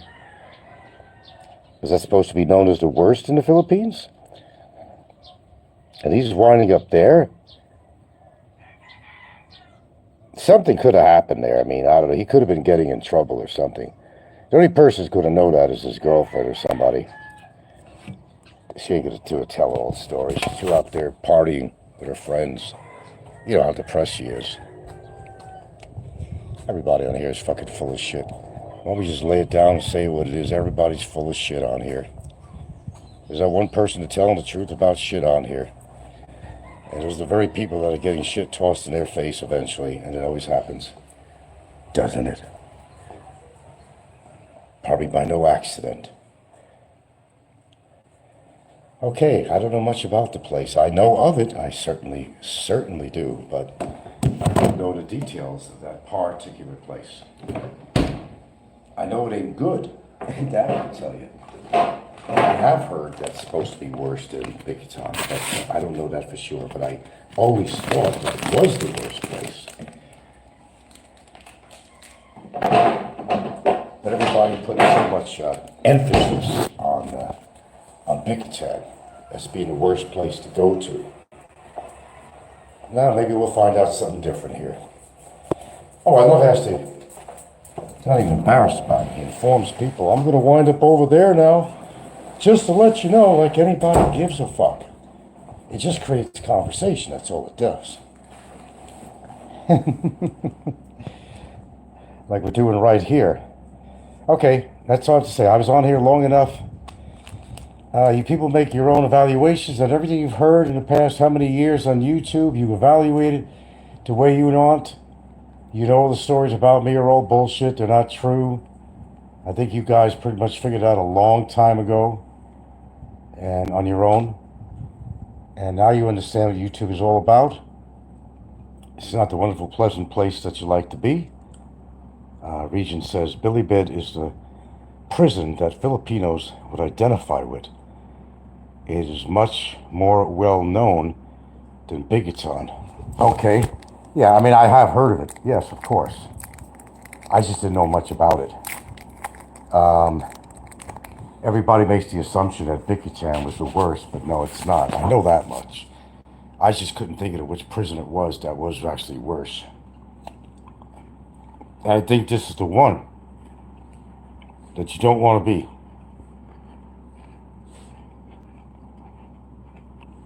Wow. New info, huh? Barry winds up in Bilibid. Wow. That's a new story. A good story.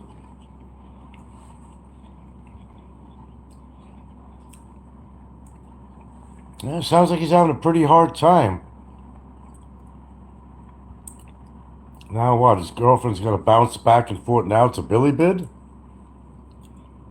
I don't even know how many times where she was able to see him at all in Bigoton, to be honest with you.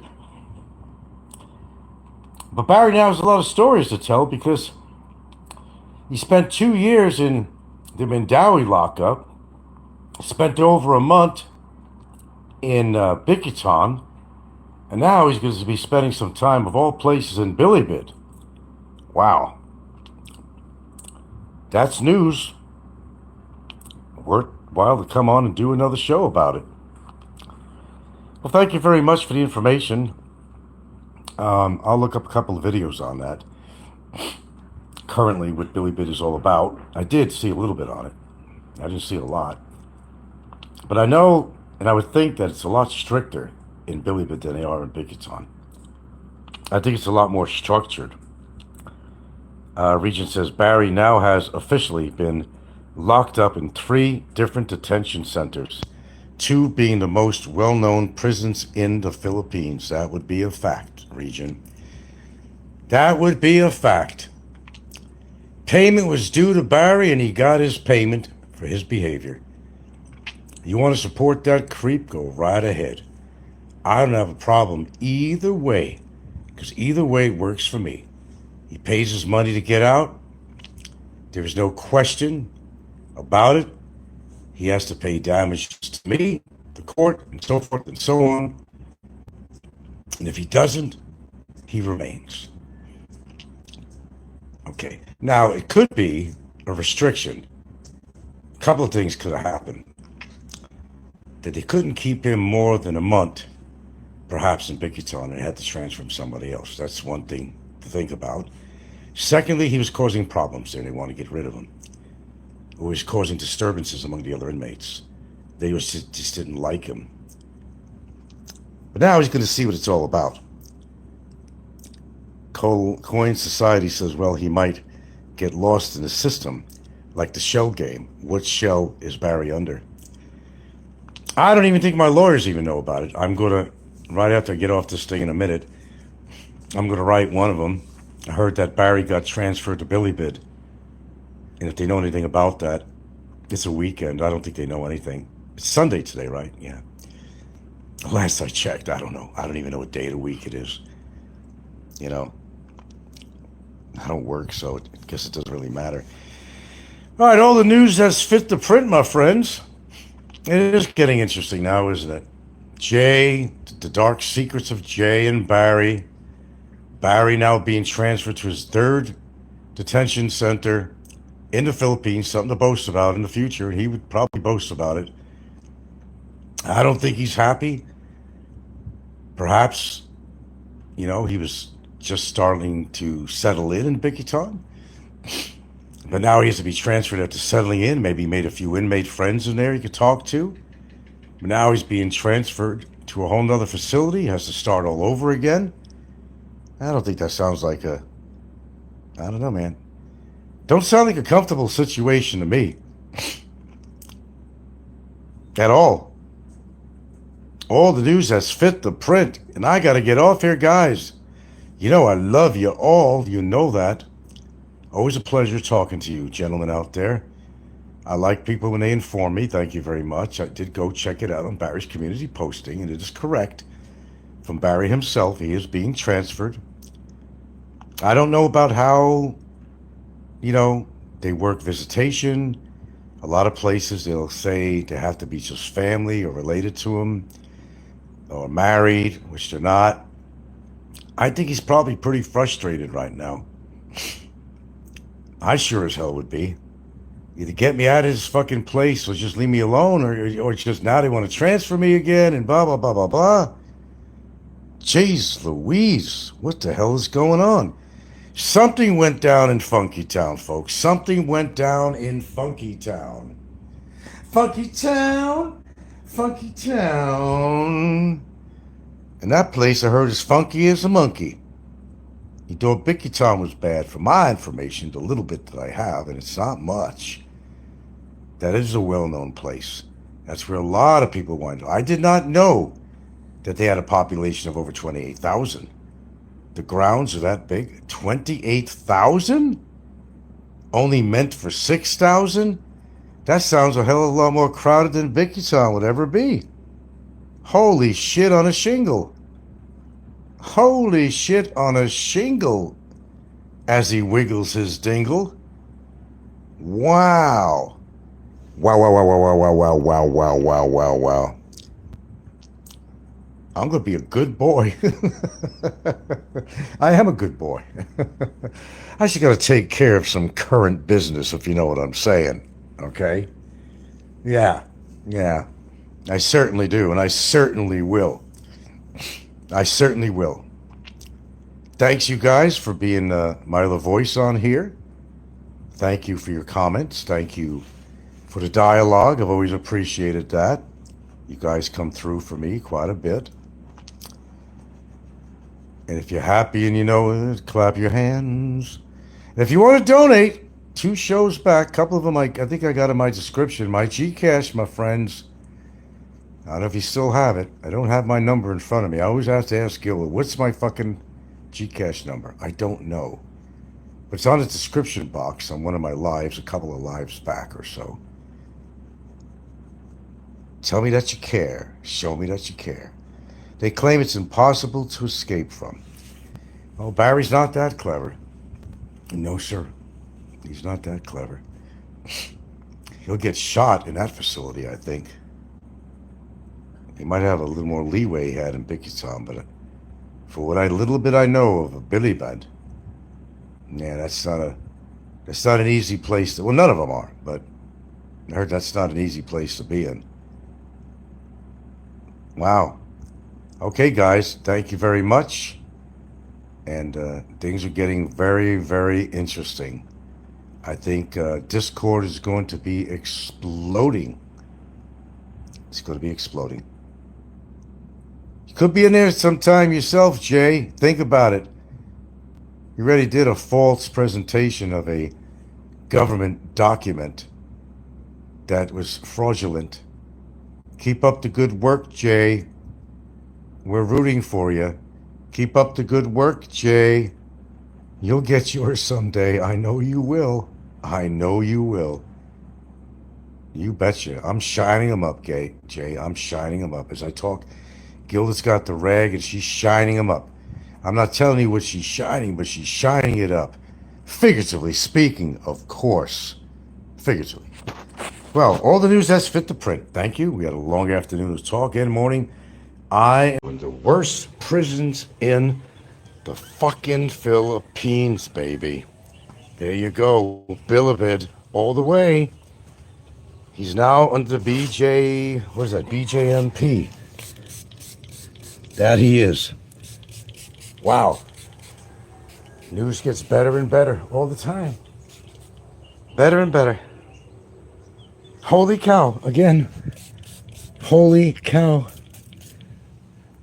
There you go. And I really do gotta go. But there's your newest information. I'll keep this on.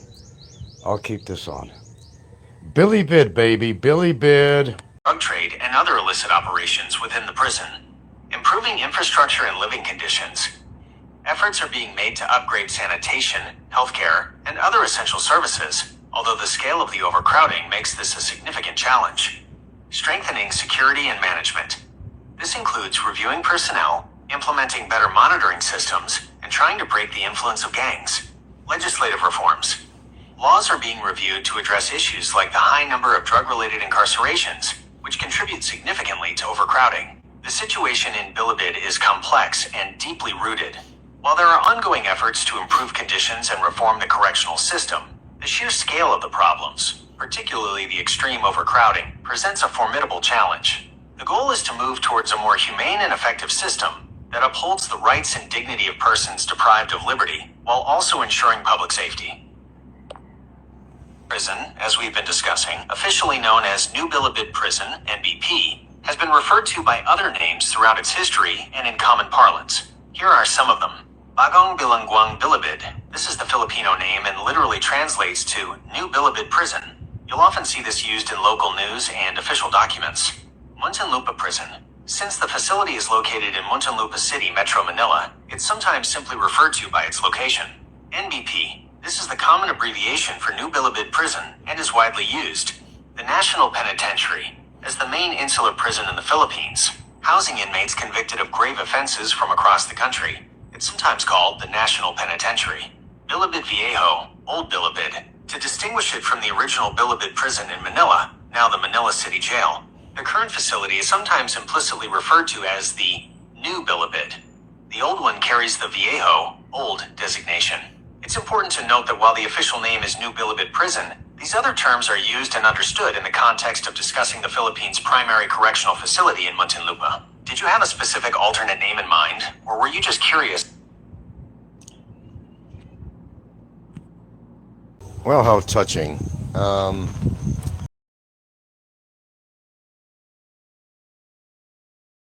These from father to father to make amends with your daughter. Well, I don't know if you're being an asshole about this or you just truly have a moment of clarity or you're serious or whatever. But it's like this.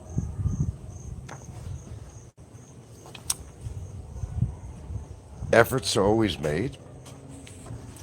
Comes a point you can't, Mr. Circus, you can't force somebody to do things they don't want to do. You can't force somebody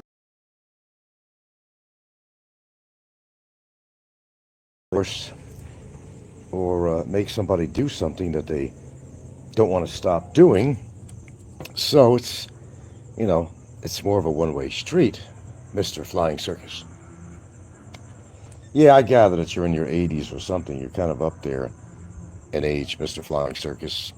I think we've all gathered that. I think that's probably the truth. And I'm happy if you have a great relationship with your children. It's fantastic.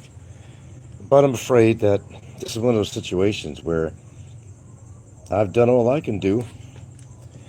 And two people takes two. Takes two people, not just one. You can make your efforts, and that's all you can do. I'm very happy that I raised my daughter well, and,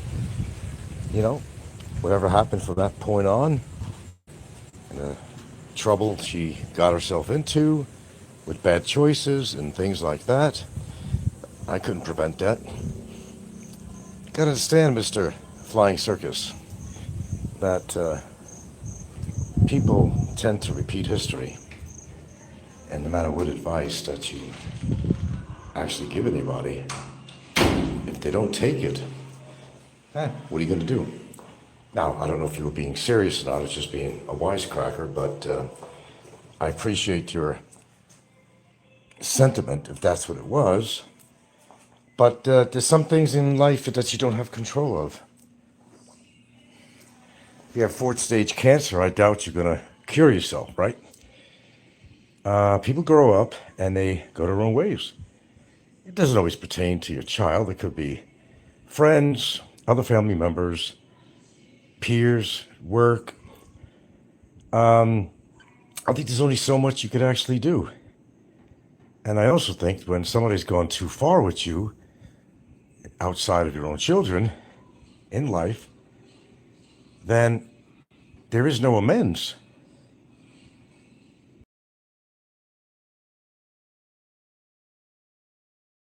Curious about that, and not being your typical clown self that you try to be. For some reason, I don't know why. I guess it don't really matter.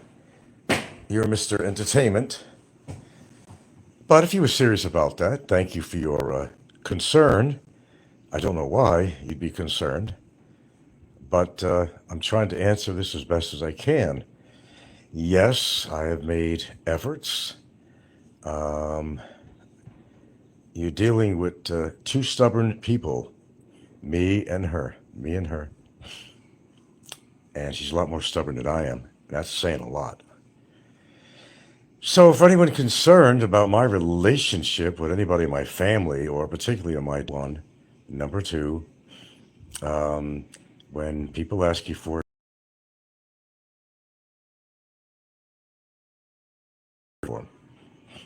and when they don't take your advice, and they're the one that came to you for advice, and they don't take your advice, and the obvious happens, their life gets a little bit out of control. Well, the hope do anything that they don't want to do. So I'm just addressing flying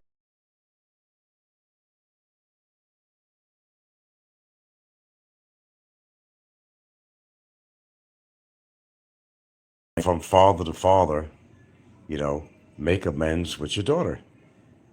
It's not up to me. I could tell you that I've made my efforts, but there's only so much you can do sometimes in life. I'm very happy that I've done my job raising her. I wish her well. She's got plenty of children to keep her company. Another relationship, yet another relationship.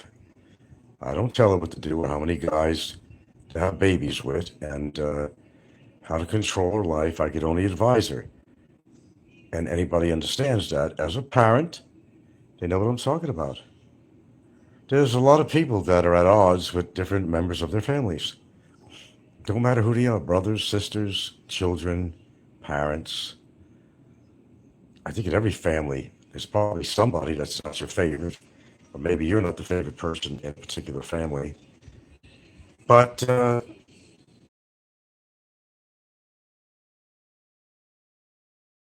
only when the other person dies, like myself, will she think back and say, maybe I should have made amends with him.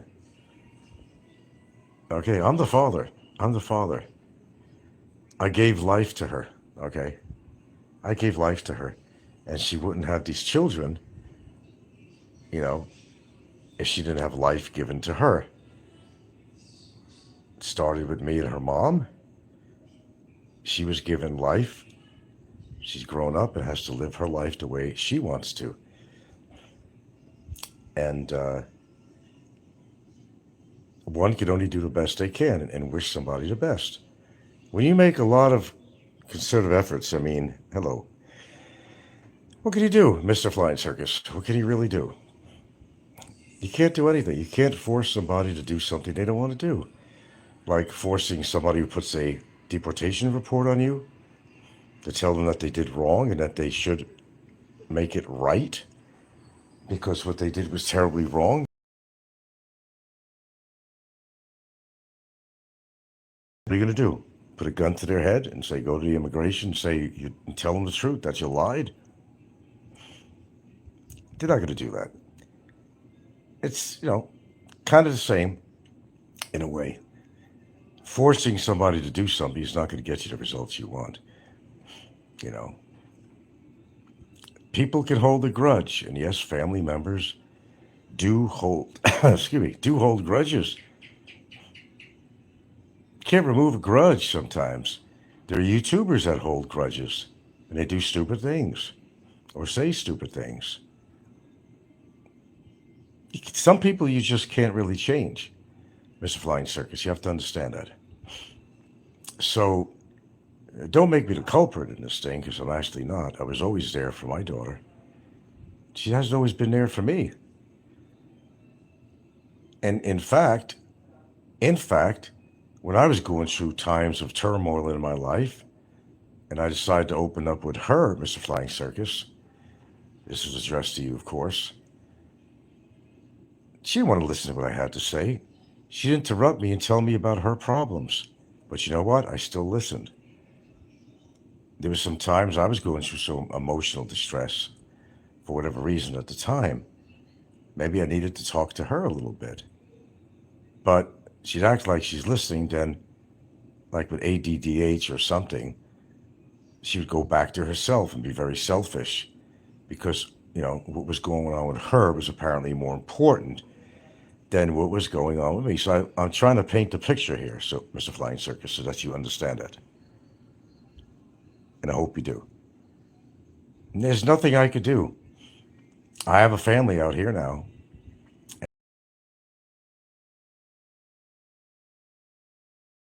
Arrangement. I now have here a living, loving family here right in the Philippines who really care for me.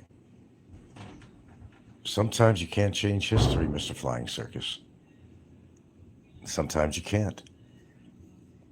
History is past. You could try to make amends, like you say, but that's not always the case. Until you understand what the problem is. And quite frankly, I don't totally know what the problem really is, except she's stubborn and self-righteous and, only seems to care about what goes on in her life and not mine. She's a person who seeks advice as children would from their parents, and that's acceptable and understandable. But when you give them that advice and they don't take it, and then the inevitable happens as a result of not taking the advice, well, whose fault is that, Mr. Flying Circus? If anybody wants to hone in on this, they certainly can. Give your own philosophical views or whatever you might want to. That's okay. But I'm only bringing this up because Mr. Flying Circus had posted something, and he's a man that's always attacking me all the time. I'm not sure why. Maybe because he could, the little ant who could, But he seemed to be so concerned on a posting that, speaking to you from father to father, you need to make amends with your daughter before you leave this earth. Well, Mr. Flying Circus, that is not up to me. My daughter knows how to contact me on email. She probably listens to a lot of my YouTube shows. She may like or not like what I have to say. I can't force her to believe in my politics and philosophies of life and so forth, I can't do that. You got to give people some space, Okay, Coin Society. Kids should always respect their parents. Well, that's the way I was growing up, sir. And I expect the same from my daughter. I've always respected her, but I only have so much patience. And I had a lot of patience. I raised her on my own. And believe me, as a father to a female child, it does take a lot of patience and understanding and playing both roles, which is very difficult. I managed to do it. I honestly, to this day, I don't know how. Because although I have truthfully dated a lot of women, and that wasn't a lie that I told my audience, you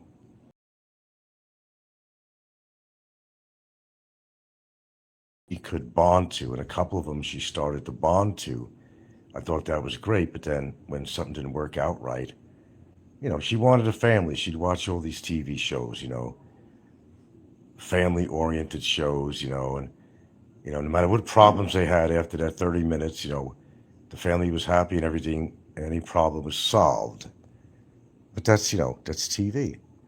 One of my kids did something to me very bad and never apologized.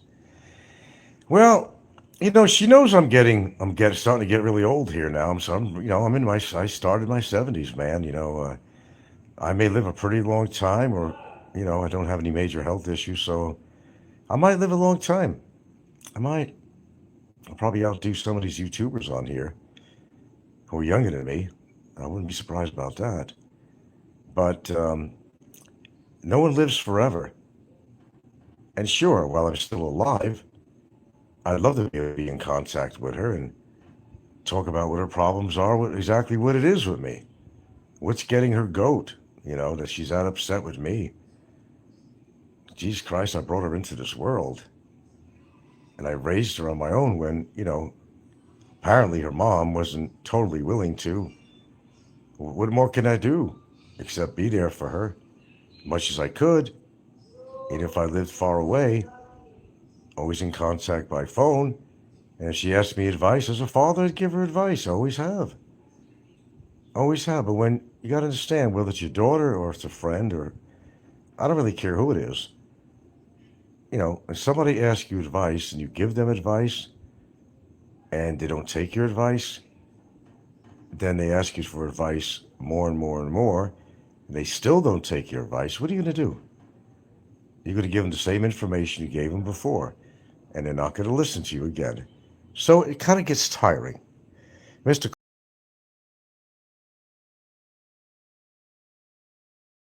Actually, didn't talk to me. I told him, I don't tell you how to live your life. You don't tell me how to live your life, you mean. So you mean your life, right? Yeah. Yeah, we got a very serious topic here tonight here for a change. Instead of Barry going to, and I don't even know how accurate the information says, we are all being transferred to Bilibid. Bikitan is closing. Well, Bikitan is not closing. I just want to add this in because don't have to do another show about that. And we'll get back to the topic. I don't know, because we're all going to Bilibid. I honestly don't know what's going on. Well, the Barry was pulling everybody's leg.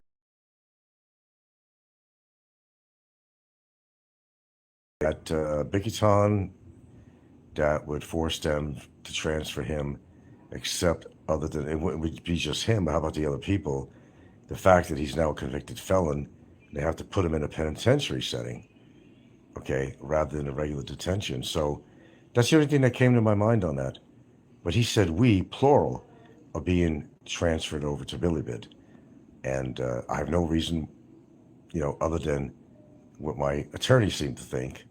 But then I forgot to tell him that he said we, and that Bikitan is closing.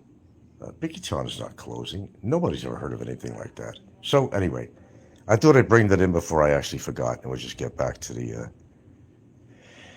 Does she do drugs? I don't know. These days, I have no idea. I have no idea. She never was a child. I mean, I raised her pretty well. No, she didn't drink, at least living with me. Didn't do drugs living with me. What she did from when she first got married, and they used to go clubbing, her and her husband. I know she'd take a drink here and there. She'd take a drink to loosen up. She even tried smoking a cigarette once, and she couldn't hack it. She was coughing. She tried to be cool and all that. No, she's, I don't know. I mean, because her psychology, I don't know. It's been a lot of years that we have not been exactly in contact and kind of revealing to me what's going on with her life, and not that she'd tell me everything. As far as her getting into drugs, I don't think so, because she has this big maternal instinct. She has another baby that's probably, I don't know, close to a year old now, a new baby. And I'm sure she would have kept her body in good, healthy condition. She wouldn't take drugs. She's afraid to take any. She don't like taking any medicine at all. So that's why I don't think she's into drugs. I'm giving you a long answer version to this question.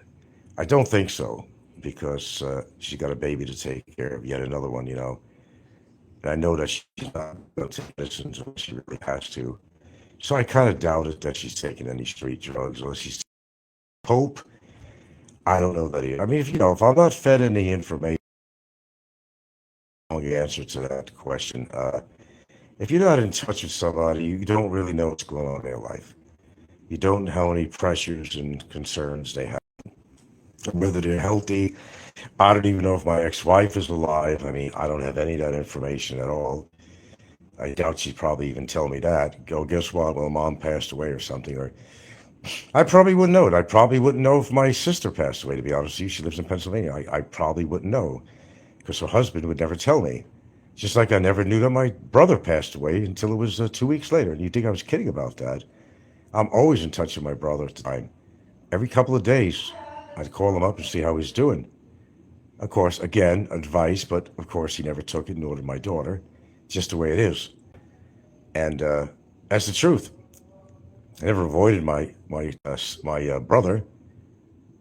And this is all family-related stuff. That's why we're kind of extending this out to my brother a little bit, because people make wrongful accusations about such nature. Me and my brother are closer than a lot of people think. And in actuality, I always call him every single 2 days or every other day. I'd always call him up, see how he's doing, if he's well, if he needed somebody to talk to. I was there for my brother. Don't listen to the trolls, guys. You don't know what's going on in my family. You know, just don't even go there, really. My brother was a good guy, actually. And I did love my brother. And I will tell you that I was always there for him, no matter where I lived. And it was the same for my daughter. But you can't be there every minute of somebody's life. Sometimes your life has to go on. And sometimes you have to move on with your life. If you're not happy where you're living, sometimes you... In my life, I've moved 3 times. You know, different states. It's something I felt I needed to do. Which, you know, doesn't have to give an explanation to anybody on this, but it's life. You go through changes. You need to live somewhere else. You always think the grass is greener, but not necessarily. It works out for some, but it doesn't work out for others. So, coin sizes. If my son or my daughter decides not to correspond with me, that's on them. I won't grovel or beg. The same as me. I'm the parent. Respect. I would not contact them. It's sad, but it's true. Yeah. And Philippines says, I can definitely relate to coin society. Well, I can relate. No, it's a great topic. I don't want to be on all night. I've done so many shows today. But no, Flying Circus put out something. And, you know, it's hard to tell if this guy's being serious, you know. Father to father, you should make amends with your daughter. But, you know, the thing is, Flying Circus, when you don't have a clue what's really going on, you're just listening to the other trolls. I mean, you know, it's not going to set you straight on what's really going on with people. People who make up their own stories to suit themselves. That's just the way it is. You know that. You do all that shit all the time yourself. If you were genuinely concerned, Mr. Flying Circus, well, thank you for that. Maybe you got a little bit of humanity in you. Maybe there's a little speckle of humanity that you have in you, that being a troll hasn't completely absorbed you into something that's subhuman like the others. So I don't like people basically telling me how I should do things in my life, because you're not in my shoes, and that applies to just about everything that we've talked about so far. Just today, in fact, there was quite a bit to talk about going on with Barry and why he's there, why they're doing this, why he did it to himself, not me to blame. We're all through that. I think we all know the story on that. Who's to blame? If you have to point a finger, it's right to him. Nobody forces him to do the things he did, and he got himself into trouble. End of story on that. And we're, you know, spin the wheel, and where he winds up, who knows? I mean, it's just been pretty crazy for him, I guess. I don't guess, it has been pretty crazy for him. And then I think he's at the point where he has to ask himself, was it worth it? Was it really worth it? I think he's been answering that question all the time to himself. No, it wasn't worth it. I should have shut my mouth. Exactly. So he should have shut his mouth. He pleaded guilty, walked the walk, bummer. Well, like my lawyer said, what he did wrong is that he pleaded guilty. He should have fought it out. He said he had some evidence to present or something. He should have. He could have dragged this out, but at least he, you know, it wouldn't be in Bilibid. Shit, I thought Bikiton was bad enough over there, and that facility over in Taguig. But Bilibid, that's like the worst of the worst. How the hell did he wind up there? You got me. I'm not behind any of this. I was never behind him going to Bikiton. I'm not behind it. If it's true that he's in Bilibid, you don't know what to tell with him because he's always lying. But if it's true, he's been transferred to Bilibid. I have nothing to do with that. Nothing to do with Bikiton. Nothing to do. And I had nothing to do also with the amount of time that he was incarcerated over in Mandawi. Had nothing to do with that. They put him in there for that period of time because, well, it was protocol. He had a case going. And they couldn't let him walk the street, so they had to keep him in there in Mandawi. Didn't know what the hell to do with him, but they were hoping that the case would be over and they could make some decisions. Well, the judge did make some decisions after he pleaded guilty, and therefore, and henceforth, penalties of his crime he admitted to. Court fees, damages to me, and whatever else. He made his bed, now he's got to lie in it. Lie, get it? Lie. And he's done too much of that. So, don't feel sorry for him if he's in Bilibid. I think this is a valuable lesson that has been instilled in him. And it's like this, I can't see if my daughter actually hates me. I don't know what she'd hate me for, I've always told her I'm not perfect, I tell her. I said, don't try to, make an assumption because you're a parent, you have to be perfect and you don't make mistakes. I made a lot of mistakes. So did she. But I could suck up to my mistakes and admit if it was a mistake or not. She's too stubborn to admit when she's wrong. As you might know, I'm not a very patient person to a degree. I want something to happen yesterday, not today or tomorrow. That's how impatient I am. You could expend and extend a lot of energy on somebody, but then you get burned out. And you say to yourself, okay, well, for the record, you tell yourself, I tried. I did my best. There's nothing more I can do. I don't live next to her. Can't walk up to her door and say, here's Daddy. I can't do that. And it could be dangerous. Who knows? Her new boyfriend might want to punch the lights out of me because of what he may believe that she said about me. Well, nothing bad was ever done to my daughter, so you scratch your head. What's her trip? What's her trip? I don't know what her trip is. I mean, I know she's done some crazy things when she got mad at her original husband, and she had kind of a minivan. She saw his motorcycle parked in the driveway of the apartment complex. She took her van and she crashed into it and caused damage to it. Yeah, I'm not kidding. This is what I was dealing with. I hope you understand this now and you have a little understanding. If she gets mad, she could be dangerous. She forced her husband to go almost out of his mind, although he got into some really shitty things that she wasn't even aware of. How could she not be aware of it? He got so mad at her, he punched a wall in and put his fist through the wall rather than to put it on her. She's so stubborn that even boyfriends or husbands, whatever she have a hard time dealing with her temperament. So how do you deal with somebody to that degree? I don't know. I don't have the answers, even to give my audience. But people seem to always have an opinion about something. They're always wrong. But the one thing I could tell you is that, yes, I tried, Mr. Flying Circus, to answer your question on that comment you posted. I did whatever I could possibly do. As Philippines man says here, you raised your daughter, that should mean a lot to her. And Coin Society said, hope it works out, Frank. Well, there's nothing to work out. She knows how to reach me. She probably don't know my phone number. It's kind of a complicated number from the States. But she knows my email address because I've written to her many times. And you say, that's another thing. Maybe I didn't share with you, but yes, I have. I occasionally do write her. And I'll say some things like that about, I wish I know what's going on with you. And I would say, look, I'm getting older now. Don't go into a guilt complex after I die. You have to live with that shit. But she's the type that will hold it in. She's that stubborn. No, I mean, listen to me. She's that stubborn. Okay? Barry was stubborn. Get my point? People sometimes can't change, or they just refuse to change, or there's just the kind of person that won't give in. She's the kind of person that will not give in. Meanwhile, someday in the future, I croak, and she may or may not live with regrets. Probably no regrets.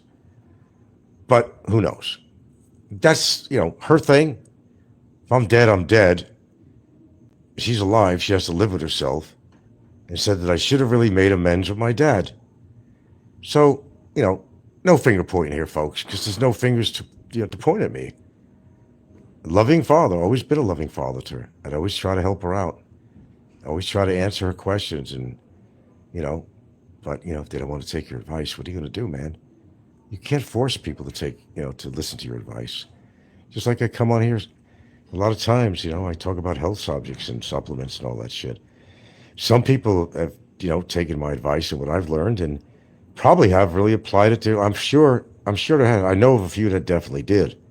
They did listen to me. They didn't want to admit that, but they seem to say to themselves, well, Frank seems to know a lot about this. I have to believe him because he's doing pretty good at his age. And he must be doing something right. So I think people have actually tried. They probably heard me talking about stuff and they decided to research it themselves and found out that, he was right about what he's saying on certain supplements or this or that or diet habits or whatever. I'm sure there are people that have actually taken my advice.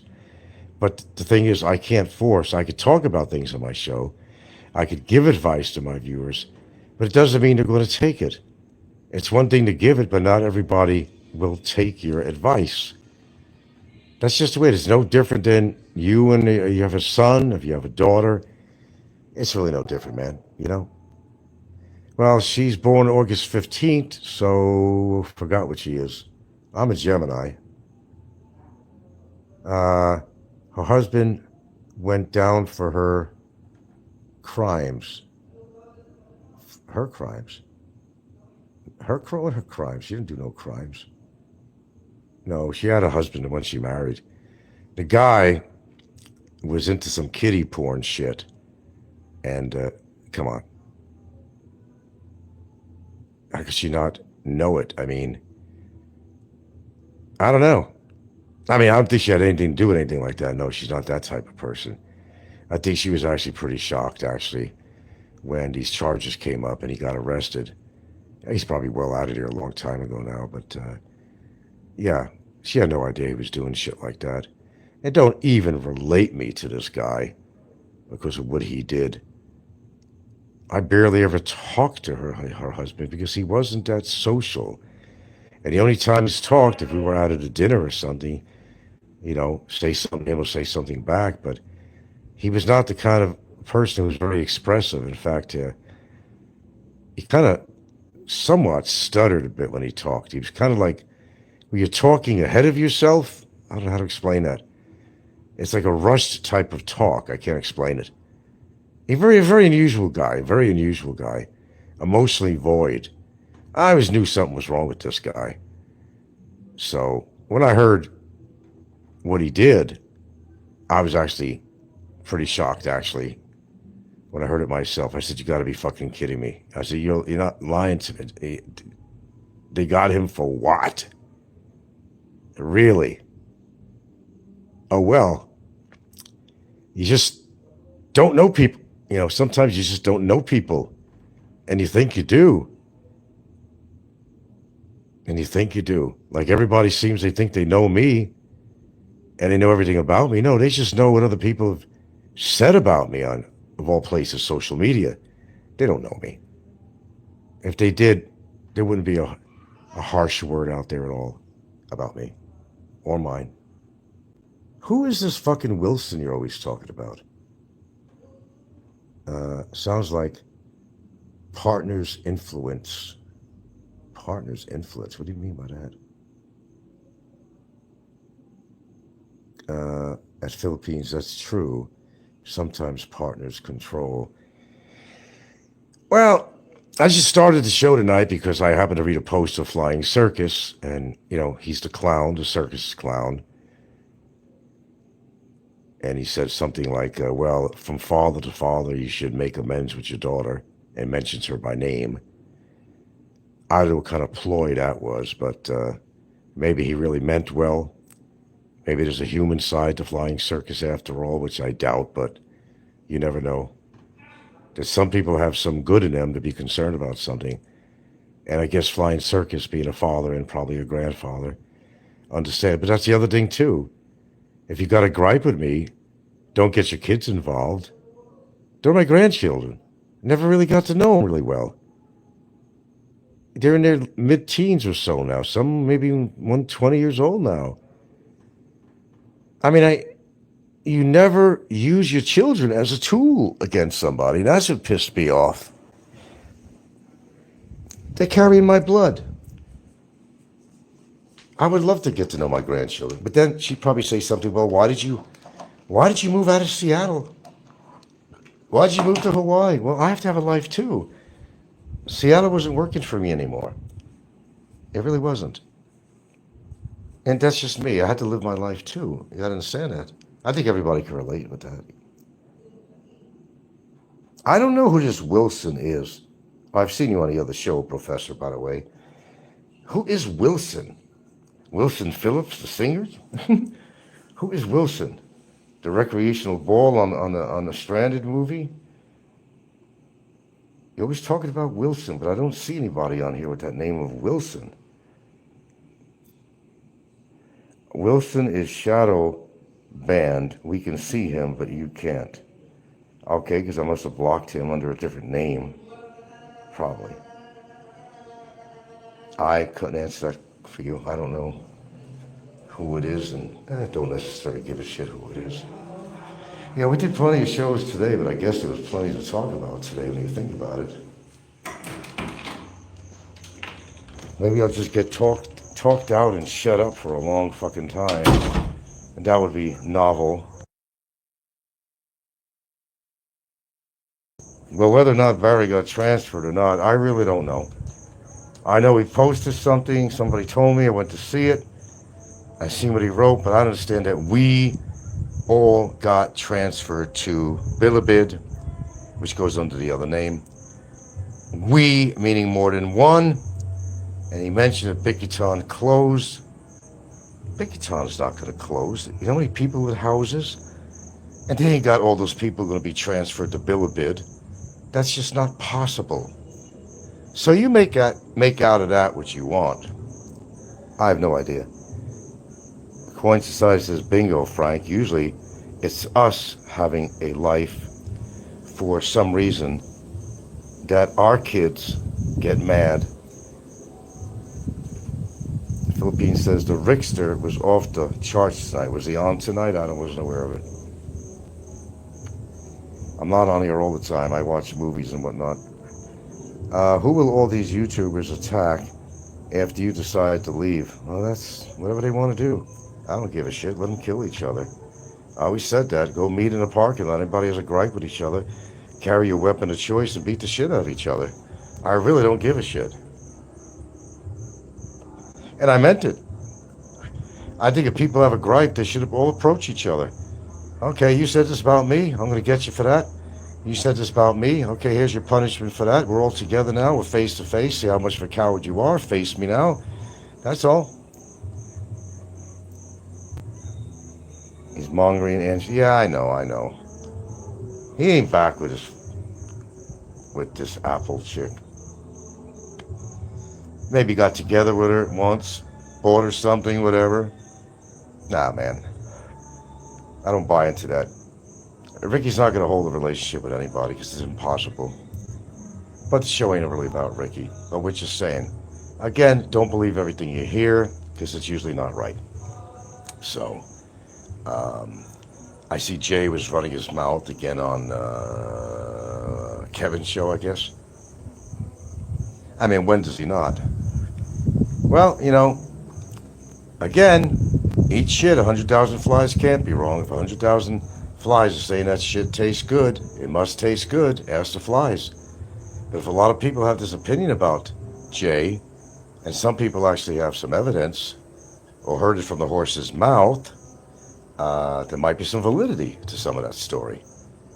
You know Jay, and he's super sensitive anyway. he was attacking MJ. Oh, I got a good laugh out of that show, though. Kevin, who used to weigh 500 pounds, and he still weighs a lot, was making fun of our boy, your boy, my boy, MJ the Flipper, because he has a lot of weight on him. Well, I'm going to give MJ the Flipper some credit where it's due. He's working out, and I know he is. I've seen his guns. I've seen his arms. He's working out at least. Kevin don't leave his chair. Probably can't very much or too often. Or, in fact, too much. So I did snicker at that one, where Kevin's like in the sidelines there, and they're talking about people being fat. Shit, Kevin weighed a fucking third or quarter of a ton at one point, and he's still overweight. And he's not going out exercising. He's not using any facilities of any building that he's living in because he can't. He just likes to run his mouth. Maybe he should run, get his exercise, and at least go for walks. He never even did that when he was back in Kentucky. So I laugh when Kevin is like, oh, yeah, laugh, that's funny. MJ the Flipper is fat. Well, Kevin, you're still fat. I hate to tell you that. You're still way overweight. Okay? But you're not one to speak because you weighed 500 pounds, Kevin. 500. Who weighs 500 pounds? That's incredible. And then he was saying something about how MJ's always feeding his mouth or something like that. Well, what the hell did you do to get to be 500 pounds? Yeah, you were there, Kev. You were 500 pounds, dude. You can't afford to talk about MJ. Not at all. And you're still not there. You lost weight, but you're still eating shit food. Who's the one that's saying they're on a diet now? See, people do listen to me. Whether you think they do or not, they do. I've heard another big-time sort of YouTuber saying that they were now on a diet. Well, Ricky said it. Big E said it. Just say who they are. Fuck it. Who cares? All of a sudden, Big E's starting to take better care of himself. I wonder why. Maybe he took heed to my advice. Probably did, but he ain't going to admit it. And then Ricky, he knew I was right. He knew that he's facing death anytime. But even after saying that, he's on the show, and you saw he was eating at that Mexican place over in Angeles City. And look what he was eating. Look what he was stuffing his face with. Burritos and this and that and this and that. He don't care about himself. And should I care about him? No, but I still give good advice. If somebody listens to it, that's fine. If they don't, who cares? I could only give advice. Same with my daughter. Same fucking thing, man. You give advice. If they don't want to take your advice, what can you do, man? You can't do anything. They're on their own. They're on their own. Yeah.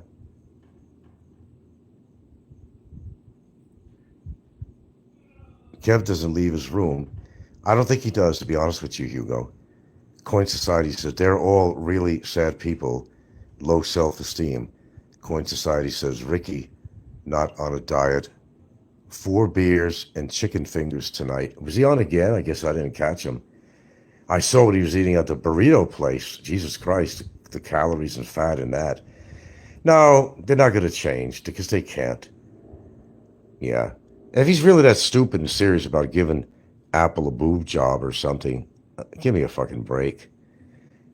The first thing he should do is take care of that fucking nose of his.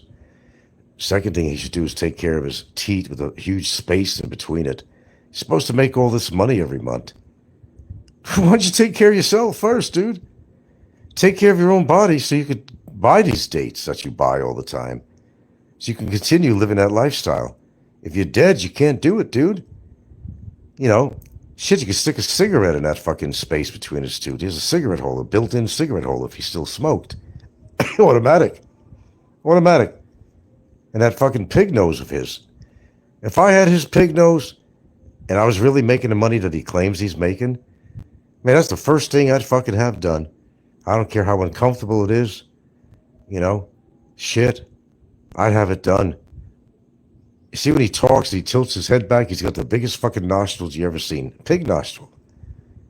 For real. Not an insult. Fact. If he's got all this money, take care of himself.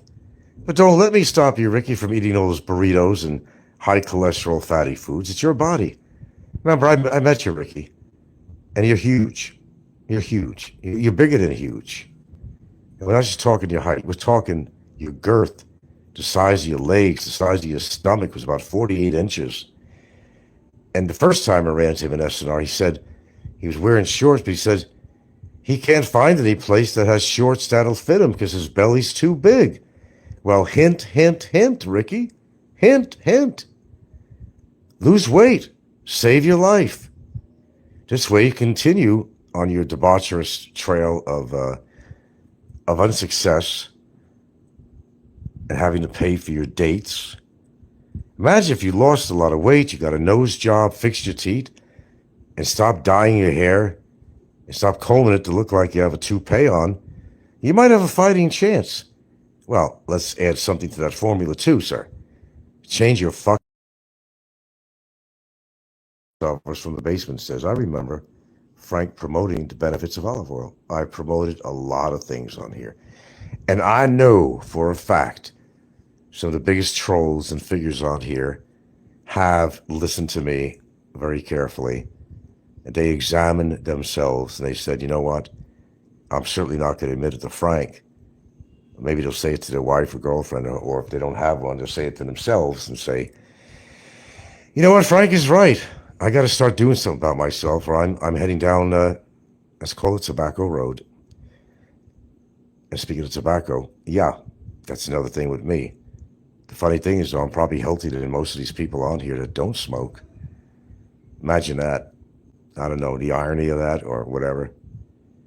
I don't know. Go figure. But I'm here. I'm doing well. And I hope to continue to do so. I don't think a lot of these trolls that are younger than me are going to live to be my age. Got a birthday coming up, May 31st. It'll really be June 1st in the Philippines, because it wouldn't be my birthday actually on May 31st here. So it'd have to be June 1st here. So I'm probably going to celebrate it on June. I'm not even, truthfully, I'm not even sure I'm even celebrating my birthday this year. I'm not really sure. Well, I'm going to tell you something. It's good for you, olive oil, but I'm going to give you a little advice. If you decide to take magnesium and a lot of vitamin C and you take olive oil, yeah, you're going to have the shits, my friend. I mean, there's certain side effects that come with certain things. So keep that in mind. You get benefits from some of these things, but you get some things that go on that are not exactly, shall I say, beneficial? Trust me on that. Frank was right about my cholesterol was high. See, people do listen to me. They just don't want to admit it. They don't want to be proven wrong. They have a real problem with that, man. Put your guns down, people, and just, chill. Let's just face it. I think I'm a great YouTuber. I've always tried to take myself seriously, but I have fun on here too, like anybody else. I admit it. But I didn't get that out of control to deserve the treatment I got on YouTube. No, it just became like a snowball running downhill, rolling downhill, and it picked up mass and velocity and all that crap, and that's exactly what happened. That's exactly what happened. And they kind of went with it, They figured, why not? Wait.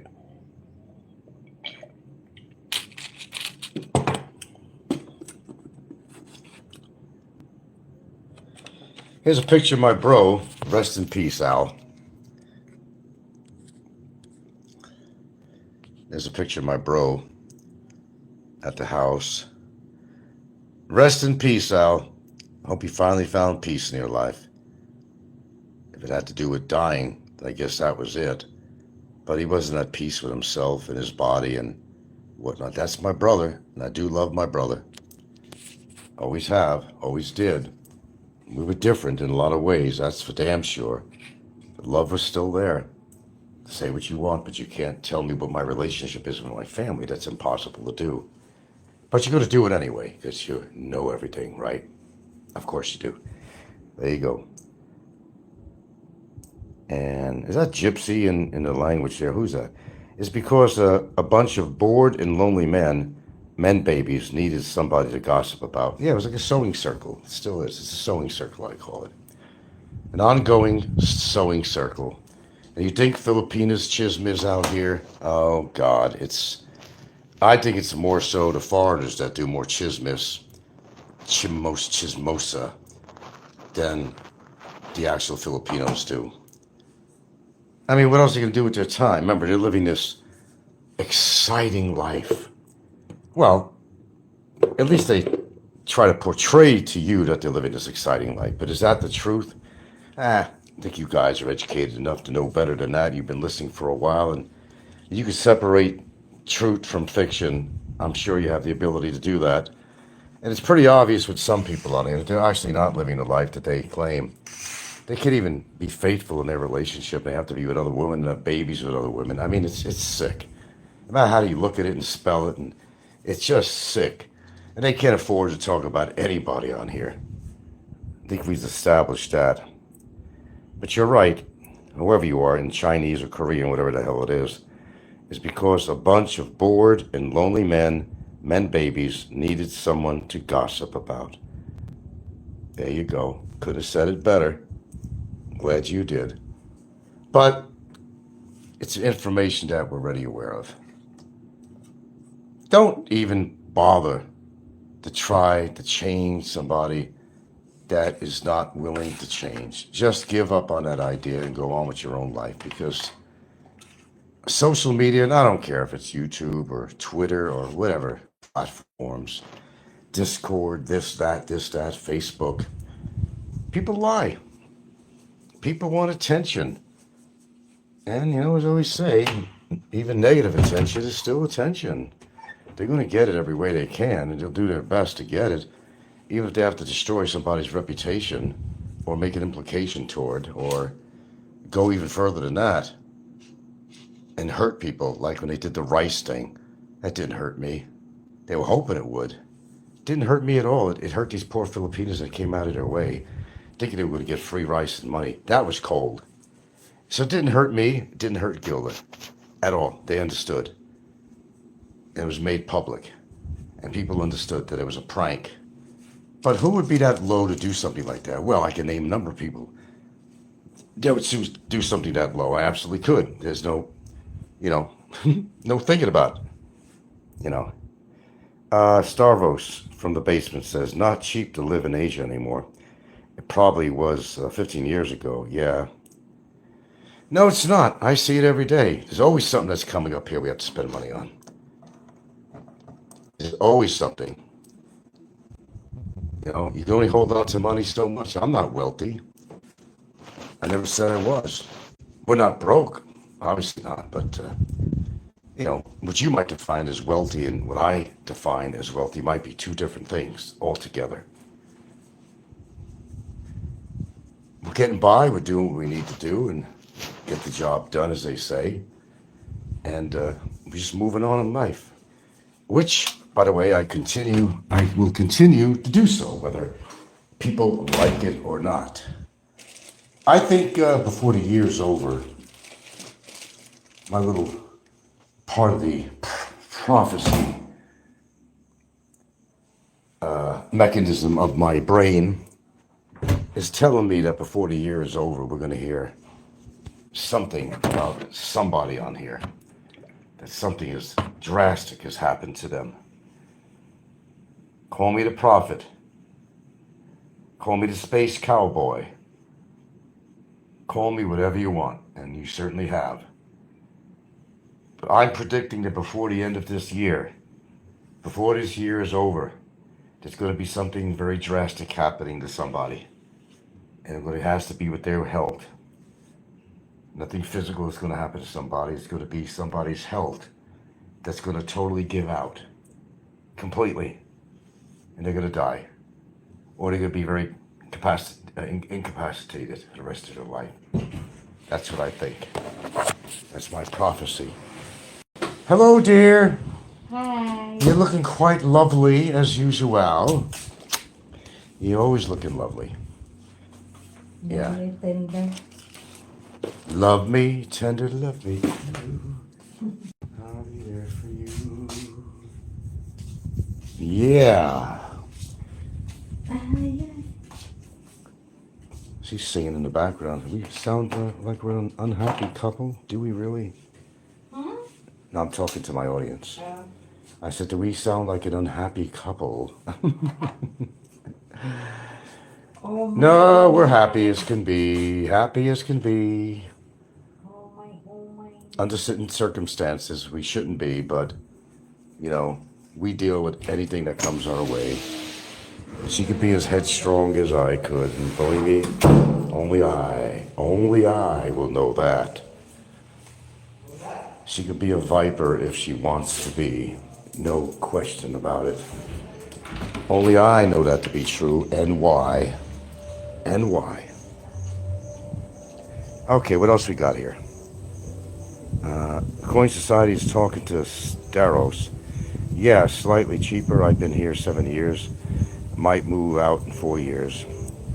Coin Society says, I agree, those guys are not trying to keep healthy. I agree. No, they're not, but I could definitely tell you that the very people who were attacking me, several of them, have turned, even all the way going back, well, actually, John Blaze, his wife in the USA decided she was going to start drinking green tea with turmeric in it. Isn't it amazing the influence I have on people? But John Blaze, Larry Evans, shared the story. I'm glad he did. It made him look bad, because he's always knocking me. But it made him look bad with his own wife, who likes to listen to me. By the way, if you didn't know that, folks, you're knowing it now. He admitted she listens to my show. Oh yeah, she kind of adheres to my advice. Oh yeah, isn't that funny? John Blaze is always attacking me, his own wife. And by the way, it's rubbed off on him too. Because I know there's certain changes he was trying to make, which I don't think he was able to keep to. Yeah. Isn't that funny how the way things work? I agree, those guys are not trying to keep healthy. I agree. Okay, with that being said, I'll give it another minute or so.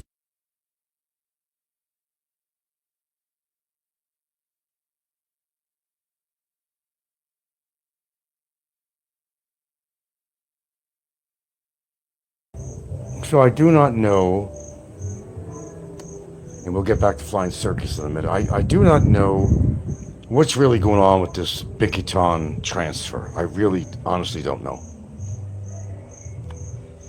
You can't always believe Barry. Barry put out a bulletin on there on his community saying, hello to everybody, I'm doing well.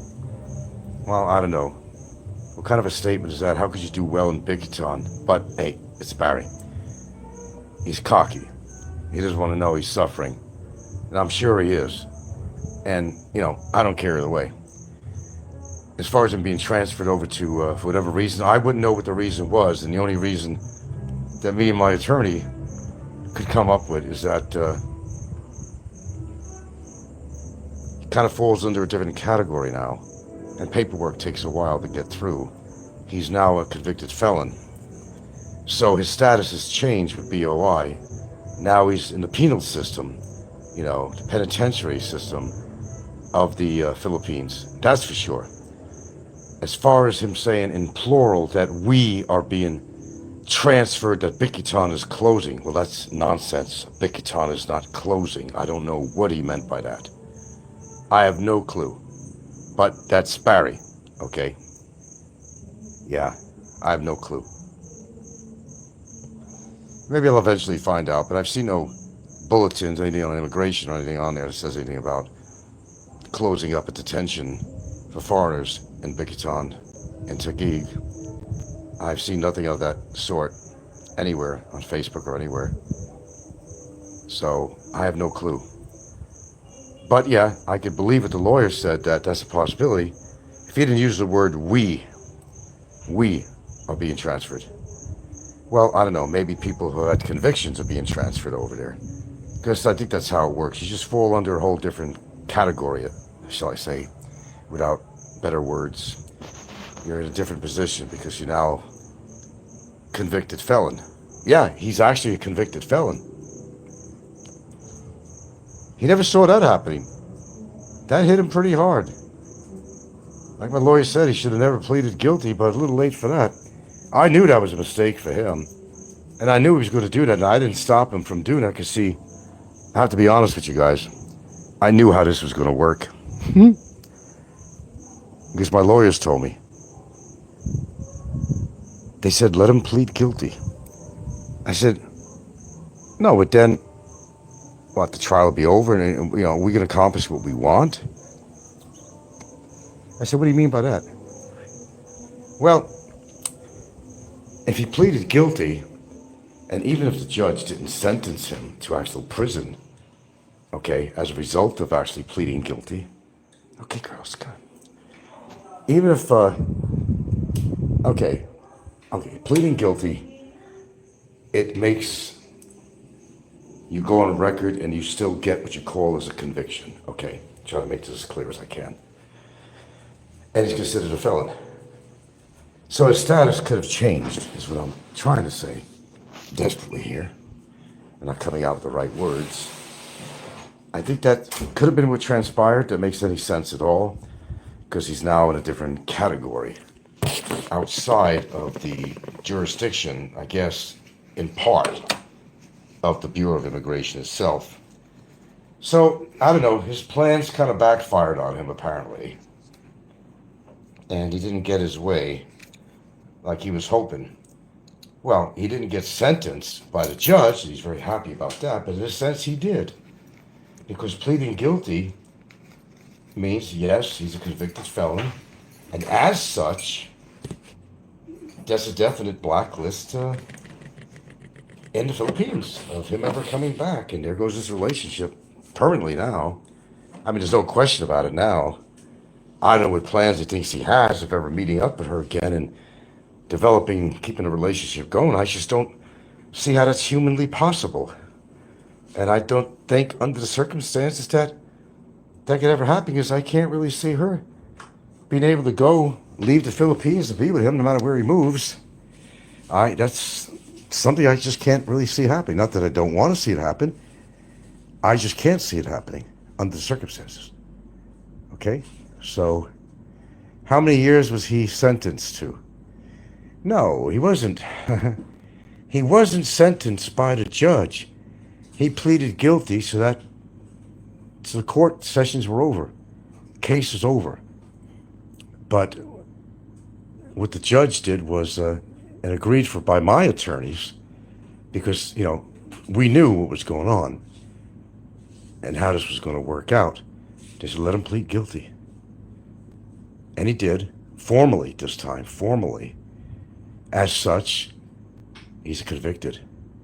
And as such, he didn't get to be sentenced. No, he didn't go to Bikitan because he was sentenced to go there. He went to Bikitan because they were going to be renovating the Mandawi Detention Center. And he had to leave that no matter what. So they had to put him somewhere. They put him in that Bikitan prison, in the detention, foreigner detention. Okay, so the problem was that the judge said, you're not exactly getting away with this. I'm not sentencing you, but you're going to have to pay the court $250,000 pesos for the court, and you're going to have to pay the plaintiff, which is me, award me 250,000 pesos. And again, he's going to have to pay off all his, whatever he owes to the lawyer, fines, fees, and penalties for almost 7 years of overstay, which he hasn't paid off. And it comes to quite a bit of money. So the whole idea is that they're going to keep him put, no matter where he is, until he could actually pay that off. So for those that don't understand exactly what's happening, that's how it was. I think Coin Society was a little bit confused on it. No, he wasn't sentenced. But in a sense, he was sentenced to pay damages to me and to the court, and so forth. Now, he claims that they moved him from Bikitan, of all places. I thought that was cruel punishment enough to put him in Bikitan, but Now, if he really is, if it's truthful what he's saying, that he's actually transferred or being transferred to Bilibid, that's even more sensational because that is on record as being the worst prison in the Philippines, which goes on the top list of the worst prisons in all the countries. And I don't know what number the Philippines prison system in this particular place falls under, because there's a lot of really bad prisons in the world. I mean, some really bad prisons that make Philippines prisons look like a country club. But it is bad. Overpopulation, disease, very strict. And what I understand is that Bilibid is a lot more strict than Bikitan. So if that's the case, and he's really going or is in Bilibid now, then he's going to have a real problem, because they are strict on everything. They do a head count at least 4 times a day. They don't allow cigarettes, so you're being checked for cigarettes, for other paraphernalia all the time. He's under watch all the time. And I've seen what they feed him there. He don't even like rice, but he has to be forced to eat the soggy rice that's mixed with vegetables. And he's not really a huge vegetable person. So yeah, I'm sure that he's not living a good life where he is. But, you know, how did he get there? I'm not at that. I have nothing to do with him going to Bikitan, and I have absolutely nothing to him to do if he's in Bilibid. Can't blame that on me. No, I have absolutely, completely nothing to do with that. Okay? All right, you understand. Yeah, I'm out of that. I'm out of it. I have no hands in him going to Bikitan. I have no hands in him going to Billy. I'd love to take the credit for it, but and I would tell you if I, was. I have no problem with that. In fact, I'd enjoy doing it, but I cannot take the credit for that. They're doing it on their own accord, not mine, not my lawyers, not anybody. And on top of all that, to make it bad, let's face it, his relationship is over. But he wants me to suffer too. Henceforth, that's where his girlfriend came in, and that's where the report comes in to try to get me deported. They want to get even with me in the worst fucking way. But as he said, sometimes things can turn in people's faces, and we'll see what happens with that, won't we? It's going to be rather interesting, I would say. And I went to Cebu for a reason. I sure as fucking hell did. That we won't talk about. Or who was even about. You never know. I may have nothing to do with his girlfriend. There goes a siren. Curfew in this little prison town. Curfew time. It's really for the kids. They don't want the kids to be out after 9 o'clock. And that's a good thing. I like it. It can be dangerous in the streets out here. Somebody's desperate. They rob each other. They're not just robbing, foreigners. And a lot of them get drunk and they get on their motorcycles on the road, and we hear accidents here all the time. All the time we're hearing a new accident. And you ask me, why don't you drive? No, I'm not going to drive. My days of driving are over. I won't even drive the electric trike we got here. Seriously, I don't even drive that. I figure I hit 70, going to go 71 this month. I like to live a bit longer. I want to, I just don't want to take a chance. Because some of the bad luck I sometimes have, yeah, it would happen to me. I'd get a car or something, I'll say, God's the worst thing I'd ever did in my life. I spent a lot of time behind a driver's wheel. I'm not missing anything at all. And there's nowhere to drive to on this island. But there is, actually. There is some eco parks and stuff back and forth. But, we can get there by trike. We get our driver to take us there, whatever we want to do. It all works out for the best. I'm the one that makes those decisions, not anybody else. We enjoy the transportation we do get. And we get driven around by the kids all the time. Got to go into town, take the meep mobile, and on our way. Drive us wherever we want in town. Same with the regular trike driver we always use. He'll wait for us, pay him a little extra, of course. One phone call, he's at my door. I get door-to-door service. You can't beat that with a stick. Costs a little bit more, but the guy's dependable. He's always there. unless he's doing a tourist run, they had to do what do you call, what they call it, a sightseeing tour, basically. Then he's not going to come over, obviously. But he always makes himself available for us because we actually help his income. Yes, we do support local economy out here in a big way. The stores, a trike driver, things like that, and other ways too. Always glad to support my community. Always glad.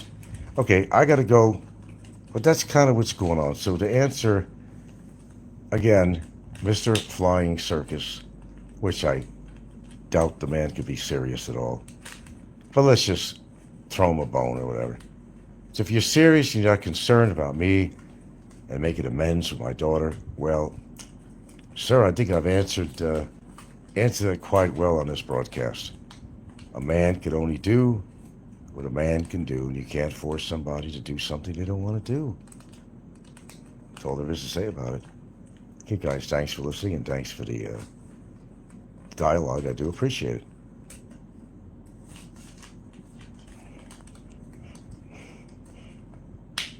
When did I get old? When did I get old? You know, actually, Flying Circus, of all people, what is he, Mr. Satire? He posts a picture, really bizarre. And I look at it and I say, that's an oven door. He was asking, do you remember this? And I'm thinking, what? I look at it and I said, yeah, looks like an oven door that's open. I think it was in my house in Hawaii. I'm thinking, what the hell is he posting a picture of my oven door? And I'm sure it was mine because I think I had just cleaned the oven door on the inside. Kind of an unusual character, this Flying Circus. Though he seems pretty intelligent. I don't know, call him Mr. Satire or call him a lot of names. Has he ever been on camera? I don't know if he ever really has. Kind of a weird dude. But actually, he posted a video. It's kind of a cool song. It was called When Did I Get Old? And basically, he has a kind of a bunch of mixed up images of the past. There's football heroes. There's different things going on in life when you were younger, and it shows these youthful people just dancing away on the dance floor, all that energy and vigor that perhaps somebody who's over 80, which I think Flying Circus actually is. You know, it's like back in the day when you were all energetic and you were able to do things that you could never do now. It's called When Did I Get Old? I'm not sure who the musician was on that. Good one, actually, Mr. Flying Circus. See, I give credit when it's due, when you do something creative instead of insulting all the time. But I didn't get old. My body's getting older, but I'm not old. Popeye's old, you know, but I'm not old. I'll let you know when I'm actually old. Good morning. Yes, good morning, Region. Good morning, Coin Society. Good morning. He's 82. Oh, I know he's batshit crazy, but he's pretty creative, though.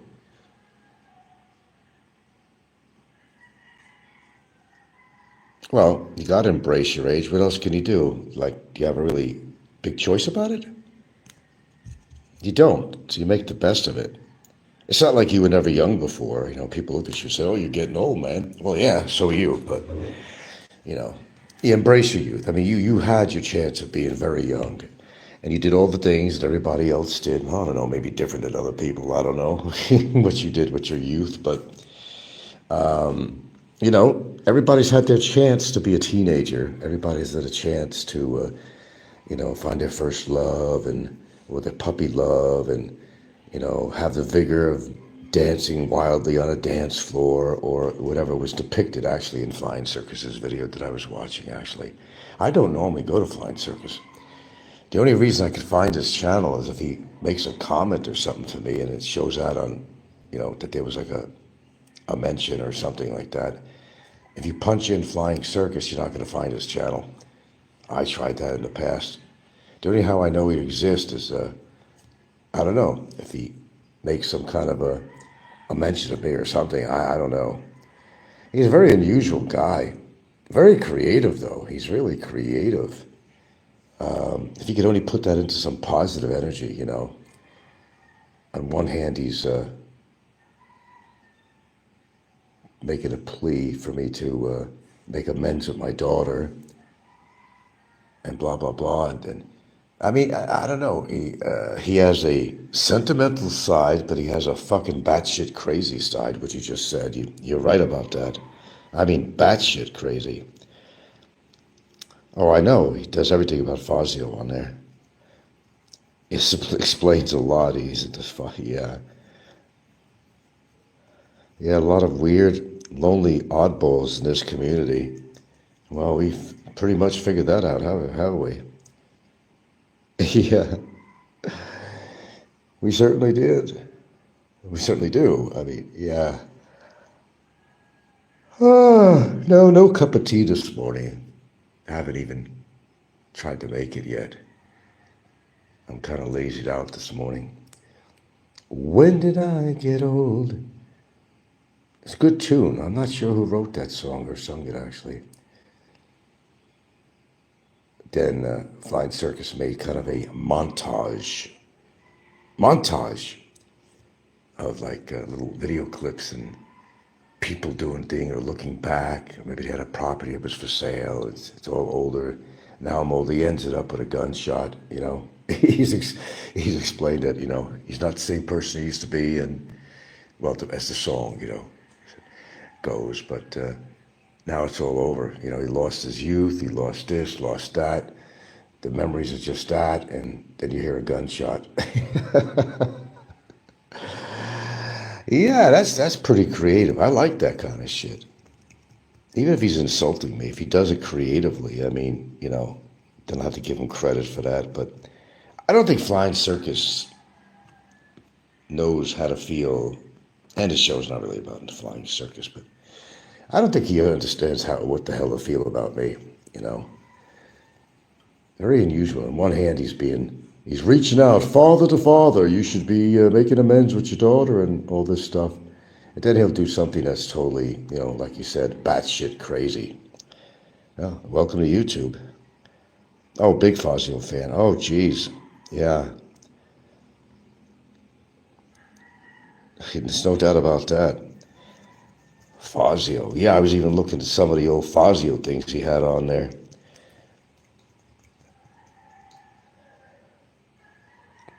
Well, from one batshit crazy to another batshit crazy person, and Fazio was absolutely batshit crazy. It's the best expression that could explain either one of them. Batshit crazy. And I don't even know where that phrase came from.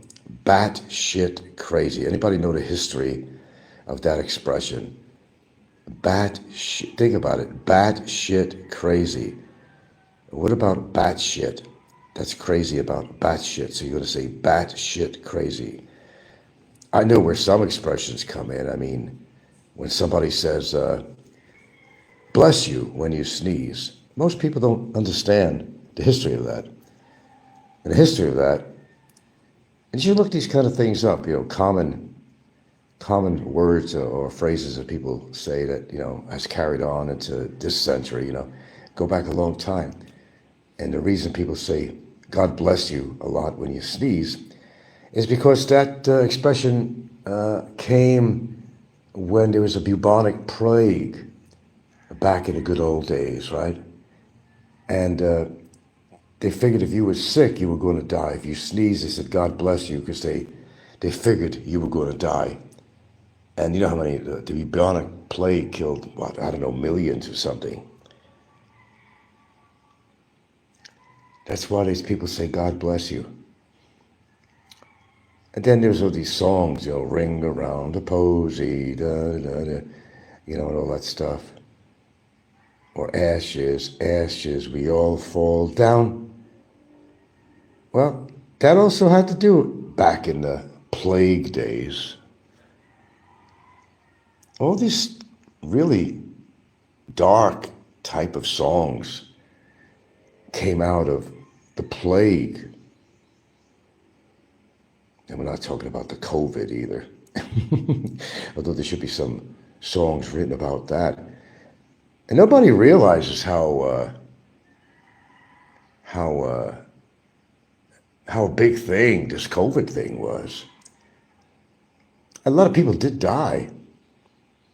Then you make you wonder now, how many people are dying now because of the COVID vaccine? Well, that's another question. How many people still will die from the COVID vaccine? That was some pretty heavy-duty shit. I mean, this is past us now. You know, the COVID thing is past, but how soon some forget, and what we all had to go through because of that. And I got stuck somewhere that I didn't plan to be for that long. And when I went to Hawaii, we had to go through they forcing us to take vaccinations if we were to travel back, or we couldn't practically leave our doors. This is some pretty heavy-duty shit if you want to, in retrospect, if you want to look back at that.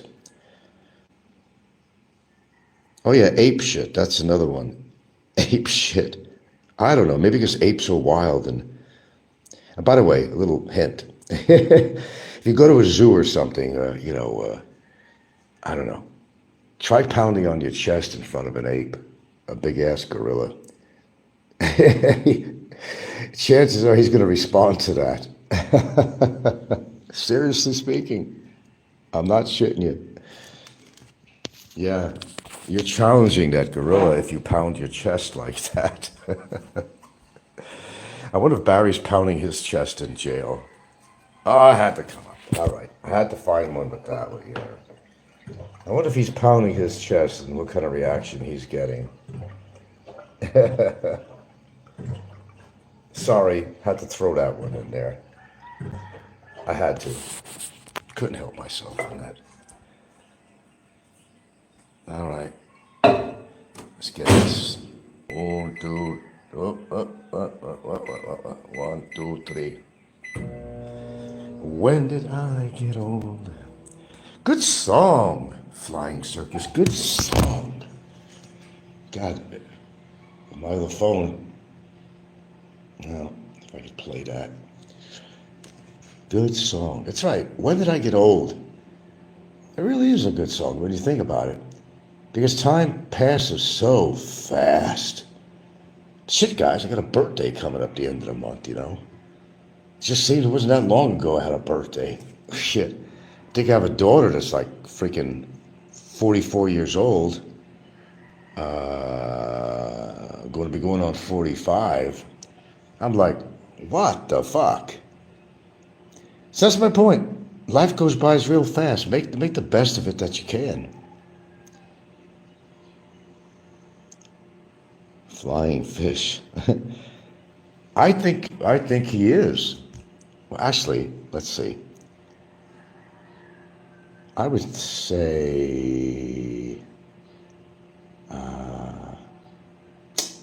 somebody else I have in mind is my biggest fan. I have to think about it, whether I really think he would be the one. Let me think about it. I got lots of fans out there, so I must be pretty cool. With all those fans. Cool, cool, get it? Blowing all that air at me. Whatever. Oh, that was funny. Okay. He could be.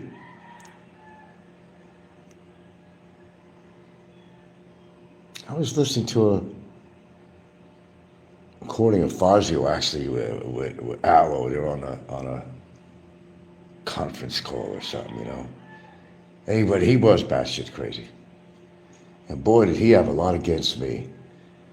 But you guys don't really know the role he played with that thing with my tenants, Not that I want to bring that up again.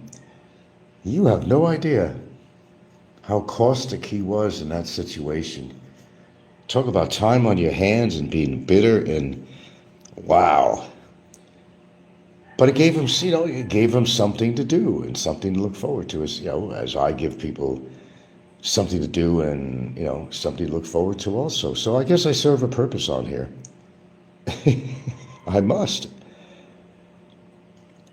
Don't see. Yeah, he would have to. Yeah, I think he would have to take pretty much top billing, I would say. Then you go down the line, there's people like,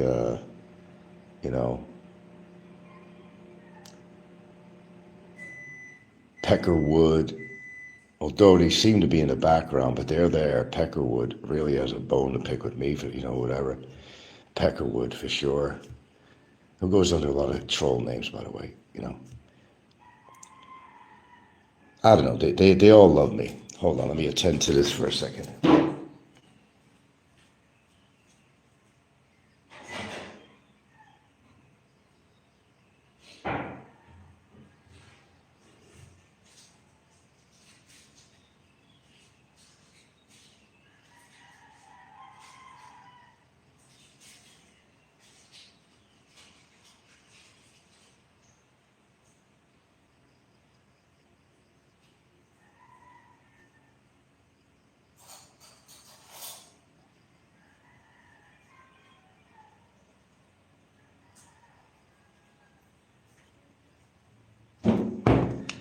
God, this water the tea thing is, I'm gonna be able to drink this for a half an hour. Jeez. Oi. I should put lemon in it, but I could wait on that. Well, that's some hot ass tea. 3 minutes in the microwave to heat up the water. That's some really hot water. Yeah, Don C is pretty obsessed with me. I don't know why. He's got this wife, and I don't know. Who knows? As I said, who knows what goes on in these people's lives? The more time that goes by, the more kind of comes out about people and their personalities, how bizarro they are. You think they were born in bizarro world. And how these personalities come out on here. And they do come out by the material that they post or things that they post or what they say, Bizarro world, man. God, it makes me feel like I'm the most sane person on here. I probably am. Have to give myself some kind of credit. Professor, I checked out the Discord, and they all seem pretty obsessed, no matter whose side they're on. Regent says that's not the real Discord. There are hidden private folders, Mr. Professor. Regent says to Mr. Professor. I don't know what the hell. I don't know how that works on there. It's like a channel, and everybody's got their own channel, like YouTube or something. I don't know. Obviously, I'm not, and I wasn't lying, that I'm not familiar with Discord. I don't know, people seem to navigate around to these platforms and all that so easily. I hear about them. I even signed up for Discord once to see what it's all about, but it didn't take me anywhere. I didn't know what to do. Okay, you signed up. Okay, well, how am I supposed to find people? How am I supposed to? I don't know. Mr. Technically, non-proficient with these technicalities. I have no idea.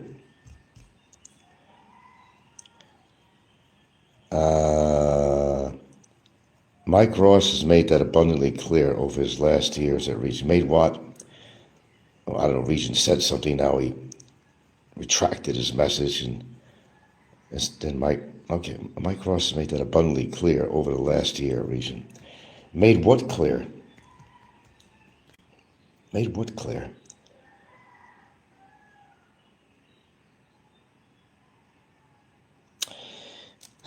People have something, they want to have something to bitch about or talk about, Whoever's been doing a lot of shows and all that, they're in the limelight, shall I say, are the people that they'll talk about the most, of course.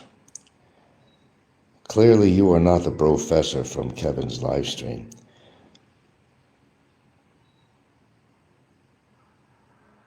How would you know that? I know some of the people that listen to me, not just people on YouTube. I know there's outside people that listen to me, like my daughter probably does. I probably got this guy Ken I used to work with at the Parks Department. I've got an old friend Bill, who's in Washington State, that listens to me, him and his son. Yeah, I would imagine that, yeah, I have some outside people that watch me. I don't have any doubt about it. I don't have any doubt. It's not just the people here on YouTube, but yeah. I got some regulars that listen to me. Oh, like my daughter, if she can't be in my life, the only way she'll be part of my life is basically to listen to my shows. And this way she knows whether I'm alive or dead, because she wouldn't know otherwise. Nice girl. And Flying Circus is trying to tell me to make amends with my daughter. I said, well, why don't you tell her that? End of story about my daughter. But yeah, I'm pretty sure she listens to my stuff. It's a way, as a psychological thing. I don't know how Freud would look at this, but it's a way of somebody being part of your life, to know what's going on with your life, whether you're happy, whether you're sad, whether you're dying, whether you're mad, whatever, but not physically being part of your life and not communicating with you. I'm 100% sure she listens to my shows. I don't have any doubt about it at all. Anyway,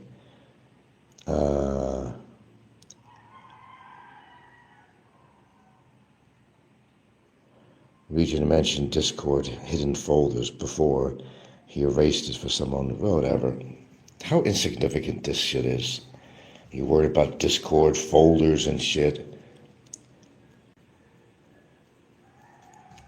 They're all obsessed, okay? Why don't you just, sum it up? They're all obsessed.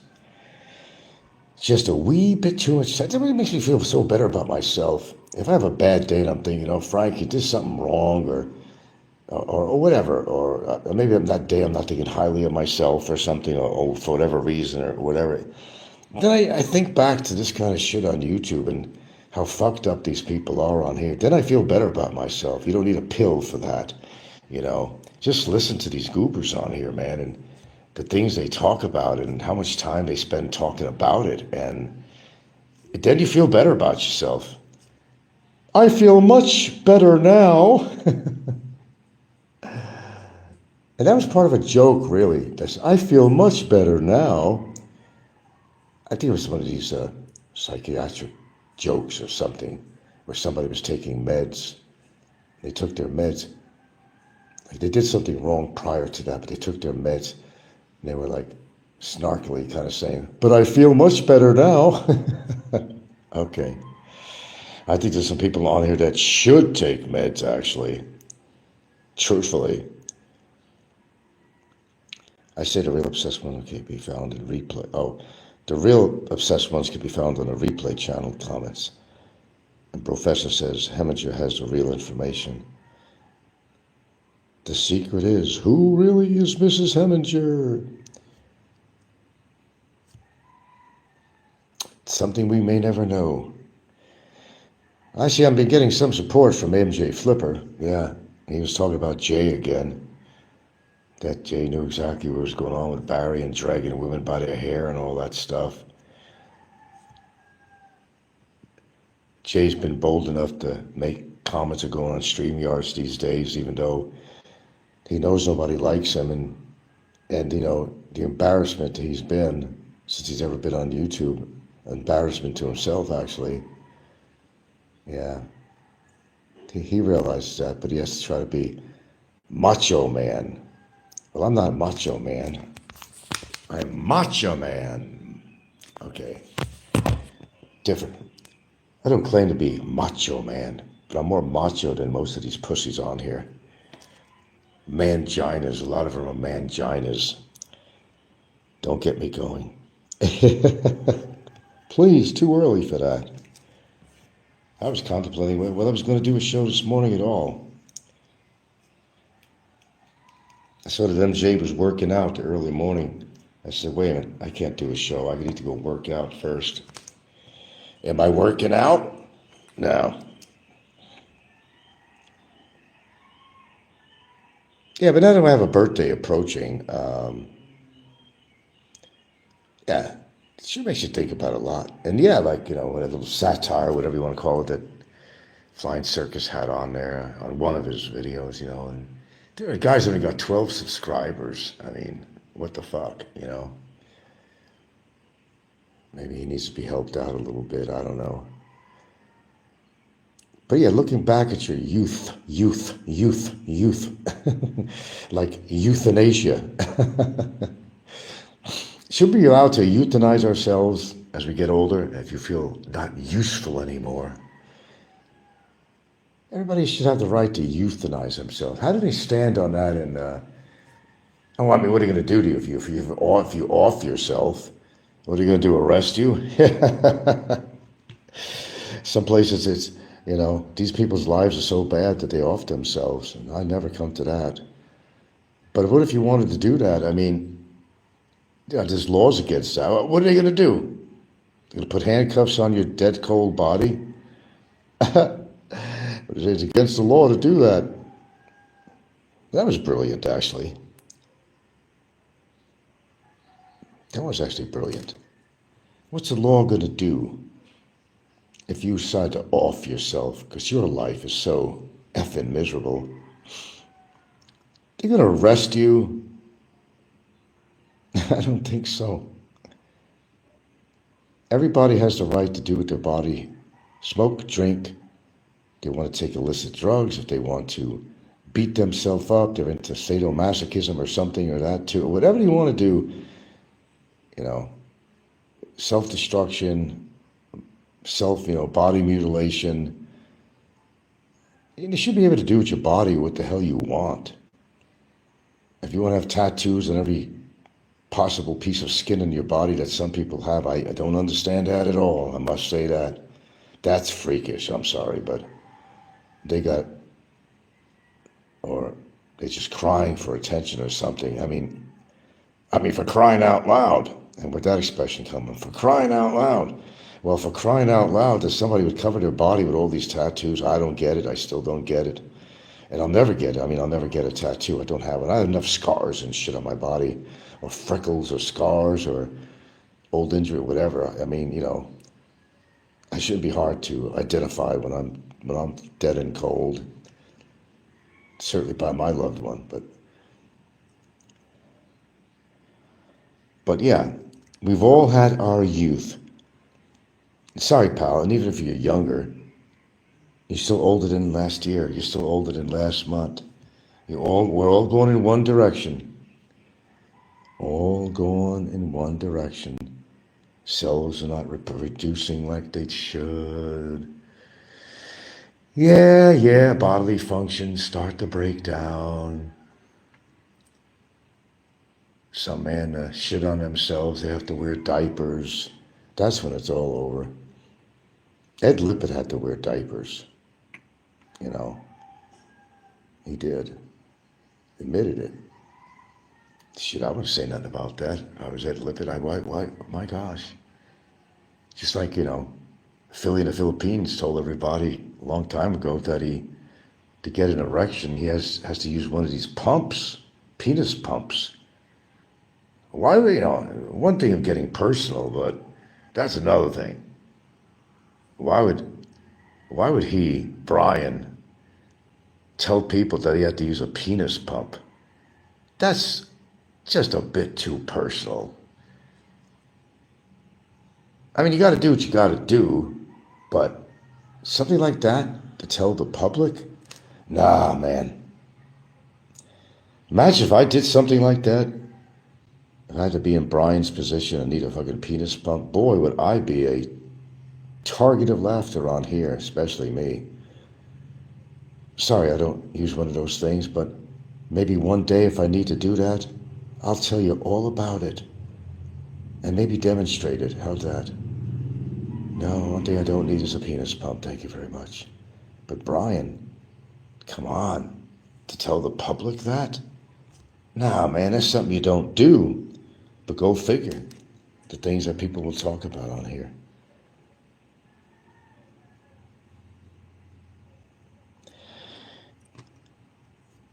When did I get old? See, Flying Circus, you got me singing one of the songs on your show. When did I get old? I wish I knew all the lyrics with that. Hey, go ahead. I don't want to promote his channel, but there's one thing in there about getting old. Yeah, take a look at it. It's worth watching. Flying Circus, I mean, he does and has the capability of doing some really good shit. Why don't he do things, more positive? I don't know why he's so negative and putting me down and even other people. I don't get it. He's like, he said, 82 years old. Jesus Christ, still a YouTuber at 82. Please, don't let that be me.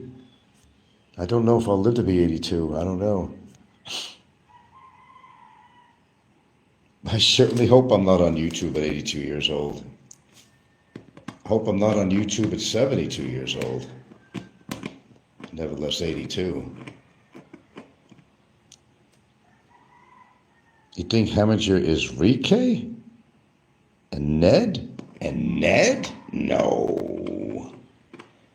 How's Ned been? He ain't been posting much. He's got his little girl, must be how old now? Is Ned still working out on steroids? What is he doing? Oh, good old Ned. Oh, yeah, when Big Head and Barry was at that restaurant in Dumageddon. That was classic, wasn't it? That was classic. Barry was no tough man there. All Ned had to do was to stand up. And their attitudes changed pretty quick, didn't it? It sure as hell did. Hold on a minute, folks. I see the hair on the floor in the sunlight, dogs. Jeez, no wonder I got allergies. Are you kidding me?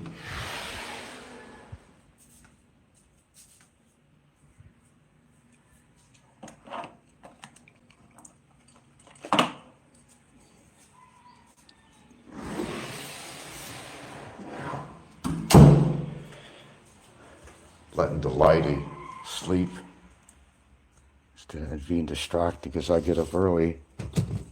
Yeah. You want to see a cool picture, man? Oh my gosh. I got to show you this in a frame. How old was I? 2, 3, 4? I still got this photograph. Me and my brother. My brother's in a cowboy outfit here. I got to show you this. I salvaged this picture. I made a big picture of it, I don't know how many years ago. That was me. Look at that. In those days, they put a little hat on you. There you go. That was me. And that was my brother. Can't believe, to this day, he's wearing a cowboy outfit. It was so unlike him as a grown-up. And this is in the Bronx, by the way. This is in the Bronx, New York. Look at little Frank. My little hat on. When did I get old? Little Frankie. Little Al. Wow, I'm telling you, man, you look at this kind of shit, you say, where did time go by, for real?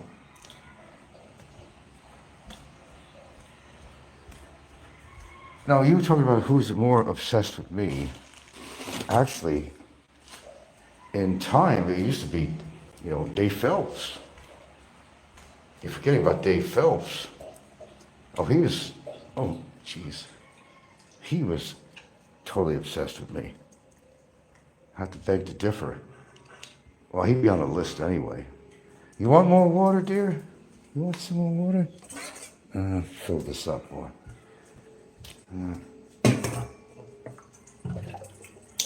You want more? I'll give you more. My dog. I never see them drinking water, but they get around to it. Here you go.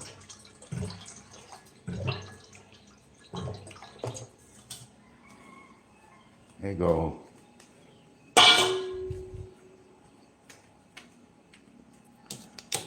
Okay, took care of that. So yeah, when did I get old? Good tune. Thank you, Miss Flying Circus. Thanks for being my fucking head all day. Thank you. Thank you for nothing. I get a song in my head. I got a song in my heart.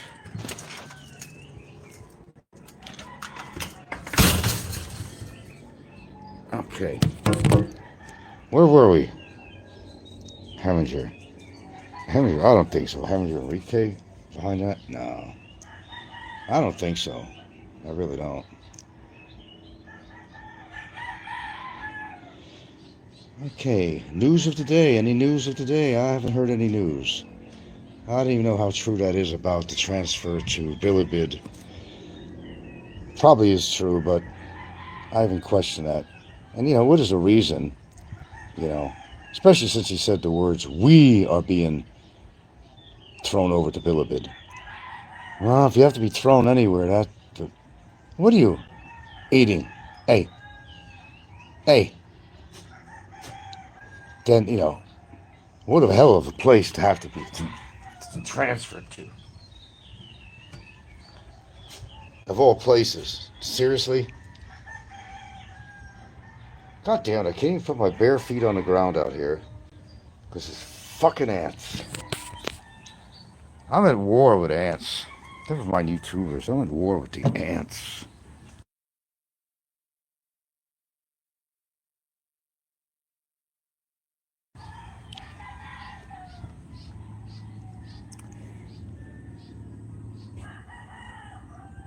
Well, a lot of people worried about they're getting old, but worry about your life right now and make the best of it. That's what I say to that. You're not going to stop the aging process.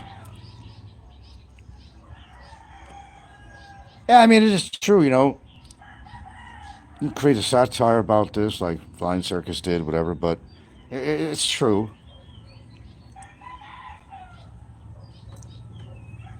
I mean, you look at all these Hollywood actresses and models and all that shit and how beautiful they were. They look back on the old days when they were, like, you know, top billing, you know, for their beauty. And now, well, they got old. And they're not the same person they were, at least on an external level.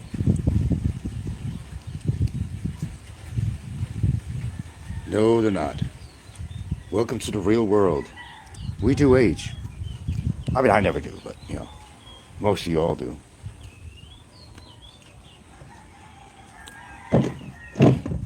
Well, you started getting old from when you were born.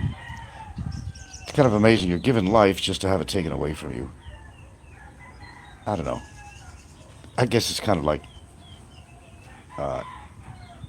in with the new and out with the old. You wonder, why are we given life at all?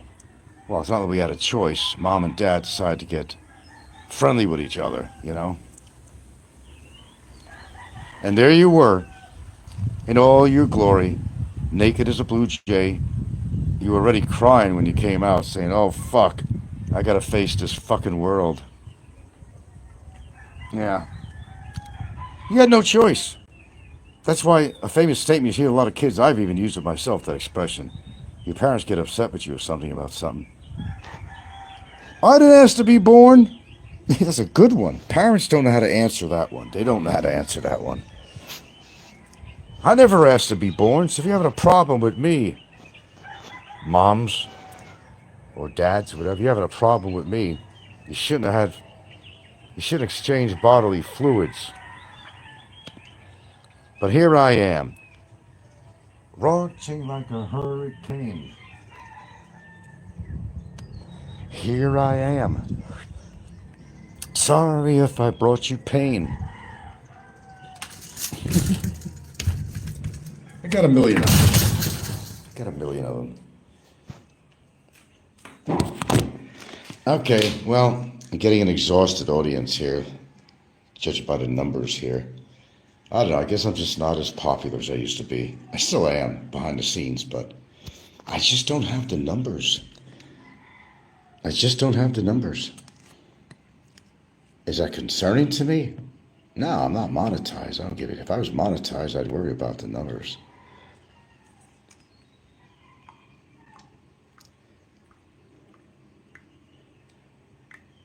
Dying to drink this tea, but it's too goddamn hot. Oh, today's business day. It's Monday, isn't it? It's Monday, right? Am I right? Okay. Oh, I got reason to ask what day it was. Yeah, I'm pretty sure it's Monday, which will be business day today. Okay, that's good. Got to look into something. Okay. Got your attention for a while, then I lost it. So I guess it's probably a good time to get off, you think? That's my morning thoughts, folks. And Mr. Flying Circus. Are you a straight guy? I'm just wondering about that. I kind of think you're kind of obsessed with me. I don't kind of think, I know you are. I don't know. I got that personality, maybe the looks, I don't know. That brings the feminine side out of some people. You know what I'm saying? You know what I'm saying? Yeah. Makes you wonder. How many people are really straight on here? Well, Seinfeld said, not that there's anything wrong with being gay. Yeah. I had to write that into the script because this world, you don't want to insult anybody of a different persuasion, if you know what I mean. Blink an eye and you probably go to jail. But they creatively put that in Seinfeld when he was making reference to somebody who was gay. Not there's anything wrong with being gay, he said. He had to jokingly put that in there. That was rich. Okay, well, I'm going to start to bore myself if I continue any longer. I don't have a big audience this morning. But a few of you said what you had on your mind, got it out of your system, and said what you needed to say. And I guess so did I. Well, you guys have a good day, and live life. Live life. You're here today, you're gone tomorrow. And there's a lot of truth to that. After a while, you're forgotten by everybody because maybe there's nobody left to remember you. So if your peers are like around your age, well, they either already died or will die soon. There's nobody to remember you except your loved one. And even after a while, they'll move on with their life too. Isn't it amazing how life goes? That as time goes by, it's like you never existed. You die today, then, 10 years, 20 years, 30 years, it's like you never existed. Well, let's push up the clock. 100 years from now, there'd be no evidence you ever existed. There probably wouldn't be any paperwork. There probably wouldn't be any personal possessions. Nothing. It's like you never existed. So what's the point of saying that? The point is that be relevant now. Be relevant now. Whether what you talk about pisses somebody off that deserve to be pissed off, but be relevant. I guess I'm relevant. Live for today. Don't worry about tomorrow. Live for today. And don't live in your past. Because your past is over. That's why they call it history. Past is over. Things have happened already. Sorry, you're not going to be young again. And you 80-year-olds and 70-something-year-olds, you could try to chase ass with all these young Filipinas, but you're fooling yourself. You probably can't perform. Okay? And stop trying to say you're such a stud. Even the guys in their 60s, they can't even get it up without the help of their blue pill friend or an erection kit. Look at Philly in the Philippines, has to use a penis pump. What does that tell you? You can't retain a lot of your youth. something that you can't do. You might be able to do other things. You might be able to insult people and get away with it or not. You might be able to do this and that, but you can't retain your youth. That's something that we all have in common. And one day you're going to be dead. And I'll never hear an insult from you again, like Fazio. Don't have to hear his insults anymore. And whoever's next in line. Oh, a little hint to you, Ricky. If you're really trying to lose weight, I would probably go in a different direction.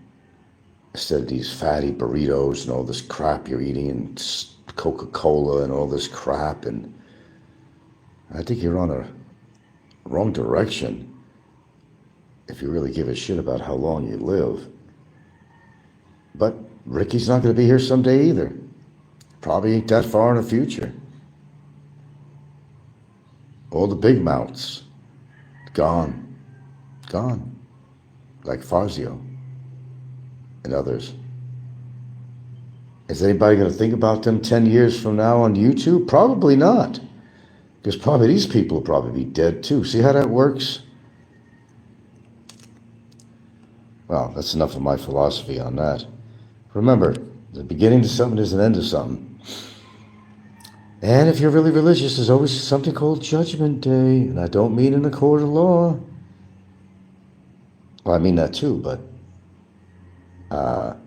there is a Judgment Day if you believe and, you're very religious, and a lot of people are.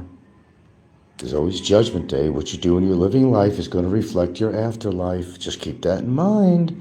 Like putting false reports on people, or being just a louse of the skin of society and attacking people unnecessarily. All these evil things you do during your life. Then there's Judgment Day. And they're going to decide whether you go up that elevator or down that elevator. And that's up to you. I'm just saying, if you're really religious and you believe in that kind of thought, then you're not practicing what you believe in. You might want to think about that, because you just never know, really. There could be an afterlife. You could wind up in the fiery flames of hell. Although some people, while they're living, are living in the fiery flames of hell, and that's why they're so bitter. Think about it. Open up your mind. Think out of the box of the possibilities of your behavior. I'm just saying. Let's talk about selling the dream, but it's also about somebody trying to spoil somebody else's dream and other things in between. Why don't we?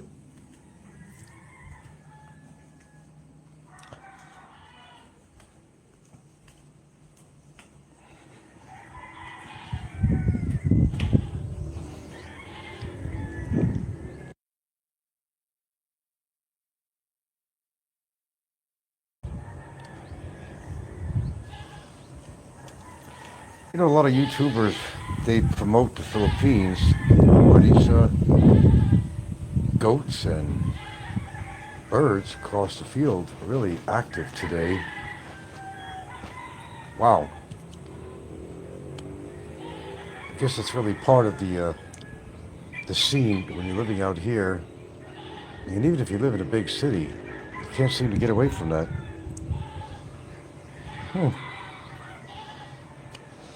Selling the dream. Sometimes people want you to come out here to kind of fortify the reason that they came out. And some people might be having a hard time living in the Philippines, but they want to be fortified with positive shows that says that your choice for coming out here was a great choice, when maybe, your experience out here is kind of falling to the wayside, and you need that pick-me-up, like caffeine, to enforce your own personal thoughts about being out here. Well, first of all, I know why I'm out here. It was for a woman that I'm still with, coincidentally. That was my main thing. And that was my main consideration. Well, besides needing a change, and at the time I'd never really been out of the country, other than, Canada. So it was going to be a new experience for me, which I welcomed, and established myself here. Shit, well over 9 years. Surprised myself, really, but what keeps me here, of course, is my relationship. And I take it to heart. I take it very strong that it is my relationship that certainly does keep me here, among things. But when somebody's out there to try to destroy that, well, I don't really want to sink into this topic in regards to that, but I will tell you, you're going to meet a force that's stronger than you ever met in your life, considering my age and my relationship and a lot of other factors. You're going to meet a strong force to interfere with that. I'll cut that subject right now and get back on track, but I just thought I'd mention that. I think certainly one of the reasons is, of course, a relationship, but holding that relationship is really important. A lot of people come out here, the obvious. I mean, you have to really even talk about the obvious. People want to, pardon me for a second here. People want to meet the ladies. And some people come out here to enhance the life of a Filipina and also enhance their life at the same time. Sometimes it's kismet, I don't know. But in that process, there's a lot of other things you have to consider being out here. And it's been talked about by everybody. Budget, all that crap, and do you have enough money to sustain yourself out here, and all the other factors that go with it. That would be kind of a repetitive show that just about everybody does. I do find some vloggers on here, they talk about interesting stuff, but on one hand, they're like promoting the Philippines, how wonderful a place it is. Then on the other hand, they're trying to tell people, oh, it's dangerous, and watch for this, watch for this, watch for that. So, which makes me wonder, are they really happy? Or are they trying to find an excuse for themselves to stay here? When, possibly, they were better off where they started. Well, considering the relationship, that's what holds you here, I'm sure. But it's these people that are interesting to listen to because they seem to have this underlying negativity about the Philippines. Like they're trying to convince themselves that I gotta be here, I gotta be here. Because I got the woman here. I got a relationship. You might even have a child out here. But on the same, sometimes the same sentence, they're trying to tell people, don't come out here. Beware of this. Beware of that. Beware of this. The inherent dangers. Everything from bad infrastructure to bad internet to unsanitary food, always talking about that, but there's a lot of truth to that. You just got to be wise on what you eat, that's all. Rinse off your vegetables, all that stuff, cook your foods real well. And just consider the fact that, calendaria type food, yeah, that's correct. That, it's very questionable, that I will admit. I don't eat. And I don't even like the way they cook their food. If you ever go to Chuck's chicken, she picks that up every now and then. We just had it the other day, and I couldn't even really eat it. I never liked the flavor of Chuck's to go. Never really liked it. I gave some leftover portions to the damn cats outside, to tell you the truth. I like roasted at home, roasted chicken in the oven with rosemary. Of course, the oven-cooked potatoes. Your choice, sweet potatoes or just regular white potatoes, either way. But I get a strong suspicion that a lot of people out here that have settled down, maybe they're perhaps not that settled. they have this yearning to live the lifestyle that they lived in the Western culture in every single way. But yet they're still here. But yet they come on as a vlogger and they're constantly spewing a lot of negativity about the Philippines. Is anybody really satisfied of actually being out here? I don't know. I don't know how to answer that. But listening to a lot of people's shows, I'm getting the feeling that a lot of people are not that satisfied. Am I like 125%, sold on the Philippines? No, I'm not. But I'm not unsold on it either.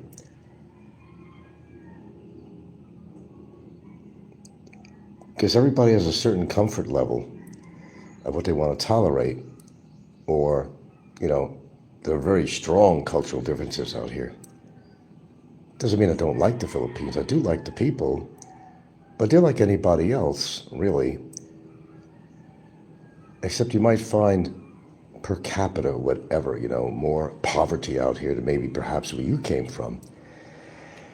And yes, that is a consideration. You have to consider that there could be some negative stuff that comes out of that. You got to keep in mind. Someone gets desperate enough, you could be robbed, killed even, But you can't be dwelling on some negative experiences that some other people might have had. Well, you got to think what caused that negative experience on there. And why do people even keep on coming back to the Philippines? If they're not doing well with women, they just can't seem to, find a woman and stay with her. And it comes to the point they actually have to purchase their dates. And you can do that anywhere. In the United States, you can purchase your dates. They call escort agencies, whatever. Or prostitutes or whatever. Well, they do that out here too. The expats that come out here quite regularly. And sometimes it's the only way they can get a woman. That must say something about their own persona. I don't know. But is the Philippines a good place to live? Well, if I was that adamant about not wanting to be here, I would definitely have put myself in a position to try to get my Filipina to consider moving out of this particular country. But again, there's certain things you can do and certain things you can't, especially if they got extensive family out here, and most Filipinas do. You're asking a lot from your Filipina to actually say, hey, come on, let's go to the United States. Some of them look forward to it. Yeah, that's exactly what I wanted to begin with. That never works out right. Because eventually the Filipino might mind to believe in you, get their green card and everything gets settled and say, I don't need you anymore. No, I never believed in Americanizing a Filipina because I think that's probably the worst thing you could possibly ever do. And I guess there's a lot of people that, from the stories I have heard, horror stories, that have actually found out that they made a huge mistake. But no, you can't take a Filipino away from her family, especially if they have a big family. And it probably wouldn't be the right thing to do anyway, But as you get older, you got to get settled down somewhere. So why not the Philippines? It's not that bad of a place. I could think of worse places. It's not really that bad at all. You just got to get by some of these little bugaboos out here that I always like to use that word, bugaboos, because there are many. But how you deal with them might be different than other people. Accept the changes or don't stay here. I mean, you're here. No matter where you go, there you are, and you got to deal with what you might find to be big nuances or big differences or big cultural type of situations that you might find to be very uncomfortable or don't agree with. But again, and I don't care if you got 13A, I don't care if you got SROV, I don't care if they made you a permanent honorary resident as a foreigner in the Philippines. You're still a guest here, and I don't care what, how you are adorned with special paperwork and whatnot. Don't make a difference, You're all guests in this country, no matter what paperwork that you possess.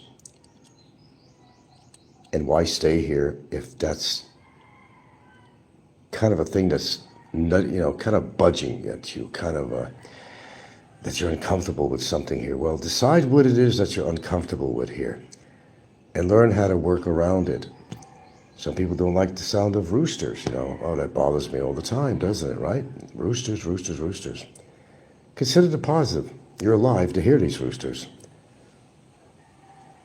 And it's part of a culture out here. They have roosters, they have chickens, It's part of an industry. It's part of their own dietary consumption out here, besides pork and other things like fish and so forth. So you're not a fish eater. All right, you don't have to eat fish. And maybe you prefer Americanized foods. Well, you can spend the money when you're in a big town and go to one of these outlets that sell a lot of these Americanized foods. Sure, you're going to pay more, but if that's what you want. So if you're on a tight budget, you might want to consider that too and eat more local foods. You can cook your own. You don't have to depend on a calendaria and worry about whether you're going to get some kind of a horrible bacterial infection or something from the food that wasn't properly handled or washed. Yeah, that's something definitely I can tell you on there. That's why I'm very careful. And I'll always tell people on my show, we don't have cast iron stomachs like the Filipinos have out here. And they've been probably exposed to this kind of bacterium ever since they've been alive.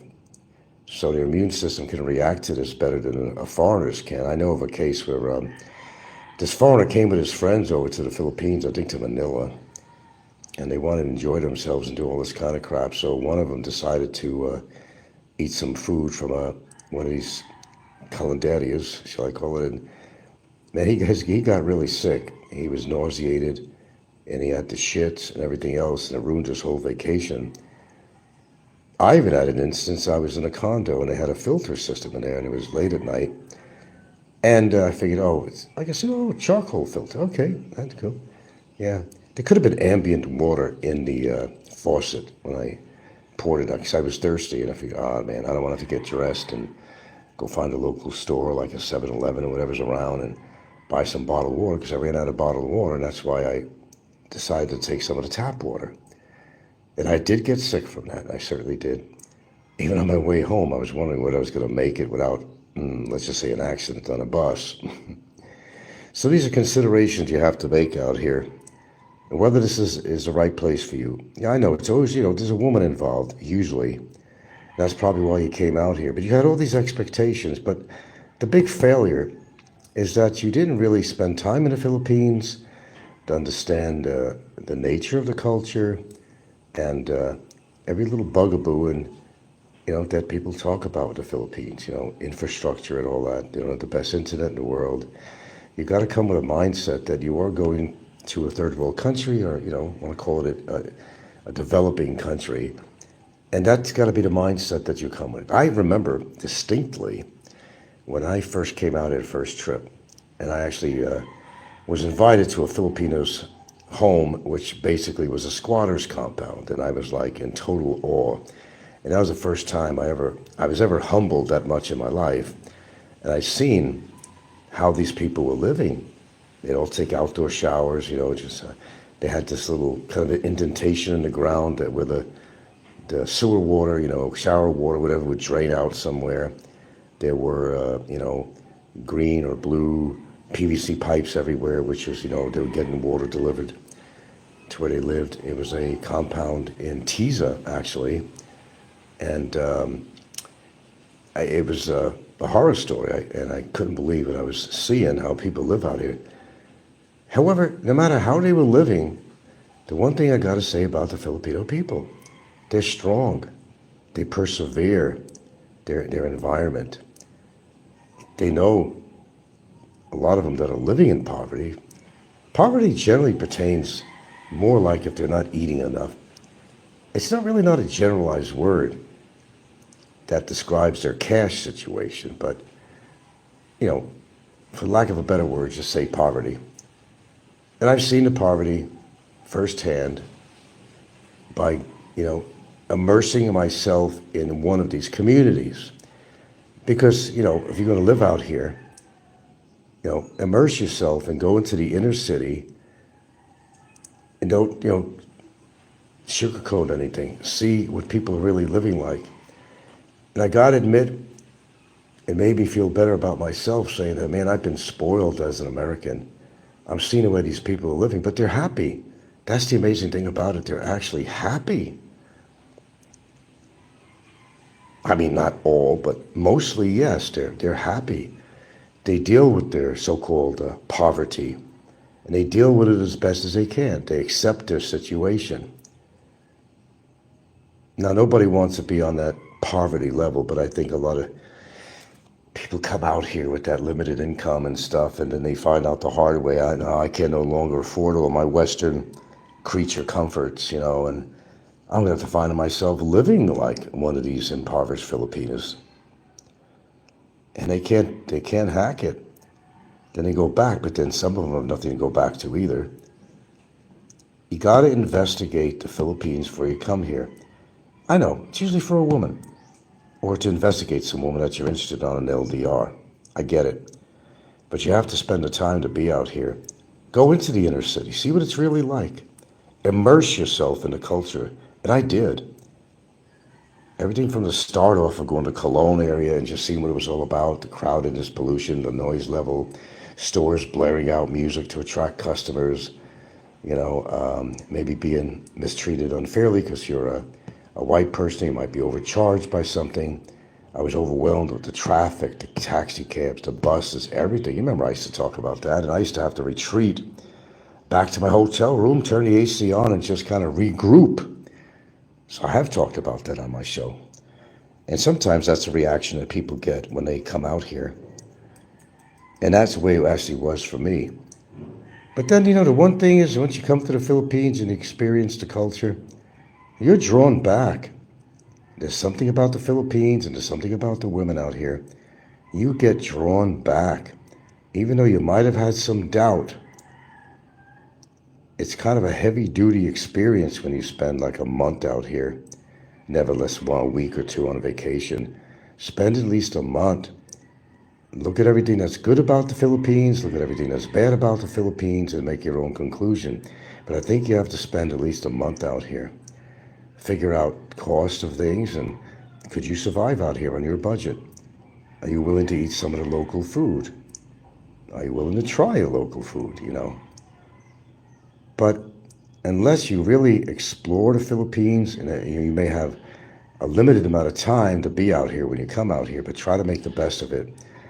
And you have a girlfriend, see how her family's living, see how they do it, You could even ask questions. Filipinos are very friendly. Ask them a question. How do you live on such a small budget? They'll give you an answer. They'll give you an honest answer. And it's usually something like, well, we do the best we can. It's important that we feed our kids and feed ourselves, and we do what we can with what we have. They're very genuine people, actually. They got nothing really to hide. This is my life. That's what it is. Generations before me, that was my generation's life, and this is my generation now. Now, if a Filipino wants to step up in society, do you blame that on her too? No, you don't blame her. You should welcome the fact that she wants to get out of her situation. And sometimes that's what they have to do. And you can't blame them for that. Generation after generation, impoverished, if you have an opportunity, and I'm saying that don't be with a foreigner simply because he, has more money than you have, and it means a way out. But yes, it is a way out. And there's nothing wrong with that as long as her relationship with you is not all based on a peso. And there's nothing wrong with helping a Filipina out in such a way to secure her future. Now, that's of course after spending a lot of time with her. You got to be convinced she's the right person for you. And I'm not talking about a year, 2 years, 3 years, 4 years, before you're going to do something major like a house purchase, which is what I did. Again, you know my story. 6 years before I ever purchased a house. I wanted to make sure that the person I was with was worthy of actually buying a house which would represent a future for her because she's done so well with me. Yeah, you can do that and not feel bad about it. Remember, you can't take it all with you. And if you have nobody to give it to, well, give it to the person that means a lot to you in this world. Give it to the person who's at your side, who's very nurturing and loving and caring and is not looking for a free ride. Give her it all. What are you going to do with it? And you're getting older. And you know damn well you're going to need her. As you get older, you could put yourself back in America and find yourself in some kind of a assistance type of home for elderly, and you're going to pay dearly. They're going to take your whole pension and or Social Security check, both. You don't have to do that. Filipinos are naturally nurturing. If they love you and care for you, they're going to care for you until the day you die. They'll hold your hand upon your death. So why not take care of these people? You're not just helping her. You're helping children. A gift that keeps on giving, a home. It's something she'll always have. Whether she has a peso to her name, she's always going to have shelter. Anyway, that's kind of a relative short that I put on here today.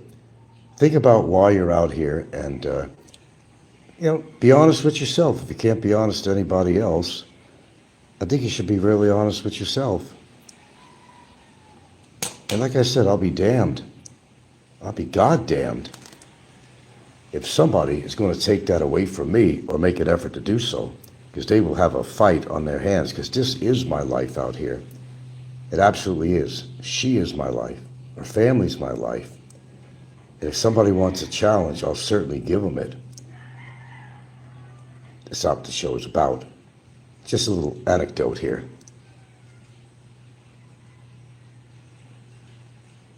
Don't fuck with people's relationships. Don't fuck with people's relationships. Especially when you're talking with an older gentleman. Don't fuck with their relationships. It'd be the worst thing you could ever do in your life. Sure, you have a gripe with somebody. Hey, I never fucked with anybody's relationship out here, despite what you might think. Oh, you're thinking about Barry and his girlfriend, are you? I bet you are. No, he's done that himself. Just like the situation he's in, he's done that himself. I don't want to hear the bullshit about that. You know that to be true. You have to guide your way through your life when you come to the Philippines, and you got to do the right things. And if you don't, the Philippines could be, could weaponize itself against you by your actions. Don't let the Philippines weaponize itself against you. Act like what you are, a guest to this country. And I don't care what pedigree you hold on SRRVs and 13As, or whatever the hell it might be. You're still a guest, as I said. Hello, Stavros. Pig nose was slapping. I don't know what you mean by slapping. But I like to offer this information as I really feel. Yes, I do like being in the Philippines. I have other, if I had another choice where I'd live, I already have that in mind from a long time ago. But I chose to live here. Yes, I actually have a Southeast Asian country that I wouldn't mind living in at all. It's probably nowhere as you think it might be. But I chose this country, and for a reason, because, well, yes, my girlfriend does live here, and she's very well rooted here, family and so forth, and friends, lots of relatives. You don't want to take that away from her. Would she be willing to live in another country with you? Mine would, but I wouldn't want to do that to her, as long as she had the ability to see her children and they had the ability to see her and all that. That's the difference. But never take a Filipino away from her family. Unless, well, okay, she's got this family that's constantly leeching off her. Well, she doesn't. Then you may want to be as far away as possible. Because the old saying is don't live, if you're going to live in the Philippines, you got a Filipina, don't live around the corner from them. Because you're going to have a lot of guests. And when their life goes sour and they need money, they're going to be coming to you. If you have that kind of Filipino family that she would have, that are trying to utilize the foreigner for their own, financial needs. Yeah, you want to definitely stay away as far as you can. Don't make it easy for them to travel to see you. That's the first hint, They don't ask me for anything, but we live a long distance from any of our relatives. It works out real fine. And, as far as giving, hey man, that's up to you. There's nothing wrong with helping out your Filipinos family, especially if they really become your family and they have a real need. Because someday they might help you out in some way, you just never know. It's reciprocal. That's a reciprocal action. Don't make a habit of it, like, hey, I'm going to set you up with X amount. Well, some people, what they do is the girlfriend's mom, I'll get to your comment, Hector, in a minute. The girlfriend's mom, sometimes you find a foreigner that, the girlfriend's mom is kind of ill or she's old or they're really doing it bad. I mean, if you love your woman, you better love her mother. You don't have to love her mother, but at least get to know her. And, out of your heart and out of respect for your Filipina, sure, help her mom out, help her out, if you could afford it. I mean, that's the right thing to do, out of respect, if not anything else. Hello, Hector. I predict hospitalization for Ricky over the next few weeks. He doesn't look well and could hardly keep his inflamed right eye open on the recent stream. Yeah, there was something with his eye. I'm sorry, I'm not familiar what happened with that. I did notice something there, and I guess I just kind of overlooked it. What was what with that? I'm sorry, I didn't hear the story on that. What happened to his eye? I did notice something, but I'm not thinking about it until you actually just brought it up. Why is his eye inflamed? There's more to come. Yeah, I mean, look, we don't, and believe it or not, I know you find it hard to believe, but I don't wish that kind of ill on Ricky. I don't. I really don't. Richard Jarrett, I don't. I'm just saying, when I talk about different things on here, that, hopefully I created some kind of an awareness for him that what he's been doing with his life is going down south, if you know what I mean. It's some serious shit going on with him. As some others, too. It's not just Ricky. It's not just Ricky. Gotta have a scoop of protein here. Don't put it in my mouth, to my mouth.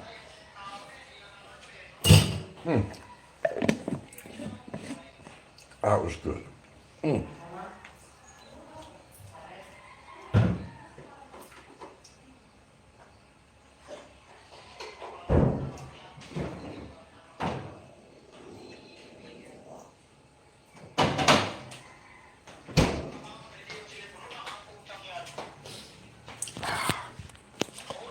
Oh, you're making that stuff again with the chocolate? Yeah, I just made some 100% chocolate today. It's good to take that a couple times a week. It's really healthy. It really is. Okay, getting back to on topic here. Professor, there he is. Ricky's been drinking beers faster than the night he met Tim the Chin. Tim the Chin. Well, look, like I always say, you can't tell people what to do all the time. I mean, Ricky's not exactly on my side with anything, really. I don't know how he benefits from being so hateful with me and all that. I don't know, but he does. But at the same time, I don't know. I don't hate Ricky. Although I know he's done things behind the scenes that could make somebody want to hate him. He's done a lot of things, but I just don't like his personality, and I don't like what he does behind the scenes. And, of course, I have to make an observation of his behavior, which is far from being normal. And some people say that, well, it's kind of an online thing. It's his online personality. But no. It goes well beyond that. You've seen him at political rallies. He showed things in the past. Yeah, he's got, I don't know, man. He's got something going on with him. I can't pinpoint it. I really can't. But yeah, he definitely does. What are you licking? What? Oh, you need grass for your stomach? I don't know. Yeah, I don't really care. Ricky doesn't put food on my table, anything like that, so I really don't give a shit. I seen the way he was putting down those beers. Yes, I certainly did. I'll make note of that. He certainly was. And not to mention the food that he's been eating. But Ricky's a big boy. He needs to take care of himself, and you can't dictate to somebody like him or anybody else on here what to do. I know a lot of them, you think they don't take my advice. A lot of them do, or at least they try, and maybe they can't do it. But I know of several people that probably are. Does that mean I'm in perfect health and everything for what I do? No, I'm not in perfect health. I'm in good health, but I wouldn't say perfect. But, I mean, what did I do this morning? You know, I did a whole slew of working with the weights I have, and I did a lot of even simple things like knee bending off a chair, which is really imperative.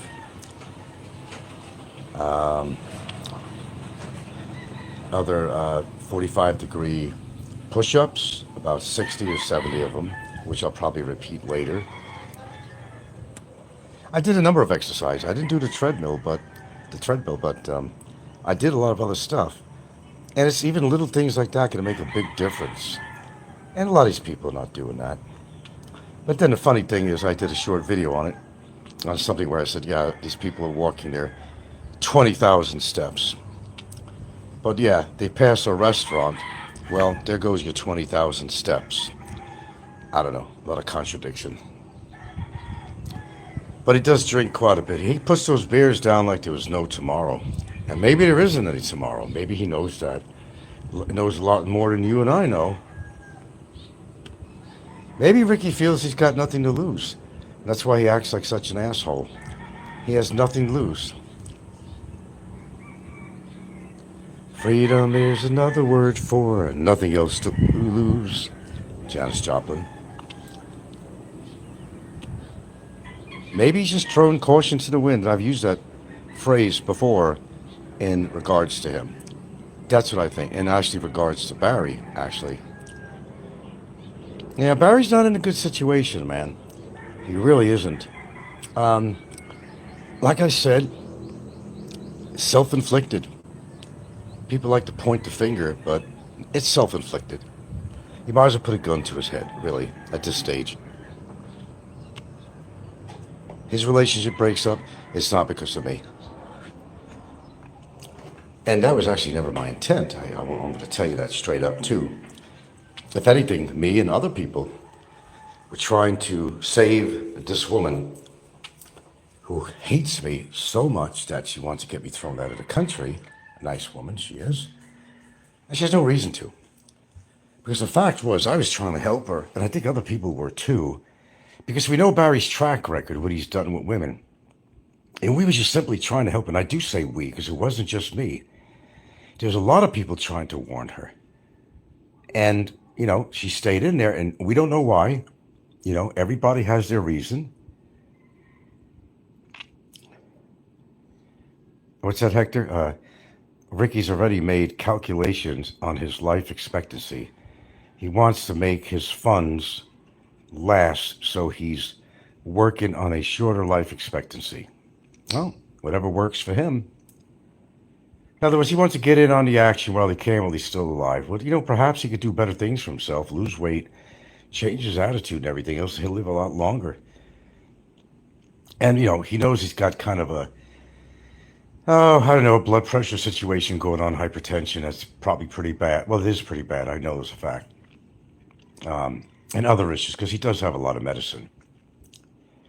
So there's a lot going on with him behind the scenes, and with other people too. They're not going to tell you everything. Why would they do that? You know, they may slip now and then and say something, but for the most part, they're not going to tell you how unhealthy they are. Look, I don't care how tall you are. I don't really give a shit how much money you have in your wallet. But if you're going to maintain a weight that's going to be putting a little bit too much expectations on your heart, such as people like Big Kevin, he's another candidate. Don't forget, this guy was 500 pounds. How did his heart handle it all this time? Oh, it damaged. He's got damage. I don't care what he says. You don't carry around 500 pounds of weight and not put some strain or damage to your heart and drink like he was probably drinking. He was a big drinker. And his liver's probably like shit. This ain't Ricky's liver, his liver's like jello. Yeah. But you can't force people to do something they don't want to do. That's their lifestyle and that's their habits, I'm guilty of one thing and I admit it. I'll admit the fault. But at least the message I think I try to get out on here, in all good heart when I say it, it's all in good heart, and whether you're a troll or not, the one message I put out on here is you are in control of your life. If you can't do everything 100% good for your body, at least do some things or numerous things that are going to benefit your body in one form or way. It'll increase your longevity for sure. But if you have a weight problem, that's absolute. You need to get rid of that weight. I can't even emphasize that enough. The drinking alone, like I told you guys, if you had to go deep into the chemistry of your liver, one drink of alcohol, what it does to your liver, you'd be shocked. Look, hey man, don't listen to me. You never do. Google it. Google what it says. What even one drink could do. Imagine drinking every day, every single day. I can't even imagine that. I can't imagine it. Well, no thumbs up today. I can't imagine it. So I don't like drinking. One habit's bad enough, thank you very much. But drinking? No, my lips will never touch alcohol. Not anymore, and I never had a habit of it. Thank goodness for that. Only when I went out clubbing years ago in Seattle, that was it. That was it. I lived in Hawaii for over 14 years or more, and I don't think I've even, maybe once, socialization type of thing, somebody offered me a bottle of beer or something, a small bottle, and I drank it. But that was about it. One bottle of beer in 14 years of living in Hawaii. That's pretty damn good. Yeah. Well, I can make calculations for Ricky really easy. And knowing his age, his weight, his lifestyle, it's, I don't have to have that, doctor's degree to come up with a conclusion with that. It doesn't take one at all. Examine somebody's lifestyle and even their attitude. They go together. How bitter people can be. That creates a lot of cortisol level going to your heart, being bitter, and being bitter on a daily basis. So a lot of these people have a lot of things going against them. So whatever. They talk about me, they talk about this and that just to get a reaction from me, and they do that all the time, every day. But I know better. And especially some of them that are being as negative as they are, I know that they're not going to be around here for that much longer. I knew that was going to happen to Fazio. I absolutely knew that. There was no question about it. It was a matter of when, not if. Especially when he had that infection he didn't want to take care of. Hey, I could only offer so much advice. That goes to my daughter, goes to anybody else. I offer advice, they didn't want to take it. I had a whole show about advice and went into this scenario with my kid and all that stuff and all the advice I'd give her and she wouldn't take it. Well, that's what, that's her thing. You do something good by giving advice, something positive to somebody, but if they don't take it, they don't take it. You got a thirsty horse that needs water in a desert. He didn't want to drink it. I don't know. He's probably sick if he doesn't want to take the water. But you can't force that horse, camel, whatever it might be, to drink that water. It's a natural need. You can't force anybody or anything to do anything that you want. You just can't do that. It doesn't work that way. Agree with Hector. Yeah, you're agreeing that Ricky's already made calculations of his life expectancy. Yeah, what was with his eye anyway? Either he's getting nosebleeds, I hear that now and then, and that's because of his high blood pressure. Shit, I had a friend, Bill, over in Washington State that was supposed to come out here to visit me a number of years ago, and he was getting ready to go, but then he came on, and we on Skype, and I thought he put tomato paste under there or something. He was playing around. He just decided he didn't want to come, but according to his son that I was talking to too, it was real. I think it was his high blood pressure or something, because he had high blood pressure, and he was all nervous about making his trip out here. At least that's what he told me. Because, he couldn't take his age, the long ride all the way to the Philippines, everything he'd have to go through to come out here, and then the heat. If you're living in the Northwest, you're not going to get the kind of heat you get out here. So he was kind of contemplating this all in his mind, and the last minute thing, he found an excuse not to come out here. But I thought it was an excuse, as it turns out, that maybe it really wasn't. Hypertension is a killer. And you got to go by your own comfort level. You want to travel out here, it does take a lot. You should be healthy if you're traveling out here. And if he's all nerved up and all anxious about coming out here, and he knows how hot it is out here, he was probably dwelling on his mind and, drove up his blood pressure, and he just couldn't make the trip out here. Yeah. So don't try to force somebody to do something they don't want to do.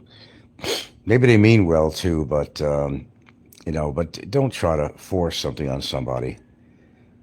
You don't get good results from forcing something on somebody, But even show a little kindness to the locals out here. Maybe you're invited to some kind of soiree or something that's going on, a birthday party, a graduation, or a religious holiday, whatever it might be. Then you go there, and you know what food is going to be there, because they all eat the same stuff. There's going to be, it's going to be pork, You have a big old baboy out there that's roasted, and, they're going to be lechon. If you don't eat pork, don't force yourself to eat it. There's going to be noodles, there's going to be rice, there's going to be a lot of things. There's going to be some form of fish or shellfish or something like that maybe you don't eat fish. But what you can do is to be kind is, first of all, don't let them serve you a dish with everything on it. Sometimes if you're a good guest there, they come out and to your table, if it was just done for us, and they had a ready-made dish for everybody, the kids, everything else. It's better that you just choose what you want to eat. Eat something that's on there just to show respect, because with Filipinos out here, it's respectful to eat their food. And if you don't, it's kind of a sign of disrespect. Even if I had this woman I was seeing out here, and she invited me to meet her family. And we went to Ayala, and it was a fancy little restaurant. I can't remember what the name it was. It was right from one of the entrances on, I don't know which side of the street it was, and but it was they really served, it was really seafood, really. And I'm seeing octopus there and all this kind of shit, all this black shit, from the dye, and it didn't look very palatable. And I, put some stuff on my dish, which I shouldn't have. And then the gal who invited me there, she just reminded me, it's not respectful not to eat that. Don't load your dish up with all this if you're not going to eat it, because Filipinos don't like waste. And if you don't eat that food, it's waste. So I chose whatever kind of vegetables they had there, which was not palatable either. I don't know what they had. I decided to eat some of those vegetables. So you got to show some respect to the people if you're, invited to a dinner and all that. Eat something there to be respectful to them. They do take that to heart. They really do. And I've been through that many times, Coin Society says, and I agree with you, Frank, but I do eat squid. I don't eat most of the food here, all fried and greasy. No, they have what you call calamari, kind of Italian food, really. Calamari, squid, whatever. And I could never eat that growing up. That was probably with Italians. Squid, I don't know. They got all the damn fucking black, the shit that the squid sprays out for camouflage, comes out, and it just doesn't look very palatable to me. I tried scallops, to eat their scallops, but I don't like the taste of scallops. They love scallops. I just don't like the taste of it. I'll eat traditional foods, which unfortunately are really greasy at a party like this. To certain traditional things I'll eat, but, an adobe of some sort, adobo, pork adobo, or, well, some kind of adobo anyway. There's certain things I'll eat, but there's certain things I'm really not going to touch. And yeah, I'm more aware of myself and my body and my health, which you should be as you start getting older. And, I'm not saying that you can't have something that's a little fattening or, hey, me and Gilda last night, I bought this tiny, tiny, tiny little tub of, it's a coconut and mango ice cream, mostly coconut. Just on the top, there was a little bit of mango on there, kind of a ripoff. And both of us shared a little bit of that. Sure, I dive into some of this stuff sometimes. Not a lot of it, though. And it's according if we didn't do any shopping and there's not a lot around the house. There might be some cookies or something around. Yeah, I'm going to gravitate to that more than likely. But for the most part, I could honestly tell you, you've seen my diet. It's a relatively good diet compared to the average person. I mean, how many of you will eat kidney beans for breakfast or lentils? Probably not any of you. I will do something like that other than having eggs or something like that. I do have eggs. Bought some more yesterday. I incorporate that into my diet. But there's certain things I just, I've got a package. I told you. I don't know why I bought it. Let the kids eat it. Johnsonville, kind of a chicken franks, sausage. I still have it. And sometimes I get hungry for something and I say, man, that would taste good. I'll do something as crazy as just wrapping it up in a tortilla flat, And it would taste damn good. But then my memory kicks in. And I've seen, like, if you cooked up one of these things and you had leftover and you had it in the refrigerator and you watched the fat on there, how it congeals, that white fat buildup, which cholesterol and fat. Then I think of myself, geez, eating something like that, I could almost hear my arteries drying up, clogging up. And it just turns me off. But it's according to how hungry I am. But as long as you don't engage in this kind of food like Ricky does all the time, and we're talking about Ricky because he was brought up in, because a prediction of somebody's health and everything else, yeah, he's on his way out. I'm sorry to say that, but there's nothing I can do about it. But there's a lot that he can do about it. Oh, he says he's trying to lose weight, but then every time you see him on a show, look what he's eating and drinking. The amount of sugar, his glycemic index must be horrible. But hey, to each his own. You're responsible for yourself. Nobody else is. Attitude, too. Attitude can get you into trouble. The one thing you don't do out here is interfere with a Filipina's family life. But there's another thing you don't do is for anybody to interfere in your life in the Philippines either. To make things hard for you or to get your fucking ass deported out of here. Don't mess with that kind of shit because you decided that you had a score with somebody because of their boyfriend, unhappy with his situation. Don't pull that shit on me. And somebody did. And we'll see where that goes. I do mention this now and then, and I will mention it. I'm not afraid to mention it. But they will have a fight on their hands that they've never seen before in their entire life.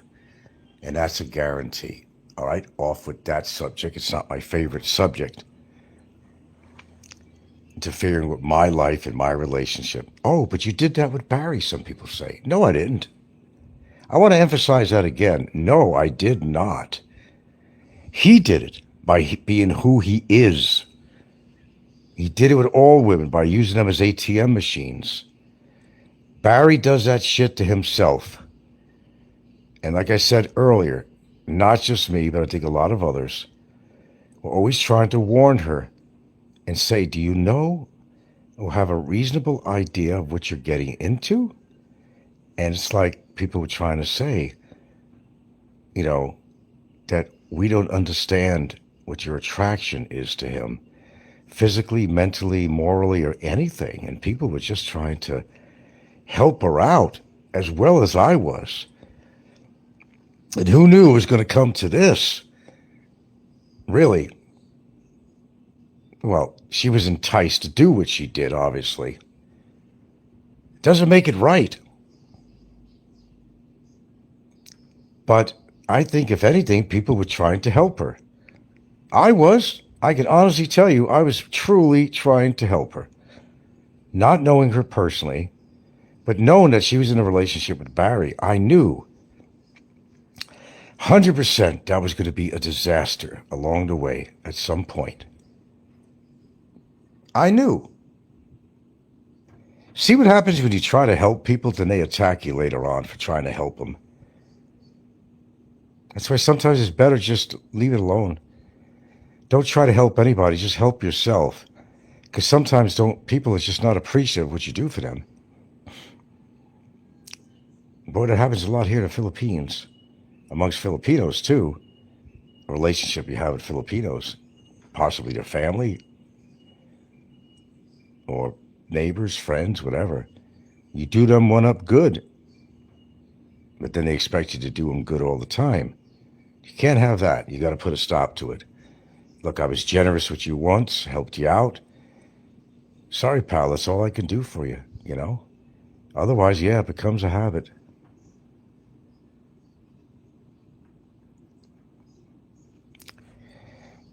So choose your words wisely. Choose what you do wisely while you're out here. It could come back to hit you in the face in a big way. I'll stand behind that statement. Mr. Pennywise is here. Greetings and salutations to you too, Pennywise. Welcome to my show. And what time is it here?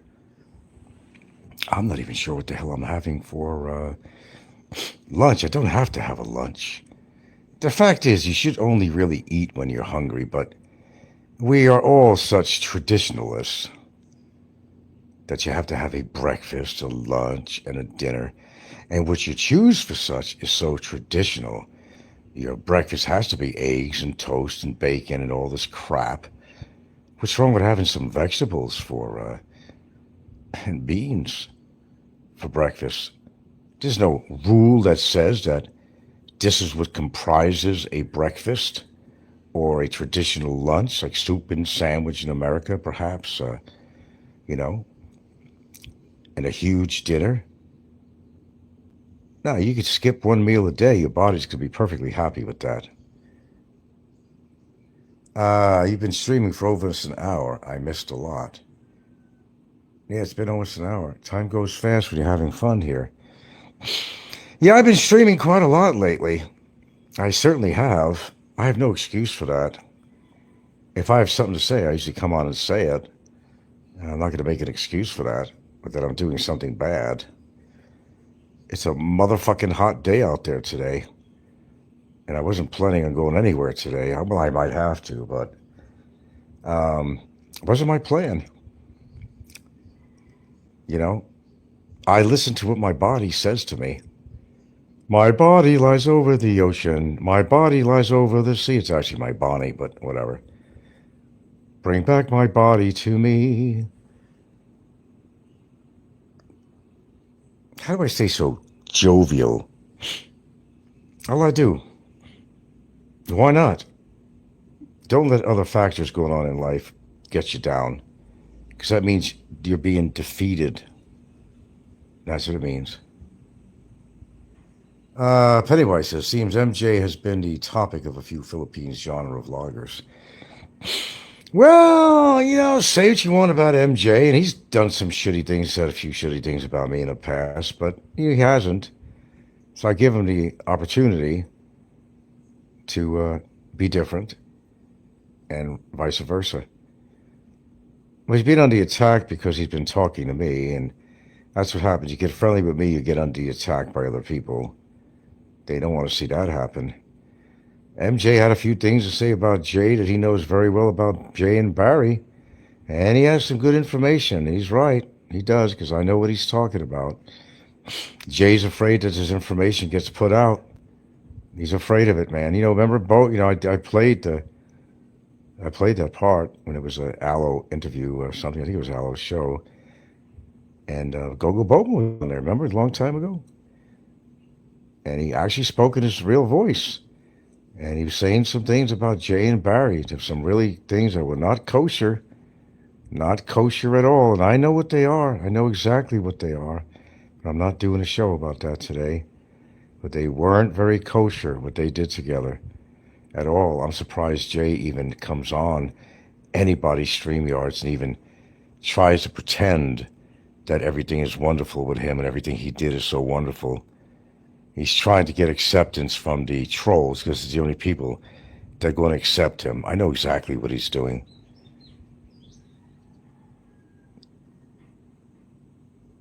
Did I speak on him as well? You mean on MJ? I'm not sure what you're asking me. Maybe MJ wants revenge on his... Oh, I know him and Jerry don't get along. Wasn't it one of Jerry's friends or something that attacked MJ in the street, if my memory is correct? Wasn't that MJ that basically got attacked from behind? And he's definitely relating it to Jerry. Well, no wonder he don't like Jerry. Oh, I know. He'd like to get big revenge on Jerry. Oh, yeah. In a way, I don't blame him. Jerry's not exactly a swell guy, if you know what I mean. Scooter comes in here. Jay did a short stream after you started this stream. Just now? And he deleted it after it was over. He always deletes it.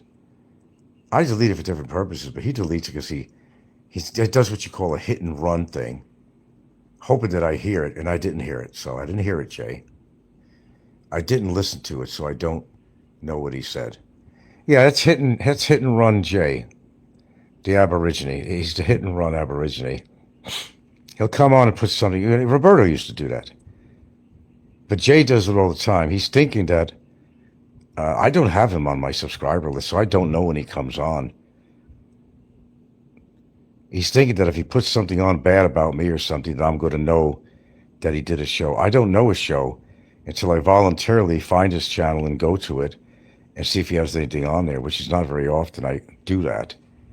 Because usually if I listen to Jay, he's on a streamline on Big Kevin's show or something. I don't go out of my... Even the Copycat channel, I haven't been really going there. It's just burned me out.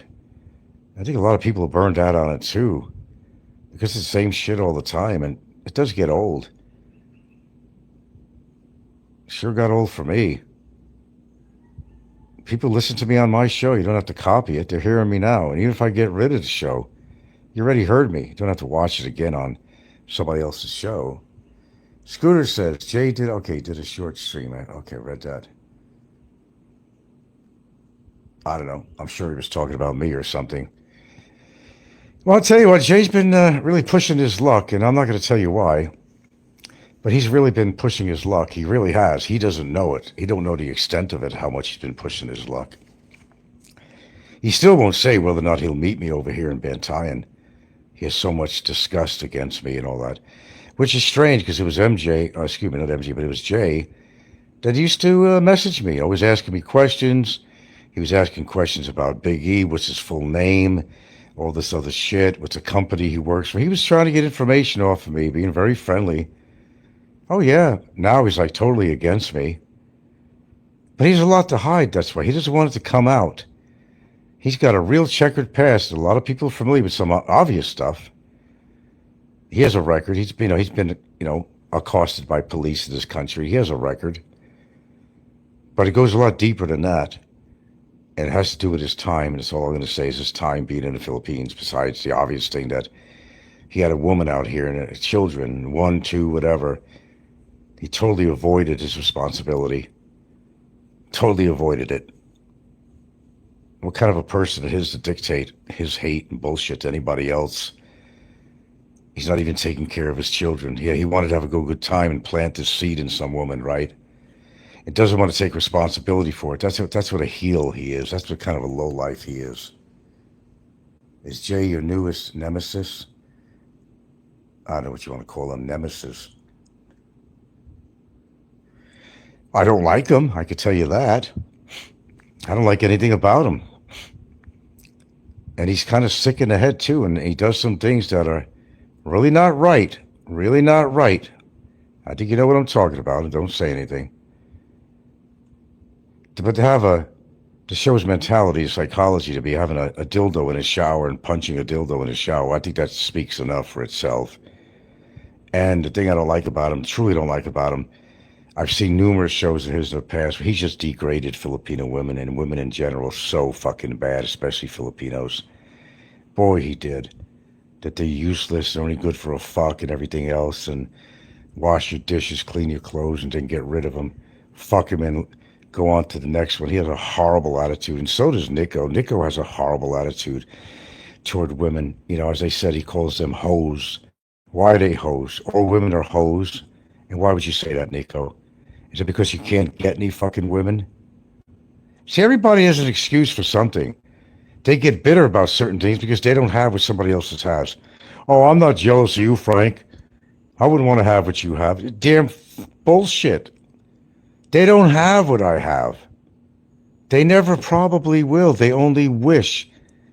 But they're not going to say anything different from that to make themselves look bad. They know I got it going for myself here. They know that, and they always have. They're upset with that.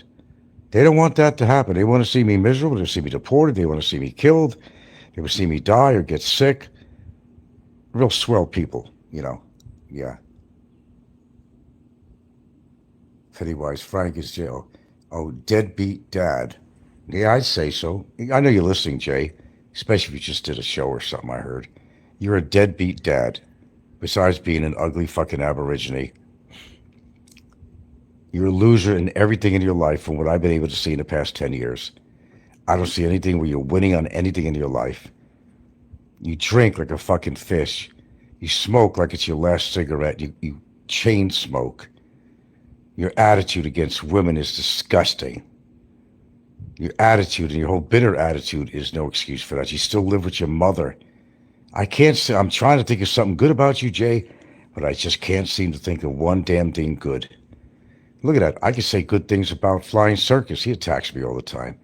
Even recently, I've been saying some good things about him, how creative he could be, and how he looks at life. And, you know, when he's not attacking me, he has a different way of looking at life that I agree with in some respect. He's old-fashioned in a lot of ways, you know, as well as I am. He doesn't show respect, but that's his thing on social media. I'm sure that he has some idiosyncrasies with him. That's for damn sure. Off camera too. But all in all, he is human. And occasionally he might actually display a little bit of humanity. So give people credit for where it might be due, no matter how little it might be, you know. Flying racist. Yeah. He does put some on some entertaining stuff, though, I got to tell you that. He does. Low bat. Low bat. Low bat. Well, it's time to get off, guys. It's time to get off. It's time to get off. People to see, places to go, things to do. The busy life of an expat in the Philippines. So, heed my words. Folks, take care of yourself. Nobody else is going to do that. Don't worry about me or my happiness or lack of happiness that you think I have. You're all wrong. It's all good for me. And you can't change that. And if you try to change that in any way, heed my words. It's going to be disastrous for the person that actually tries or succeeds in doing something that's not really kosher. Trust me on that, folks. I know you do. I know you do. Adios. Adios. Well, well, well. Everything eventually comes out in a wash, doesn't it?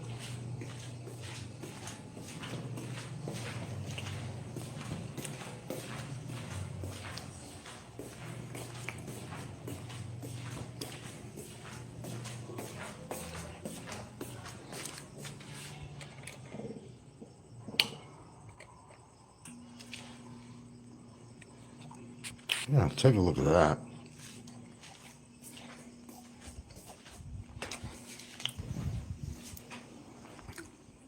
Okay, here's the skinny on this situation.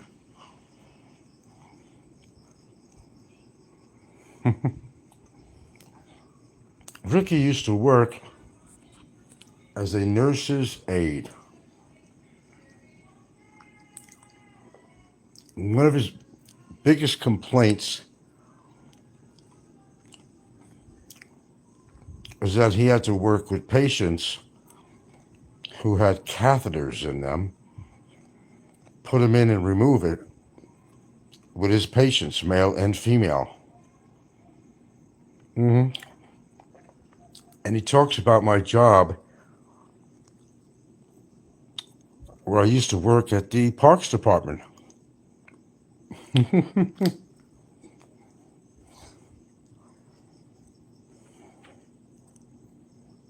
Take a look.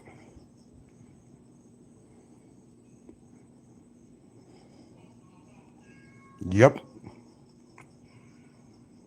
There you go. There you go.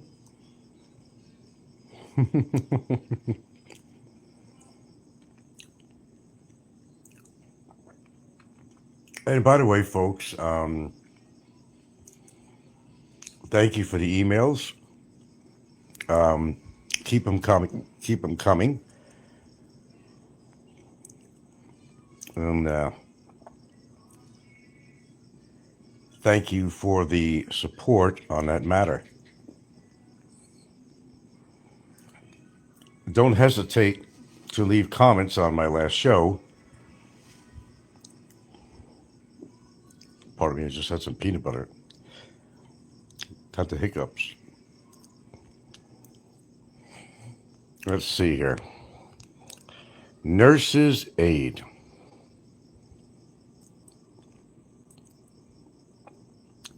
Okay.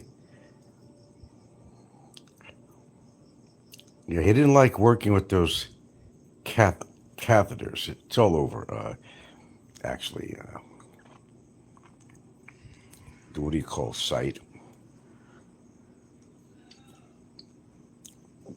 And somebody conveniently sent me this. Thank you very much for that information. Whoa, got the hiccups. Thank you for that information. How about that? How we say it all comes out in the wash, and it usually does. Ricky's glorious career as a nurse's aide, which means that he had to clean the bedpans. That's what a nurse's aide does. You have to clean the bedpans. Ricky was cleaning bedpans and putting in and removing catheters on people's penises and otherwise. I suppose I was picking up condoms. Well, if I did so, at least I used a litter stick. He didn't like that job, my understanding. That's actually pretty low.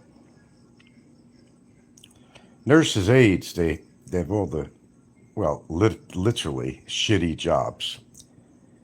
And they had to clean patients' shitty asses in the process. Yeah, the nurses' aides got all the great jobs.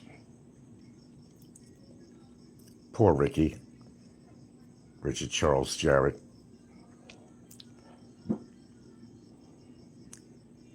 Oh, let's see. 92. Yep, from 92 to 97. He was cleaning bedpans. He's got a license number there as a nurse's aide. this was actually in Colorado. Nice job, Richard Jarrett. Nice job.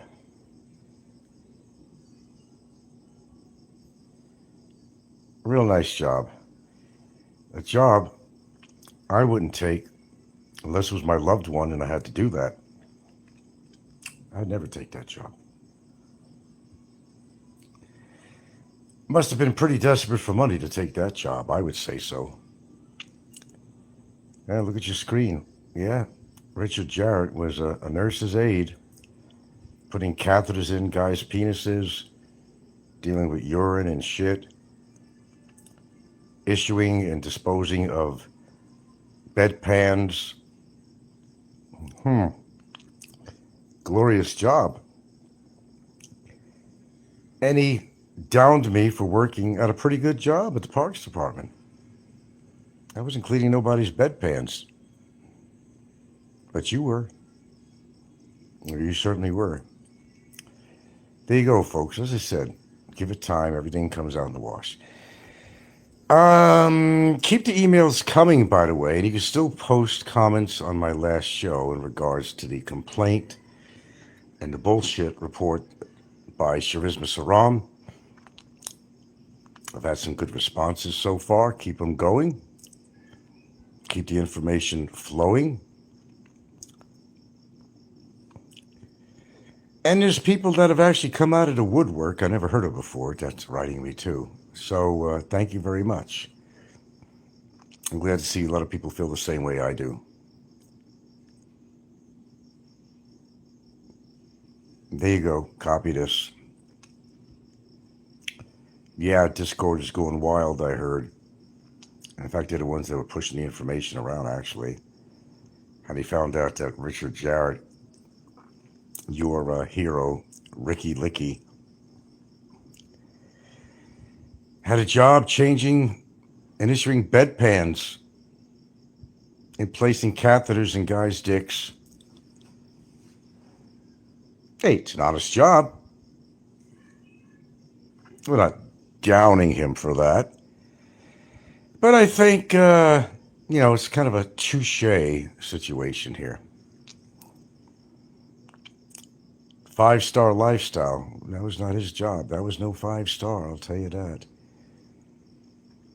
I have my limits of what I'm going to do on a job. The only bedpans I'm going to change or whatever is going to be someone I love or a family member. But I certainly wouldn't do that for a living. I guess you got to do what you got to do, right? I guess he did what he had to do. There you go. Richard Charles Jarrett. Yeah. Born July 1964. Cleaning bedpans, nurse's aide. Well, do I need to say any more? There you go. Don't forget, keep on writing, folks. I need those emails. I still want your opinion on this whole complaint situation. It seems like I'm getting some support on this issue. Everything will come to a head. Don't worry about it. It'll come to a head. But there you go. And Ricky, you can't really afford to talk about me, what I did for a living. Insurance salesman? Might as well be a snake oil salesman. No better than a car salesman. But cleaning bedpans, this has been all over Discord, man. They're going wild with this and they're sharing this. What do you say to that there, Ricky? Can't deny this information. It looks pretty real to me. I didn't make this up. There's an address there, too. You really did that for a living, huh? Wow, man.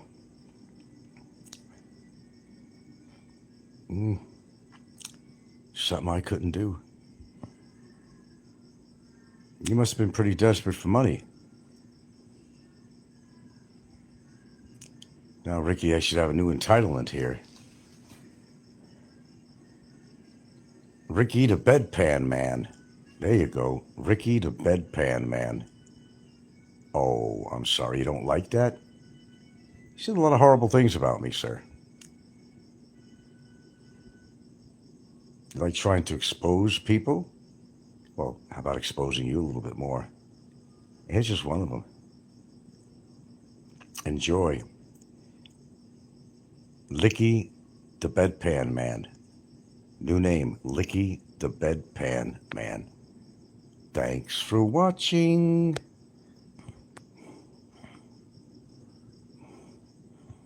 Okay, I want to thank my viewers for the support in regards to relationship with the complaint that was put against me. I have received some support on emails and a few here on my show, and I want to thank you for the continued support. And these messages will go straight to the Department of Immigration that I'm gathering, so thank you for your support. Don't worry about any involvement in this in any way for affidavits or anything like that. The main thing is to show support, that people have heard my shows, they have heard anything in reference to the person who put in the complaint against me, and so far there's been a lot of verification that they've never heard anything come out of my mouth in regards to what she put in her complaint. Well, don't let it stop here. Continued support, I think, is rather important. And I think somebody needs to be put in their place legally on this matter, because you can't going around accusing somebody of doing something you haven't done. It seemed to be that Mr. Barry Lee Jordan did that, and look what happened to him. So you can't put in a false report on somebody with the Department of Immigration. It can work against you.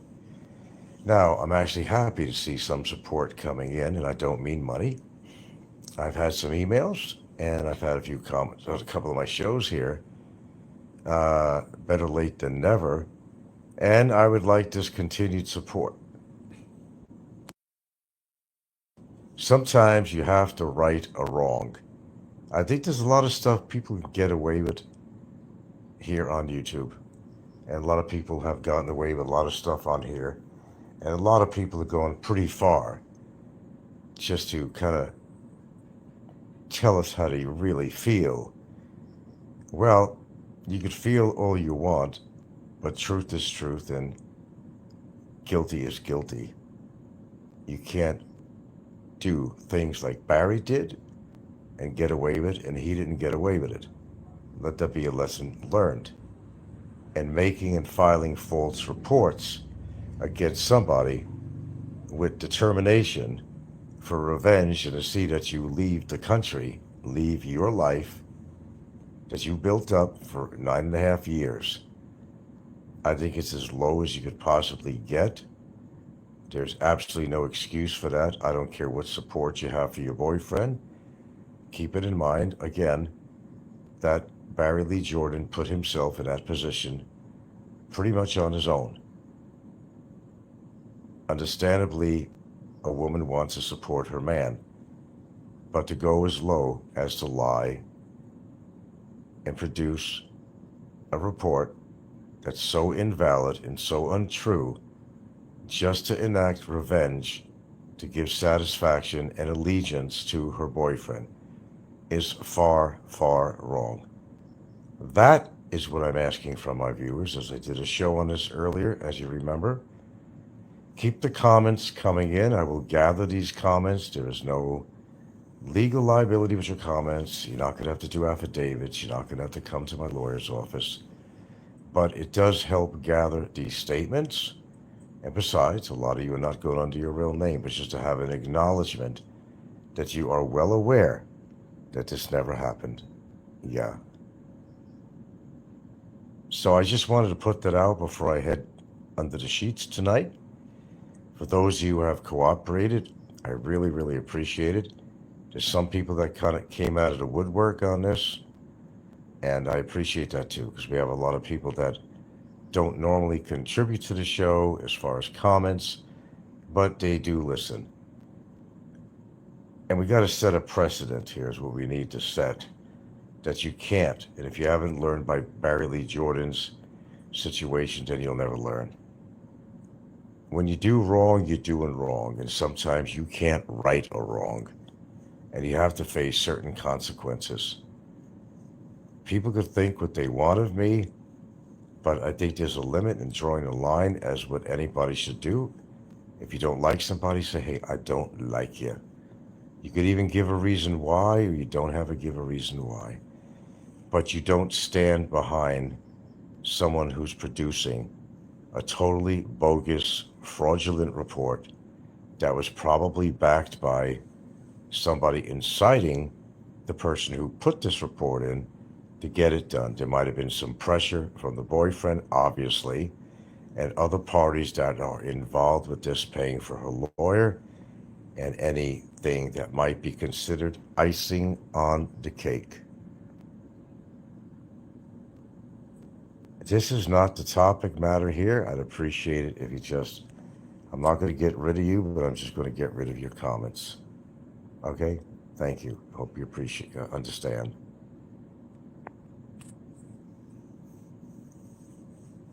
Everybody wants drama on here. Well, you got all the drama for the past how many years that you could possibly get on my ass.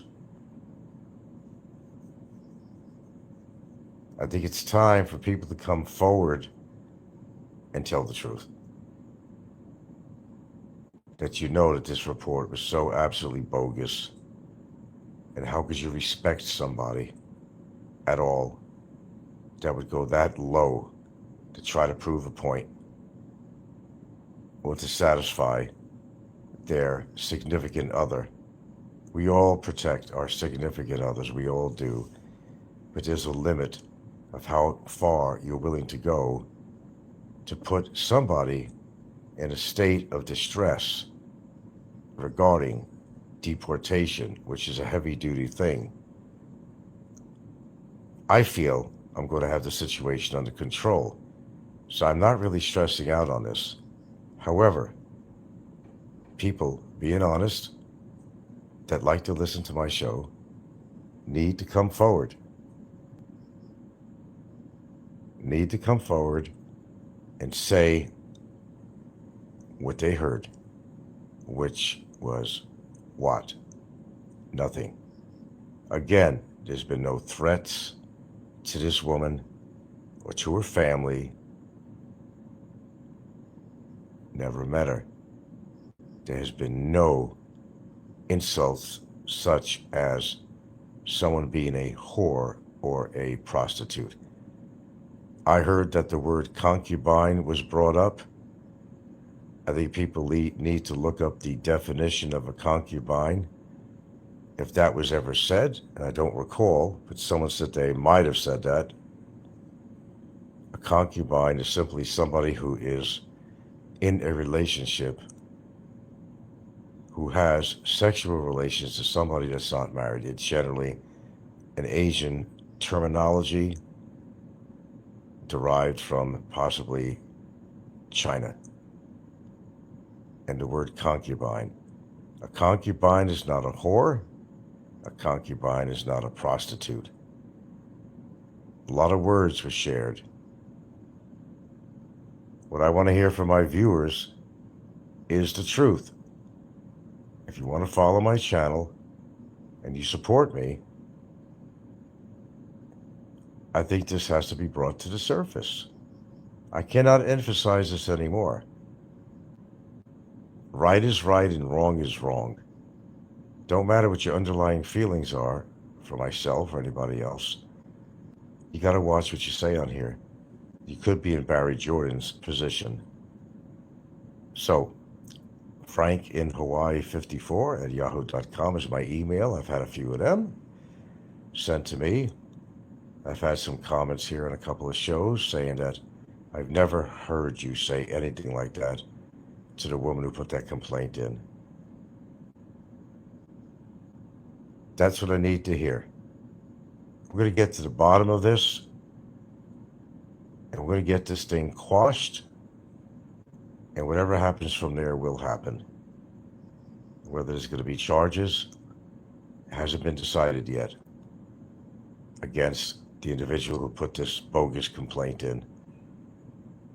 Sure, support your loved ones, boyfriend, fiance. Don't bring yourself down to that person's level. Even being enticed by money, if that perhaps is what happened,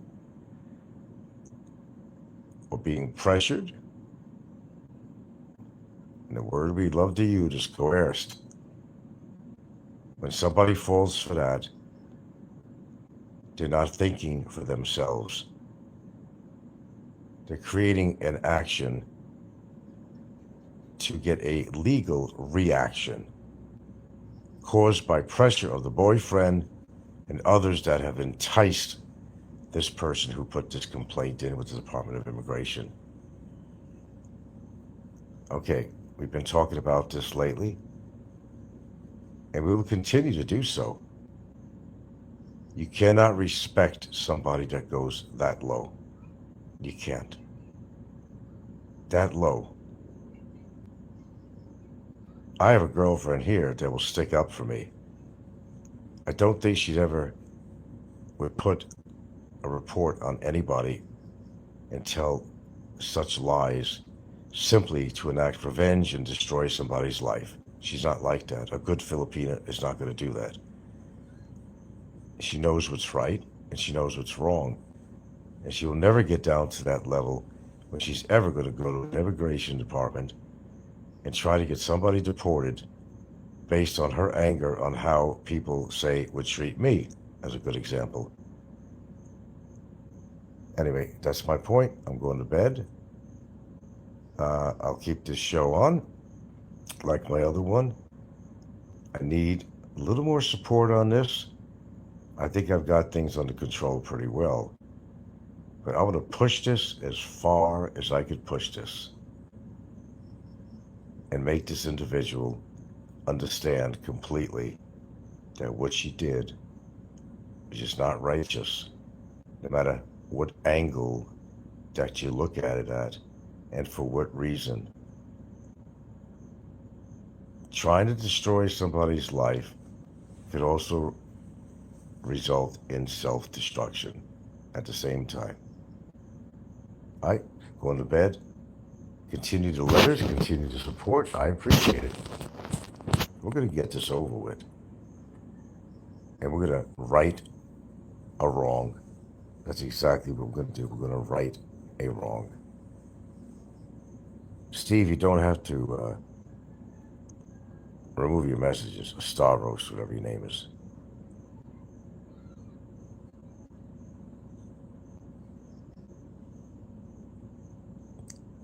Let's get her done. Let's get her done.